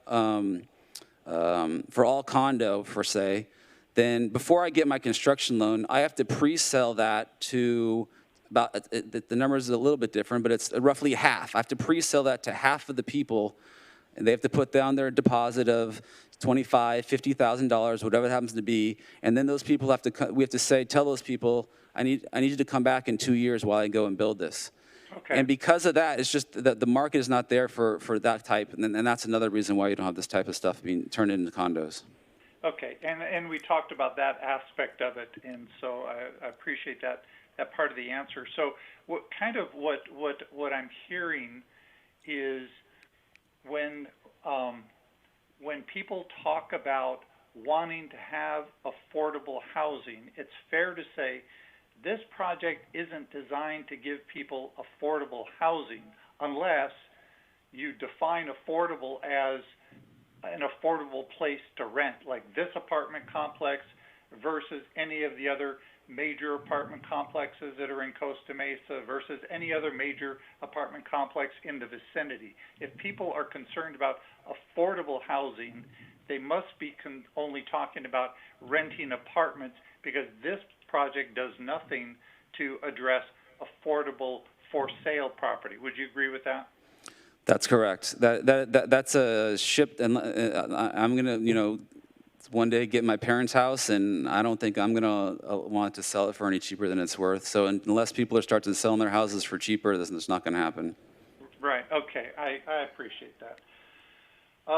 Okay. Well, the last, it's not really a question, but I do want to pass again some compliments on to you in not only your description of the project, but I think the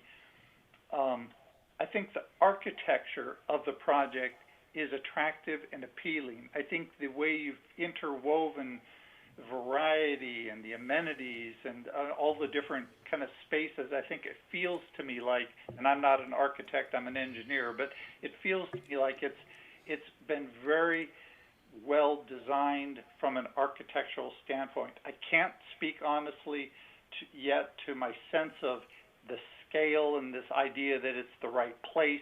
I'm not passing judgment on that. I'm just telling you I don't know about that. But in isolation, it seems like it's a gorgeous looking development. So anyway, I just want to compliment you on that. I appreciate that. We did have two very talented architects working on this, so I appreciate that.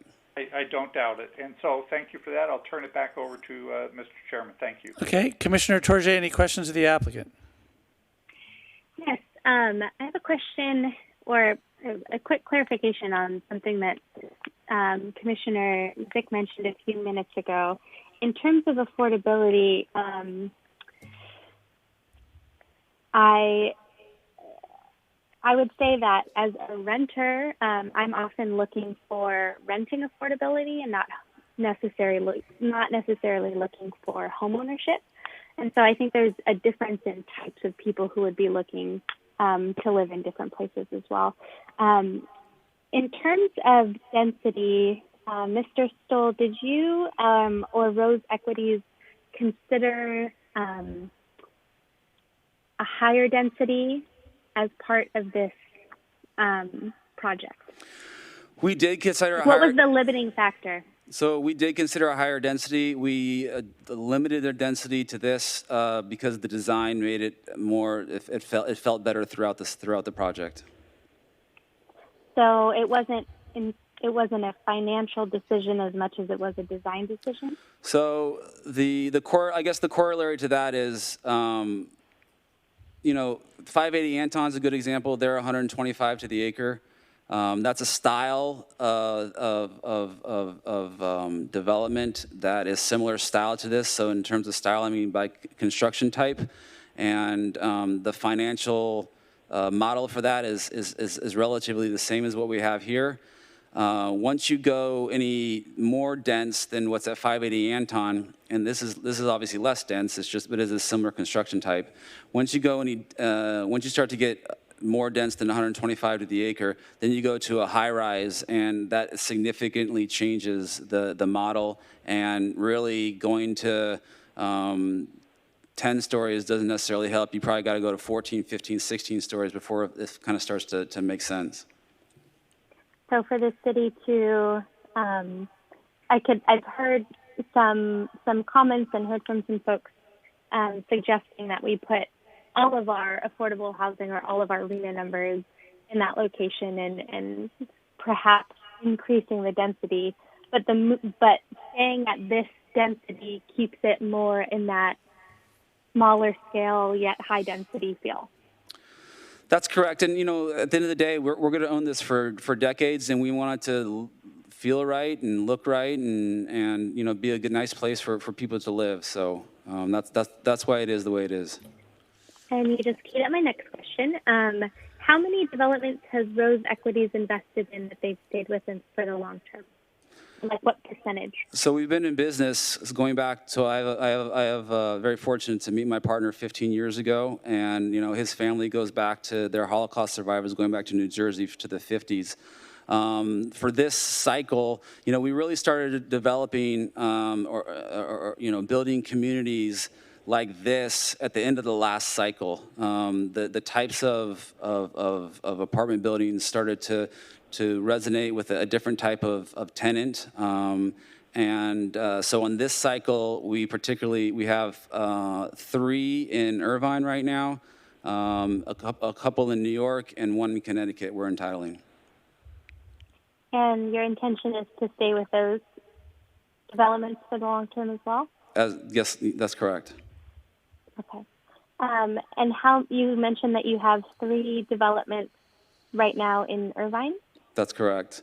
One has been fully operating for, it's called Metropolis. It's been fully operating for at least 18 months. It's been open for probably closer to 30 months. We have another project called Elements, which the first 388 units are fully built. And we're starting on the second phase of that. And then we have another project that we are going to start construction this year on. That's called Velour. Velour. Okay, thank you. In terms of we've had a few questions on connectivity and a few questions on jobs. And I really appreciated your response to the person or the people who would be renting in this development and where they would be located. And I just want to thank you for your presentation, and thank you for clarifying. There are a couple notes that I had that your presentation helped answer as well. And so I will wrap up my questions. I have a few on the environmental impact report that I will save for next week, next commission meeting. Okay, thank you, Commissioner TOURJE, for that. In fact, Commissioners, we are at 10:25. We have one other public hearing tonight. I do want to make sure that the public comments that have come in this evening on this item are read into the record. So I would ask you to reserve your questions for the applicant to the bare essentials and then hold the others over to the next public hearing. So Commissioner Perkins. Thank you. Let me adjust what I am looking at here. One question which I think is relevant potentially even to the development agreement that is coming up next week is how was the mix of affordable housing decided? So can you walk me through how this amount, this 10% and the ratio of very low and moderate was chosen? So it's something that's still obviously to be decided. Building affordable housing is very costly and difficult. The nuances matter. The economic model, for instance, in Irvine, that we're very familiar with would not work in a good portion of Santa Ana. Just the economics are that different. We have modeled this in terms of the practical solution to all this, very similar to the Irvine model, because from a financial standpoint, the economics are similar. So in Orange County, the most affordable units to be built in any city is the city of Irvine. They have a inclusionary housing ordinance that is both robust enough and financially, it meets that cross point of being able to actually make it financially viable to build these affordable units while building enough units.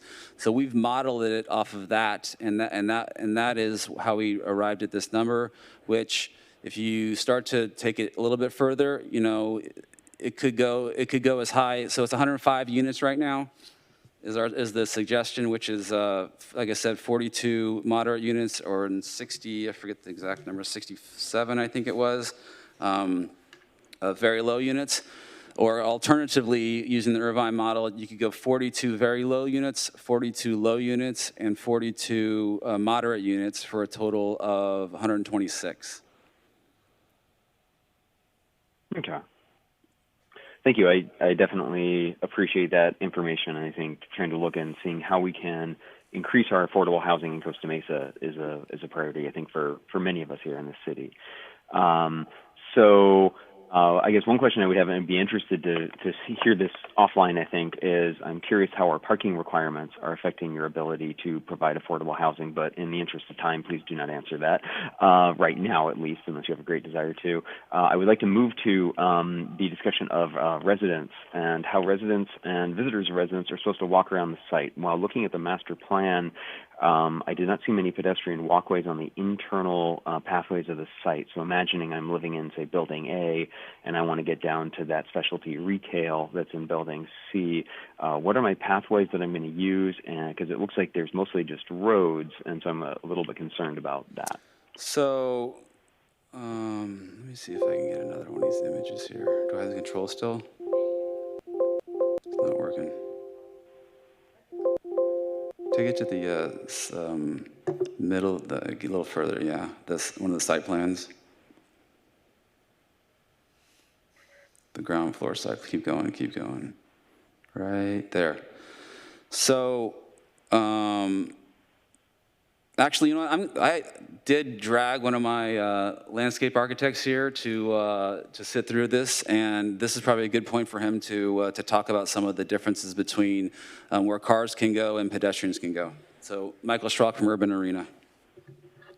Thank you for having me. You know, let's go back to the actual image you had up that's looking, it's a bird's eye view and shows all the different levels, because that was actually a really good question and something we've left out.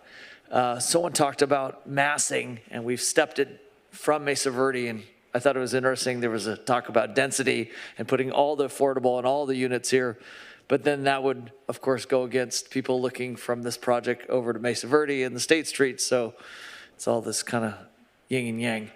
But one of the main things that hasn't been spoken about is how we've developed this into 3 different buildings specifically for pedestrian circulation.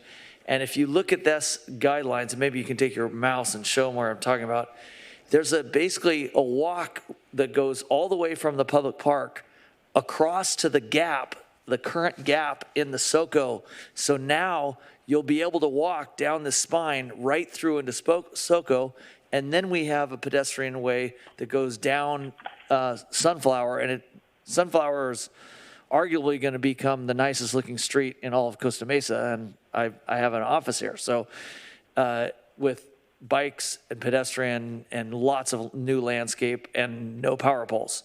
So to answer your question, how they get to the thing, you saw on the white diagram site plan, it didn't really show all the green, but there's walkways on both sides of those roads. And more importantly, those roads are actually mostly just fire lanes.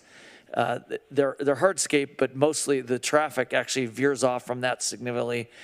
You'll really be able to just walk down the roads. There'll be all of this open space opens onto that. So there'll be interactive stuff going down all the pedestrian spine all the way through. Okay. That actually helps a lot to realize that that middle pathway, that middle section there is not actually a road primarily intended for motor vehicles. That helps a lot. Would it be possible for in your Commissioner Perkins, did we lose you? He got timed out. Okay, Commissioner Russell, we're going to move on to you, and then when he checks back in, do you have any questions of the applicant, Commissioner Russell? Just one quick question. I see that you're planning to have a private daycare facility. Now, are you talking about that being private from the perspective that you're going to have the space and you're going to lease that out to a provider, or private from the perspective that it's just going to be for the residents of the community? So it's and I don't know, does it say daycare someplace? It's more like a kids zone. So it's a space that's designed for kids to go and play in and so forth, but it's not intended to be a daycare. Oh, okay. So it's all right. That clarifies that. All right. Thank you. That's the main question for right now. Okay, Commissioner Perkins, you back? I am back. Sorry about that. That's all right. Wanted to just continue with the pedestrian friendly. I was wondering if in our next meeting, if it would be possible to have a diagram highlighting the pedestrian connections and pedestrian infrastructure provided in the project. Yes. Perfect. And I think, especially in the interest of time, that is all the questions I want to ask tonight. Thank you very much. Thank you, sir. Commissioner Colbert. Great presentation. Thanks, Brent, for answering a number of questions and providing this. From our conversation into the rendering, I'm able to imagine and really think thoughtfully more about this project. So thank you for that. And also, my questions are related to, I have 4 quick questions, and I'll just go through them and allow you to incorporate one response. My first question is related to the phasing strategy, and what was the approach and why did you decide to build building A first in that location as opposed to where building C is located? What was the motivation behind that? What is your plans in the case that you are not able to complete the construction by 2025 or some economic issue happens and the project goes under, or some financial challenges or hardships or approach? What type of securities are in your pro forma to account for that, to ensure that the construction is completed? My third question is related to the number in the presentation, and you kind of alluded to it just shortly a short while ago, is 105 to 126 as it relates to the way that you're thinking about what I'm going to call little a affordable housing, and why aren't you adopting the Irvine model to increase to that 126 number as opposed to that 105 number? My last question is, do you have any data, or was there a study done that relates to the promotion of the live, work, play community? Because my concern is that we're talking about the 5,000 employees and the job centers that are approximate to this proposed development. However, we know that proximity doesn't necessarily mean access. And so I want to understand if there is data that speaks to a capture rate for those individuals, because a number of those individuals may work in positions or roles that don't meet the income criteria to live in this particular project, which is a concern to me, because we are stating that a lot of the transportation will die down in this area because people will be able to live, work, and play, when a lot of people that work there may not be able to live in that same area. So those are my questions. Thank you for the questions. I will address these one at a time. So first, as it relates to the phasing, first of all, I know the staff report said 2025. The EIR is actually 2027. So I wanted to make sure we had that clarification. In terms of phasing, doing building A first, clearly for the long term and enjoyment of our residents to enjoy their home, protecting the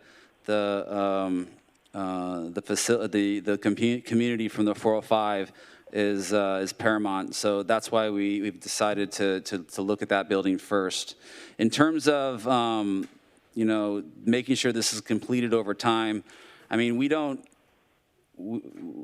I've been at this since 2013. We don't begin these types of things thinking that anything is going to happen in one cycle. Hopefully it'll happen within 2 cycles. I mean, we're already obviously changing cycles as it is. Because we're here for generations, we're here for the long term, and as economic times are better, we're certainly gonna get it. We're certainly build as fast as we can. Like I said, we've been doing this for years, and we've never given a property back for any reason, or it's just something we don't do. In terms of the number of affordable housing units, so the Irvine model actually is either 105 units or 126 units.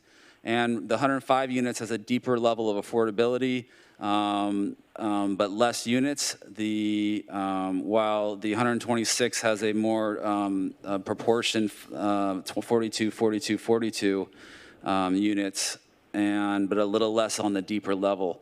So we're comfortable with either of those, and that's something that we will discuss during the development agreement. And in terms of the live, work, play question, 2 things. First of all, we did do a study actually of vans, of the workers at vans, and I'd be happy to send that along to staff that they can forward on to you. That showed approximately 70 to 75% of the workers at vans could afford One Metro West on the market rate side. Obviously, a greater portion of it could do the affordable units. And then the Irvine Spectrum area is actually a pretty good comp for, not necessarily a comp because I believe that this area has a lot better bones than the Irvine Spectrum area. But from a live, work, play standpoint, there's about 9,000 units that are down there right now that the Irvine company obviously owns. And about 40 to 42% of those people that live there work in Irvine Spectrum. And I know Irvine Spectrum is a little more spread out than this area, but that's a pretty good comp for people that wanted to live where they work. Thank you. And is that the extent of your questions, Commissioner? Yes, Mr. Chairman, I have no further questions. Okay, good. Vice Chair Harlan. Thank you, Mr. Chair. Thank you, Brent, for spending your evening with us. Obviously, this is a mammoth undertaking that's years in the making. I appreciate the level of detail that you've shared with us tonight. I don't have any specific questions at the moment. Quite honestly, I'm more interested, as the chair had mentioned, getting the public comments read into the record. Many of the commissioners have had the benefit of reading some of the comments, but I think that the public needs to hear what's been said. I will state that I'm very interested in the next commission meeting, hearing more about the fiscal impact and economic impact. And I'll have several questions related to that and the EIR then. So that's my comment at the moment, Mr. Chair. Okay, thank you, Vice Chair. And I'm going to defer my questions just for Mr. Stahl's purposes. I'm going to be very interested in discussing with you specifically the master plan and alternatives to at least the initial treatment I see for the parking garage facing the 405, but that's just conversation for another day. And then I might have some other questions related to the EIR and doing some initial visual study work from the state streets. Other than that, I have no additional questions for the applicant at this time. I will thank you, Mr. Stahl. You can have a seat. I will open it for public comment and ask Ms. Green if we have communications from the public on this item. Yes, Mr. Chairman, we do, and I'll begin reading them now. Okay. First is submitted by Jonathan Hastinen from Stillwave. Stillwave would like to submit this letter in our continued support of One Metro West. As you know, Stillwave is a full-service commercial mixed-use real estate management operating company and investment management firm with an office in Costa Mesa. We have been active in commercial and multifamily real estate for over 46 years and have built a reputation for successful execution throughout our target markets. Specifically, we have two significant creative office and mixed-use properties in Costa Mesa, Hive and the Press. As a vested owner in this north of the 405 submarket, we believe that One Metro West will be a great addition to our community and would be a nice complement to our Hive and Press projects. Having residents adjacent to our projects will provide stability and a strong employee base for employers officing at our projects. We hope you will continue to have the opportunity to review the merits of One Metro West in the upcoming meetings. The current and future tenants of the Press and the Hive will unquestionably benefit from these types of live, work, play environments, which is why we support One Metro West. The next one is from Deborah Marsteller. I live right across from Moon Park at California Nevada Street and also have the privilege of working at Cambridge Park next to the proposed One Metro West development. I am fully supportive of the proposal. Our housing shortage is disgraceful, but additionally, I think we need more cool things to do. I want to be able to walk over and sit outside for coffee. It will complement Costa Mesa. Thanks so much for your time and good luck with this project. The next one is from Michael Moses Knolls. I'm a homeowner on the west side and a Costa Mesa resident for over 17 years. I'm excited about this new project from One Metro West. The most important aspect to me is the affordable housing units for our neighbors who live and work in Costa Mesa. The affordable units show that we value them, and I urge One Metro West to make more low-income units available than the minimum mentioned. I also look forward to riding my bike with my family up the Santa Ana River Trail and enjoying the new outdoor space that they are building. We need more parks, outdoor space in our city, and I am glad. OMW is setting an example for other developers. Next one is from Tracy Valencia. I support One Metro West. Thinking about Costa Mesa as two different cities is so vital today. Our economy is struggling. It's so important we continue to look north of the 405 for our economic growth. One Metro West supports the neighboring businesses and offices and should be seen as a huge asset for our city going forward. We all are going to need it. This is from Mike Mullen. I just wanted to be sure to... Wait, I'm sorry. That's okay. Oh, wait, here we go. I just wanted to be sure my support was noted for the proposed project at One Metro West. I sent an email earlier in support of the project as I do believe this would be a great usage for the property and increase tax revenue for the city in a positive manner. I hope the project is approved as it is a responsible, well thought out design that will do nothing but make our city a better place to live. This is from Bruce Krockman. Plainly said, we need more housing. As a parent of two millennials, one who is already buying a residence in another state, I hate to see our kids and grandchildren priced out of housing in Southern California because we don't have the courage to add housing and the ingenuity to address the legitimate concerns that existing residents have. Please find a way to make this proposed expansion of available housing work. Next one's from Russell Rollins. I have written a couple letters in the past in support of One Metro West community. One item I did not highlight before is economic growth. Coming out of this health crisis, economic growth will be vital to seeing Costa Mesa move forward. Our city gets so much money from retail, which will not look the same as before. One Metro West should be seen as a giant gift to Costa Mesa at a time when so much change is on the horizon and a few are stepping up. The project needs to move forward as fast as it can for the sake of our economic health. Next one is from Ross Bourne. As a resident of Costa Mesa and Mesa Verde, I gladly support the proposed One Metro West community. The area of Costa Mesa north of the 405 has long served as the economic engine of the city. However, with its relative lack of housing, the traffic coming and leaving the area has put a strain on many of our traditional neighborhoods during the peak hours of the day. It was great to see the city's environmental impact report confirmed that the One Metro West community will serve as an ideal complement to the new and existing jobs north of the 405, drawing impactful traffic away from our nearby neighborhoods. A strong housing policy should be a part of our civic North Star. This includes all kinds of housing for sale and for rent, both market and affordable.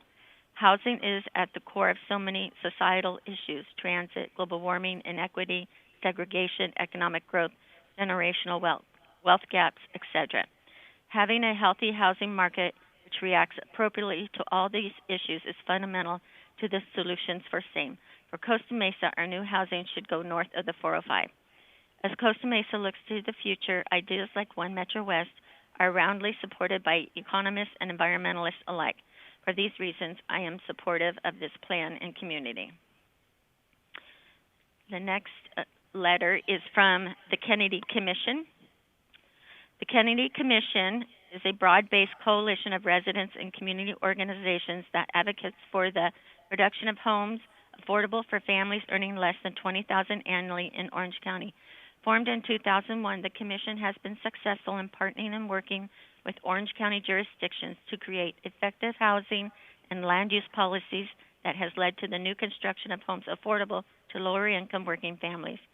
After reviewing the One Metro West mixed-use development project proposed at the 15.23-acre site located at 1683 Sunflower Avenue, the Commission would like to provide the City of Costa Mesa's Planning Commission comments on the proposed development, One Metro West.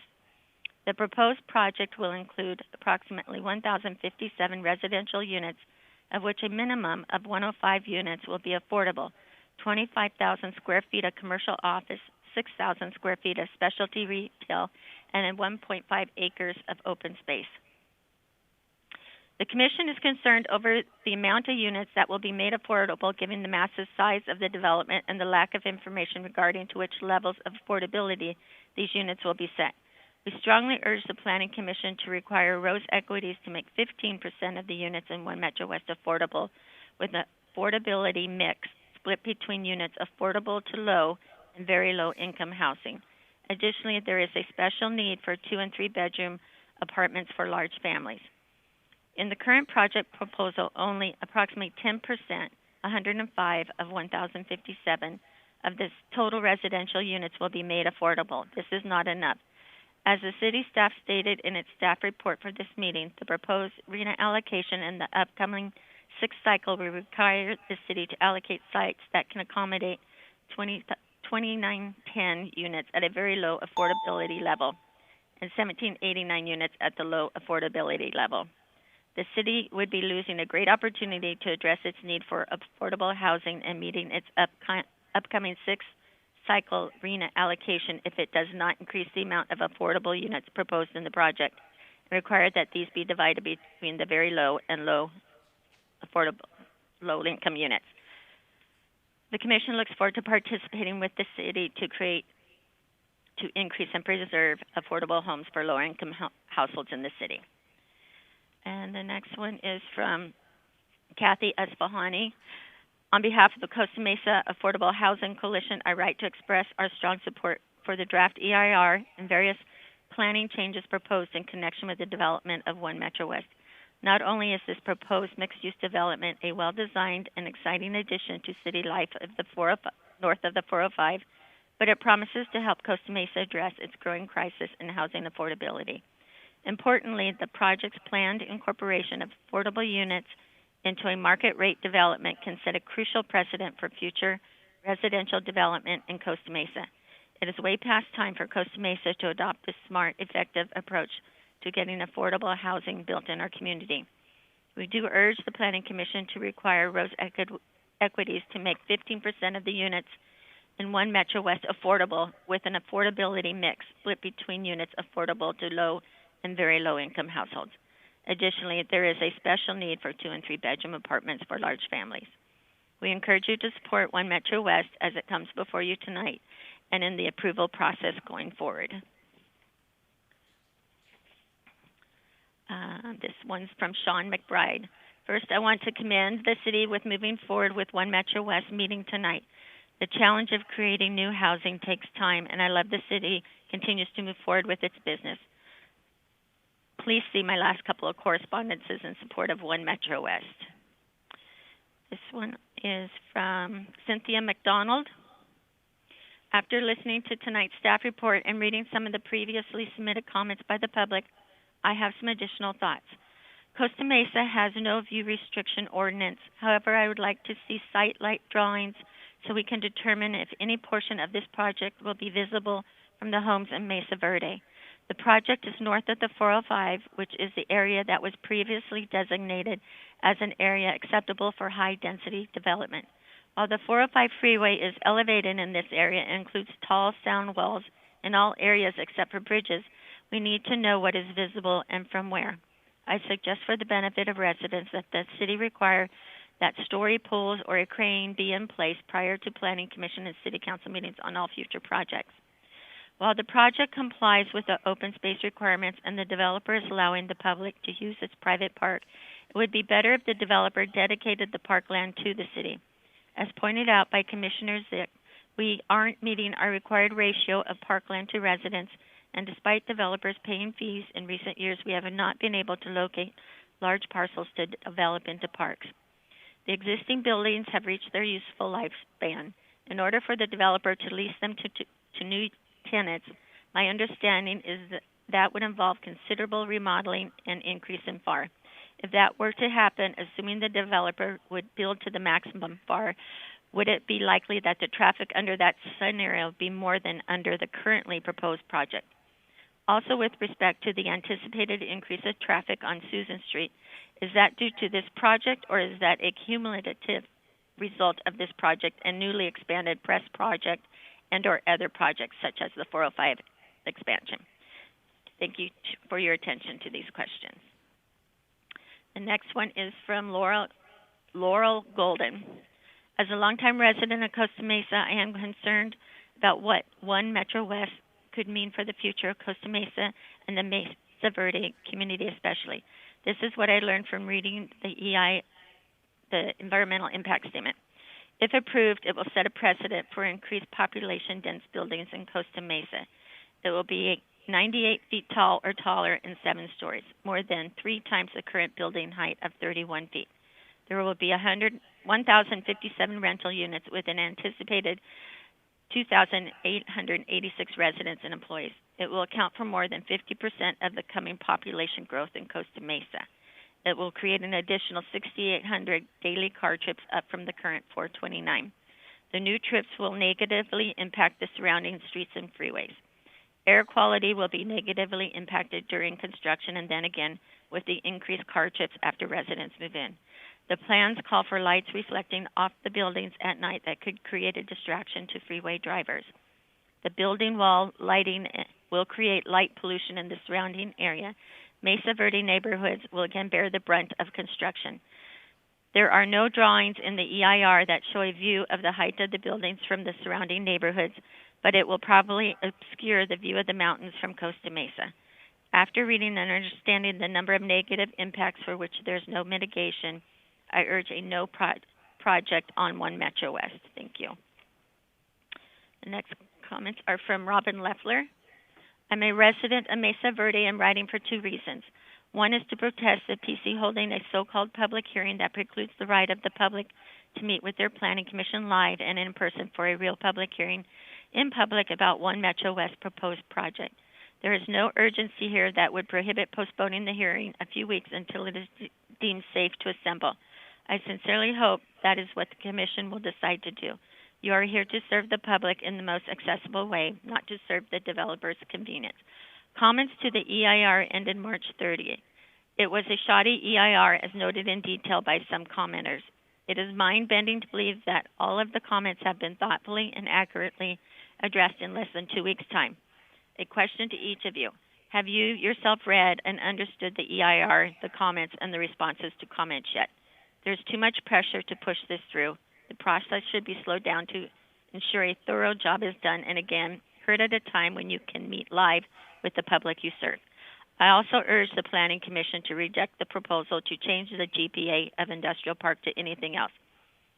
This parcel is part of a cohesive low-rise light industrial and manufacturing zone beneficial to Costa Mesa as it is. Note also how attractive the neighborhood is with generous landscaping and consistent character. It is a source of employment and of revenue to the city.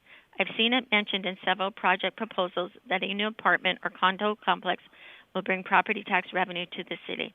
This is somewhat of a myth. It is true for a very short time, then the cost of providing public services outstrips the portion of property tax the city receives, and the city bears the brunt of the cost. The traffic is a major and unmitigable factor. During each rush hour, I often must drive north on Harbor between Geisler and MacArthur. It takes 25 to 35 minutes to turn left onto Harbor from Geisler, then proceed up to Harbor to turn left on MacArthur. The rest of the day takes about 5 minutes. All intersections from Adams to MacArthur are at or near gridlock. Forget turning left onto South Coast Drive. It almost doesn't move at all. A snail could beat the pace of traffic merging onto the 405 from South Coast Drive.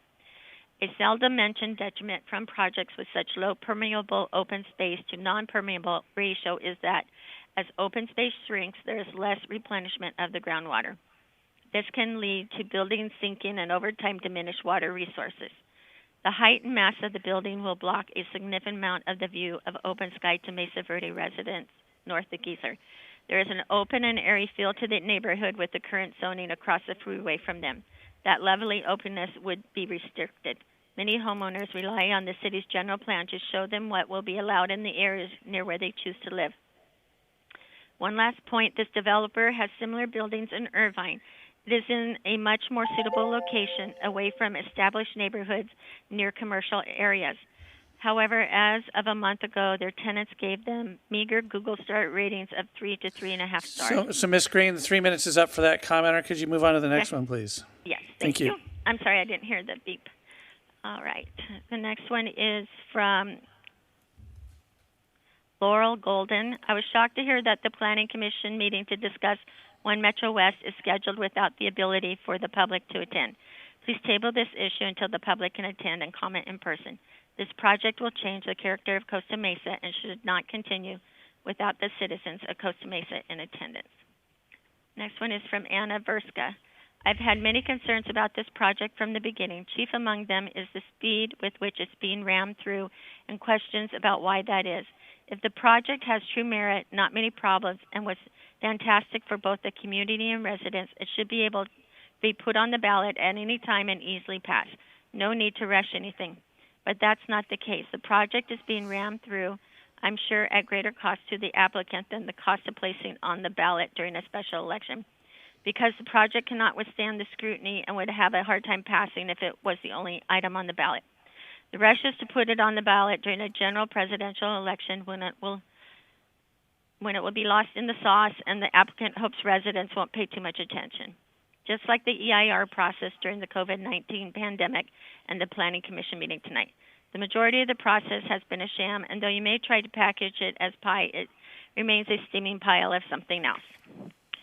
The next one is from Mary Spadoni. Metro One West basically has limited visual plans, no plans with elevations, a disastrous EIR. Egregious traffic outcome at already overstressed intersections. State Street residents will be victims of visual blight, assault, and pure visual ugliness. Impact on parks, measly fraction 1.5 of the need provided for the residents of this project, let alone public access. Talk about snake oil salesmanship.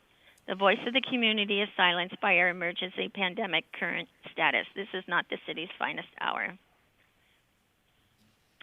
Next comments are from Ann Parker.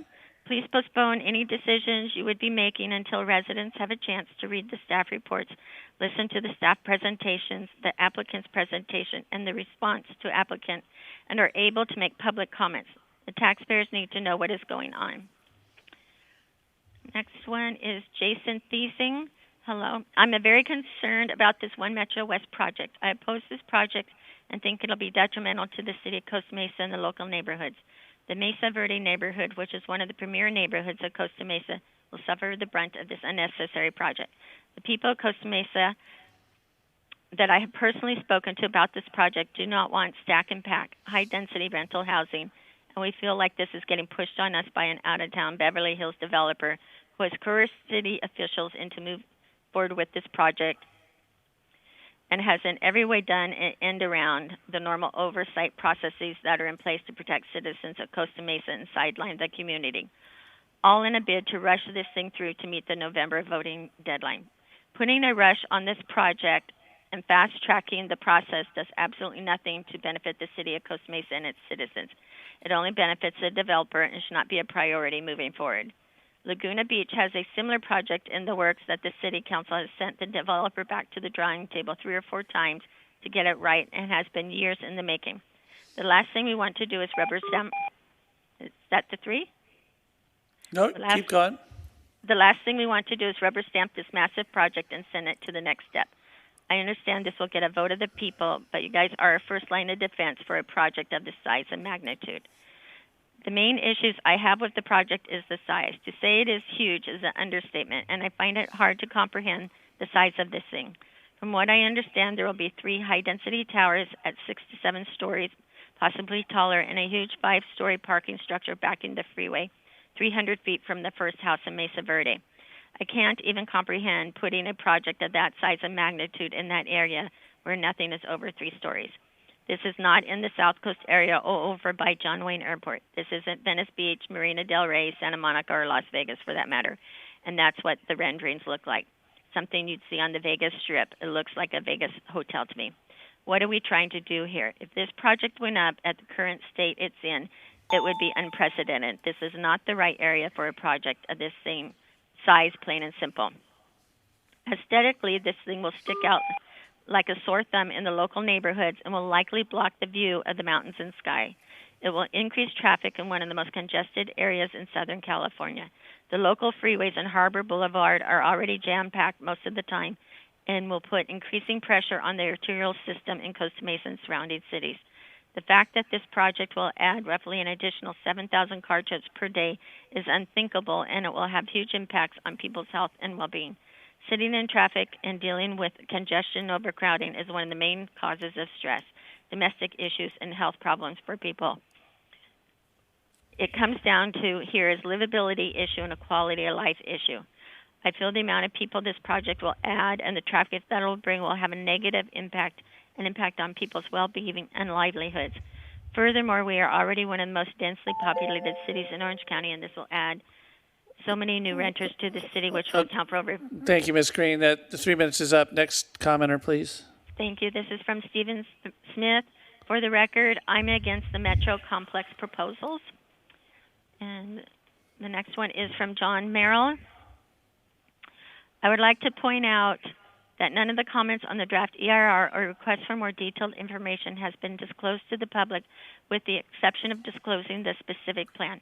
The development as it currently stands is fundamentally incompatible with surrounding land uses, and it is a very poor example of incremental development that would induce mode shift to biking and particularly walking, as is commonly rallied about by one new commission member in particular. The specific plan should be designed to cover the entire area of Costa Mesa between I-405, Santa Ana River, MacArthur, and approximately Harbor Susan west of Home Ranch. The job sectors north of I-405 freeway, including those currently covered by the North Costa Mesa specific plan, are essential to the fiscal security of the city and are not to be picked off as random residential projects on a one-by-one basis. Touching on the chair's comments during his opening remarks regarding our devastating reduction in revenue over the past month, keep in mind that a considerable portion of our revenue comes from all of our retail north of the 405 freeway. I challenge the developers, the Planning Commission, and the City Council to help diversify our economy. It can start with this specific plan. Additionally, the vehicle miles traveled, or VMT analysis, should be confirmed by an independent third party through the disclosure of all inputs to the OCTAM traffic forecast model. No clear evidence has been presented to confirm assertions by the applicant that the project will induce mode shift to non-motorized travel, thereby reducing VMT and being less impactful to level of service. The comments received also address numerous other CEQA legality issues that have yet to be addressed. Lastly, I have yet to see the City Council majority take action to close the loophole in its current general plan to adopt impact criteria for VMT and to explain how any of Measure Y, an initiative voted for by the the people of Costa Mesa can be applied moving forward. Failure to do both will severely inhibit the city's efforts to hold developers accountable for the congestion impacts their projects have on our community. Therefore, I respectfully oppose moving the project forward at this time and ask that the applicant return with a more beneficial plan for our city. And let me see, let me check one more thing. Any more comments came in while I was reading? Okay, thank you. Yes, we have one from Ben Chapman. I've been in property management apartment living for 10 years. Local South Coast Metro apartments start rent at $1,850 for a one-bedroom apartment. Do you think One Metro West will be more affordable than the current apartment communities, which are over 10 years old? I oppose this project. And let me check one other spot. Oh, that concludes the public comments. Thank you, Ms. Green, very much for moving through those. Commissioners, I'm going to move that we continue keep the public hearing and the public comment open, move to continue the public hearing on this item until the meeting of April 27th. Is there a second? Second. Okay, so there's a motion by the chair to continue to April 27th. And who was the seconder? I'm sorry. Commissioner Colbert. Thank you, Commissioner Colbert. Commissioners, any comment on the motion? Okay, hearing none, roll call, please, Julie. Commissioner Perkins? Aye. Commissioner Russell? Aye. Commissioner Colbert? Aye. Vice Chair Harlan? Aye. Chair Jericho? Yes. Commissioner ZICH? Yes. Commissioner TOURJE? Aye. That motion carried 7-0. Okay, thank you very much, Mr. Stoll. We'll see you back April 27th. Commissioners, thank you very much for your work on that. We're going to take a short break so we can kind of get the chamber rearranged for the next public hearing. And so give us about 5 minutes. Thank you.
Commissioner ZICH, are you with us?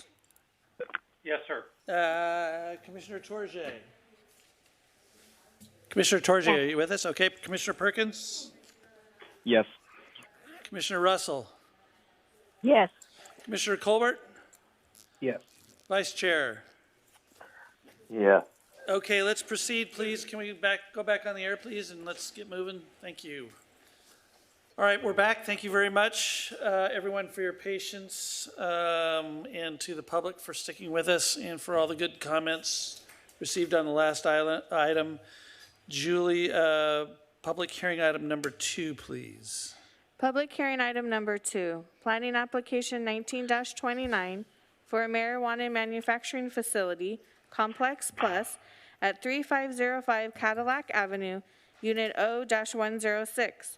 This is a call to report any ex parte communications. Commissioner ZICH, any communications to report?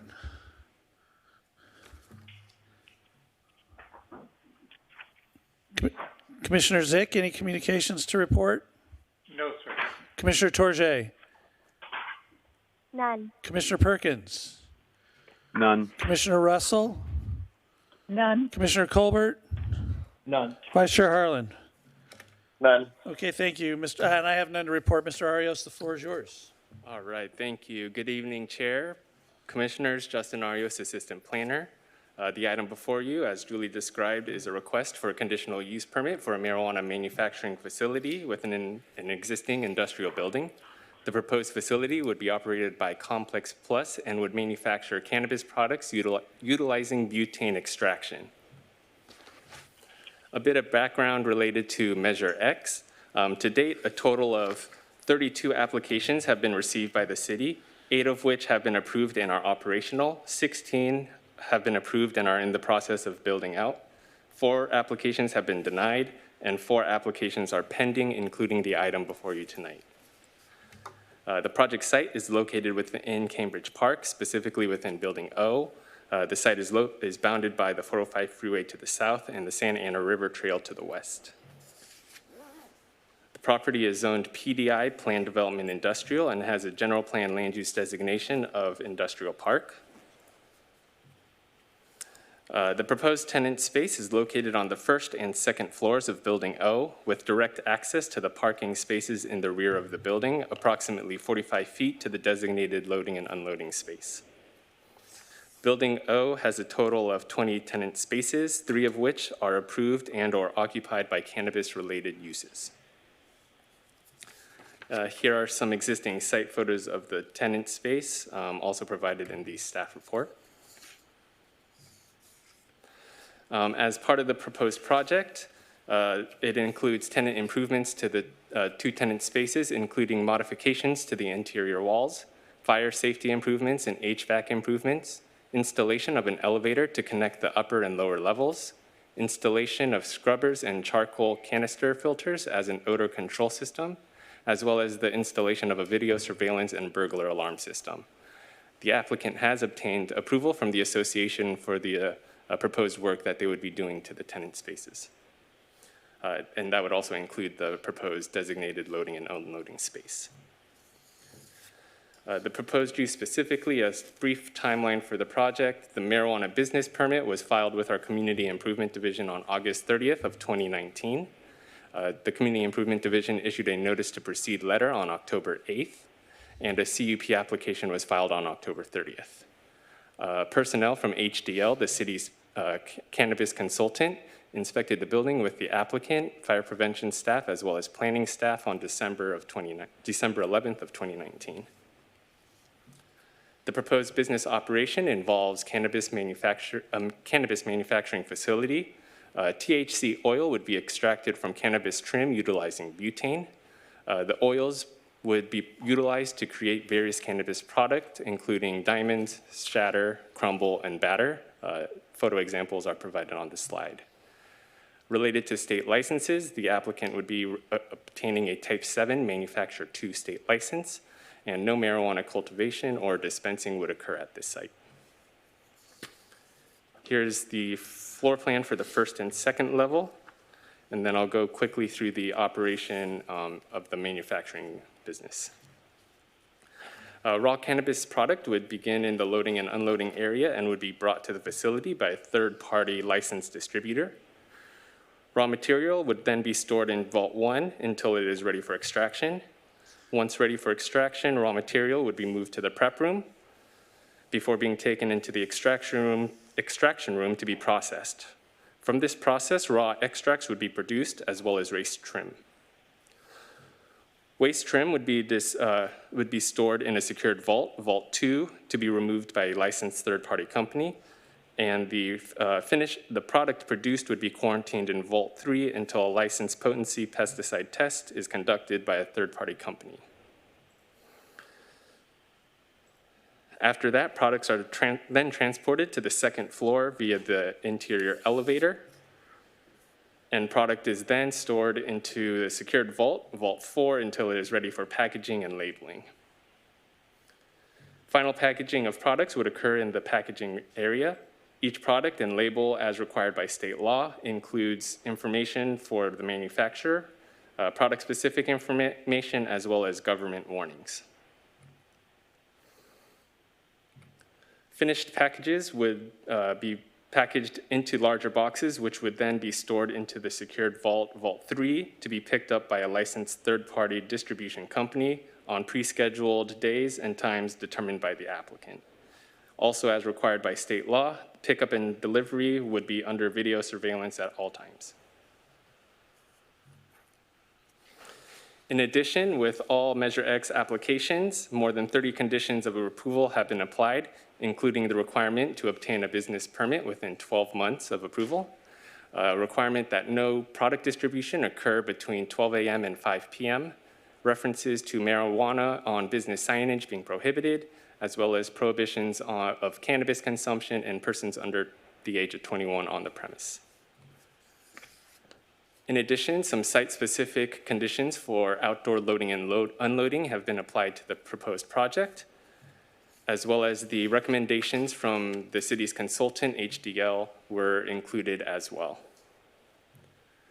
With that, staff recommends that the Planning Commission find the project categorically exempt from the provisions of CEQA and approve Planning Application 19-29, subject to conditions of approval. And I'm available for any questions. Thank you, Mr. Arias, for your presentation. Commissioner ZICH, any questions of staff? I've only got a couple. I'm going to keep it short. Justin, thank you for the staff report. You gave a breakdown near the beginning of the 32 applications received, and there was the large number 16 that I think you said were approved. Did I get that correct?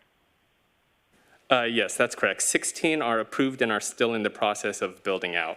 We do have 8 that are approved and are currently operating. Right, okay, I got that. Thank you. And then there was a recent action by the City Council that dropped the 6% gross receipts tax to 1%, correct? Yes, that's correct, except for testing, there is no tax for testing uses. Does the 1% only apply to those businesses which had already received approval, or does that apply to any new business that comes along from now and into the future? Commissioner ZICH, it's my understanding that it applies to any operating business moving forward. Okay, even though the rationale for lowering it was to help the businesses that apparently were operational and struggling, and that would only be the 8 businesses, correct? 8 were operating at the time that the council considered changing the tax rate. My understanding, though, is that it was intended to apply to all cannabis uses moving forward, and including the existing that are already operating. Okay, thank you for that. No more questions. Thank you, Mr. Chairman. Thank you, Commissioner ZICH. Commissioner TOURJE? Yes, I have a couple of questions. The first is just to confirm the 8 businesses that are in business right now. 3 of them are located within the same campus.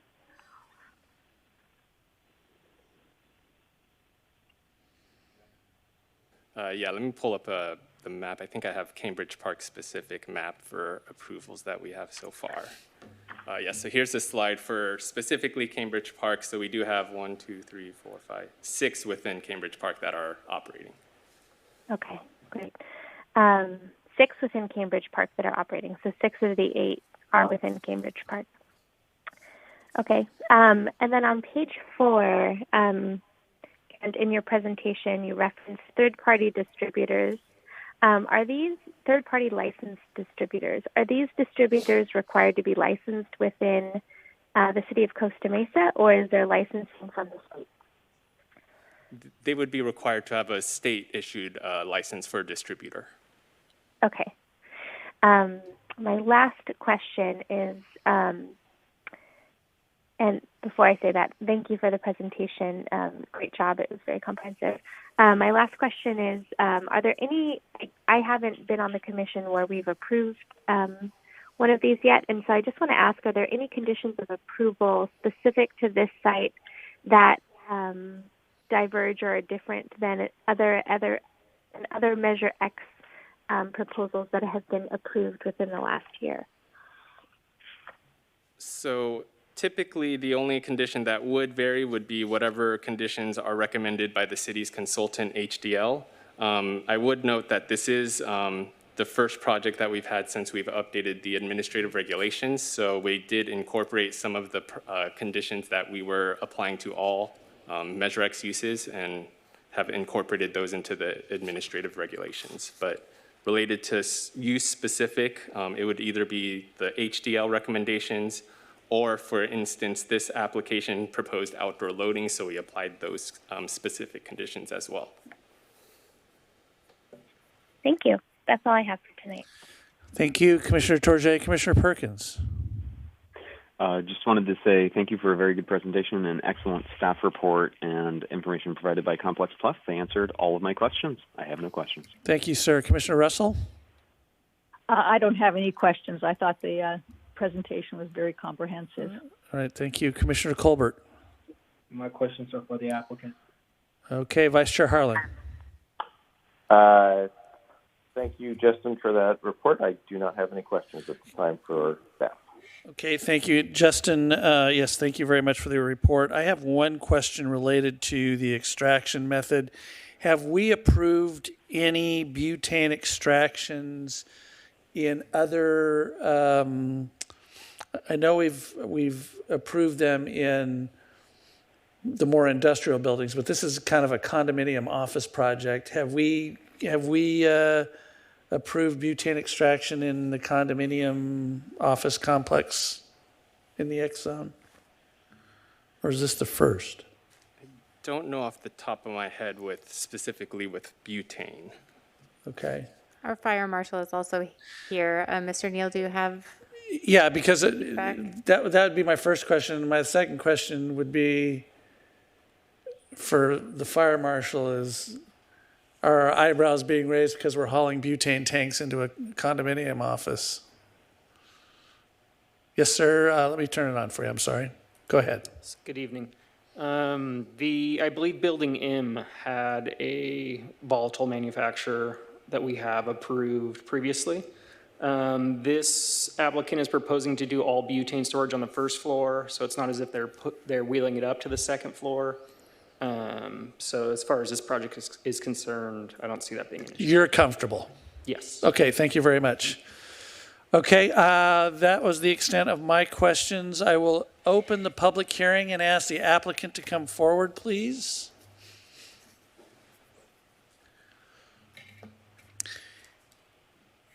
And good evening, sir. I'd ask you to state your name and address for the record, and also ask you if you've read the staff report and the conditions of approval, and if you agree with the conditions of approval.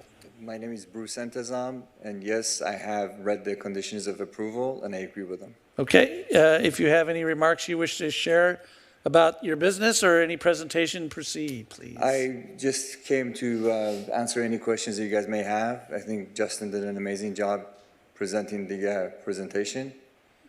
Okay, thank you very much. Stay right there. Commissioner ZICH, do you have any questions of the applicant? No, sir, thank you. Commissioner TOURJE? None tonight. Commissioner Perkins? I have just one quick one, and this is because I, due to the stay-at-home order, was not able to do a site visit. I was wondering, is there any bicycle parking? And this is obviously somewhat as a side note to this, but is there any bicycle parking for potential employees of your business and in the complex? And if there isn't, would you be interested in working maybe to help obtain some?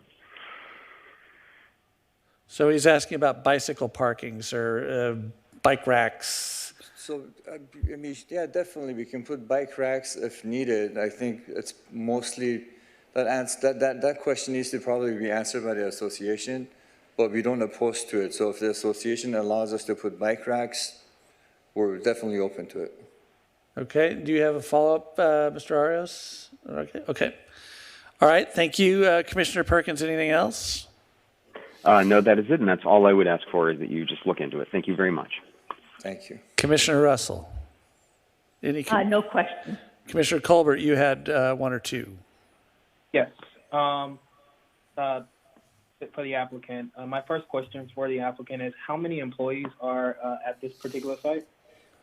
So we're thinking about 3 people that are going to be operating the extraction, and then about 5 people for packaging. So a total of 8 people. Okay, and do your employees or proposed staff, do they operate at similar facilities right now, or would they all be new employees? So these will be new employees, but obviously the employees that we're selecting have prior experience in the industry. Okay, and so do you have a training guidelines that incorporate the operational procedures that are outlined in the staff report? Absolutely, yeah, absolutely. We have that as part of our package as well. It's included. Okay. And my next question is, what is the expected, I'll move forward, I won't ask that question. Related to the application, on page 30 of the document, of handwritten page 30, it states that the hours of operation from 8 a.m. to 6 p.m. will increase as market demand. But I know that there is conditional approval number 13 on page 6 that kind of speaks to this.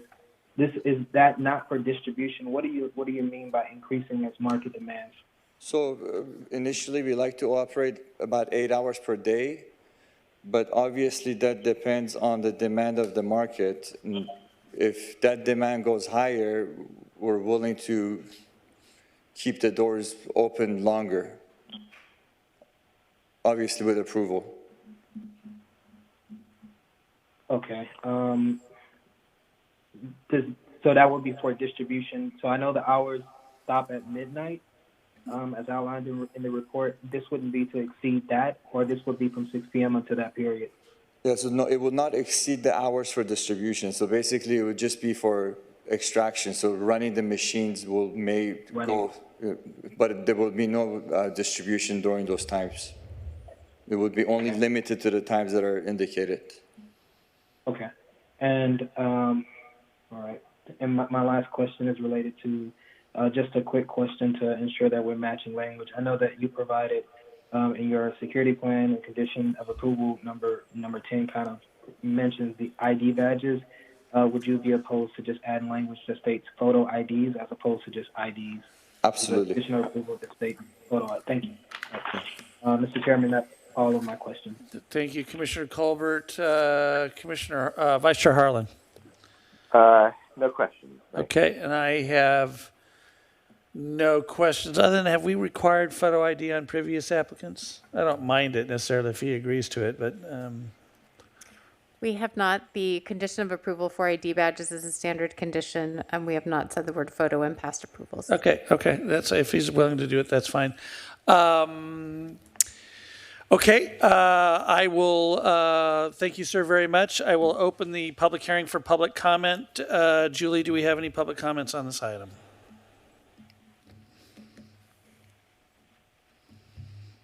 None at this time. Okay, so I'm going to go ahead and close the public hearing and ask the commissioners if any of the commissioners have a motion.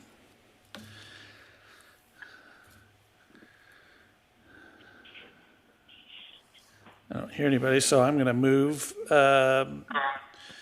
So the chair is going to find that the project is categorically exempt from the provisions of the California Environmental Quality Act, CEQA per CEQA guidelines, section 15301, class 1, existing facilities, and approved planning application 19-29, subject to the findings and conditions of approval. Is there a second?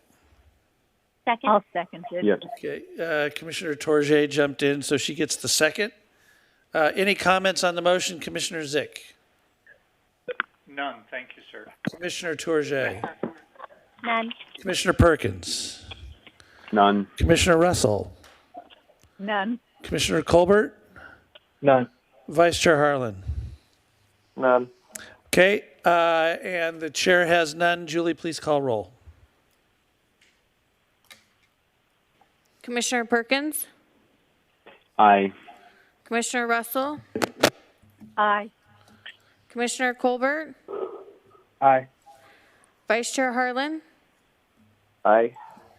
Chair D'Erical? Aye. Commissioner ZICH? Yes. Commissioner TOURJE? Aye. That motion carried 7-0. Excellent. Thank you very much. That decision is final unless appealed to the City Council within 7 days. Good luck, gentlemen, with your business. Thank you for choosing Costa Mesa. Okay.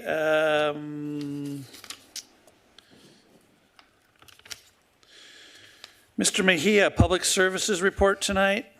No reports tonight, Mr. Chairman. Thank you, sir. Have a good night. Development Services, Mr. Curtis. Mr. Chairman, just really quickly, I just wanted to share with the Commission kind of a status of the day-to-day activities still occurring in the Development Services Department. As you can see from tonight, planning staff is still very busy processing applications. We have a number of applications that are going through the process. As the City Attorney said earlier, Planning Commission activities are considered essential activities. Our building division, we have certainly seen a slowdown as development has seen fewer and fewer of their employees available, and I think there's also issues with some supply chains. But our building inspectors are still performing about 40 inspections a day, and basically they're performing every inspection that has been called in. We've had one or two where we've had to continue them because of ultimately somebody being sick on site or things like that. But basically we're performing all inspections that are being called in, requested. We're also processing plan checks after a relatively brief quarantine period with hard plans. We're also accepting e-plans to help out on those matters. And code enforcement is also continuing with code enforcement activities. And that's it. I just want to give you a brief update on kind of what we're doing on a day-to-day basis. Staff still remains very busy with day-to-day activities, even during these tough times. With that, stay safe, and thank you very much. Thank you, Mr. Curtis. Mr. Preziosi, City Attorney report? No report, Chair. All right. Thank you all very much. Listen, I am so appreciative of all of you, all the commissioners who sounds like spent a lot of hours the last week, a few days reviewing the public hearing item 1 material. And so, and then hanging out remotely with us tonight and asking very good questions as usual. Mr. Curtis, thank you very much for your efforts, and Mr. Preziosi and Jennifer and Mr. Mejia. And Ms. Lee, thank you. This is an incredible amount of work you guys are doing. And Manu and Nancy and Justin and my superstar Julie, who keeps us all together. I just want to say that this is really weird, but we're getting through it and we're doing pretty good work. And I think we'll come out of this at the end of the day all right. So, and Fire Marshal Neal, thank you, sir, for hanging out. Okay, we'll stand in adjournment until our regularly scheduled meeting of April 27th. Good night.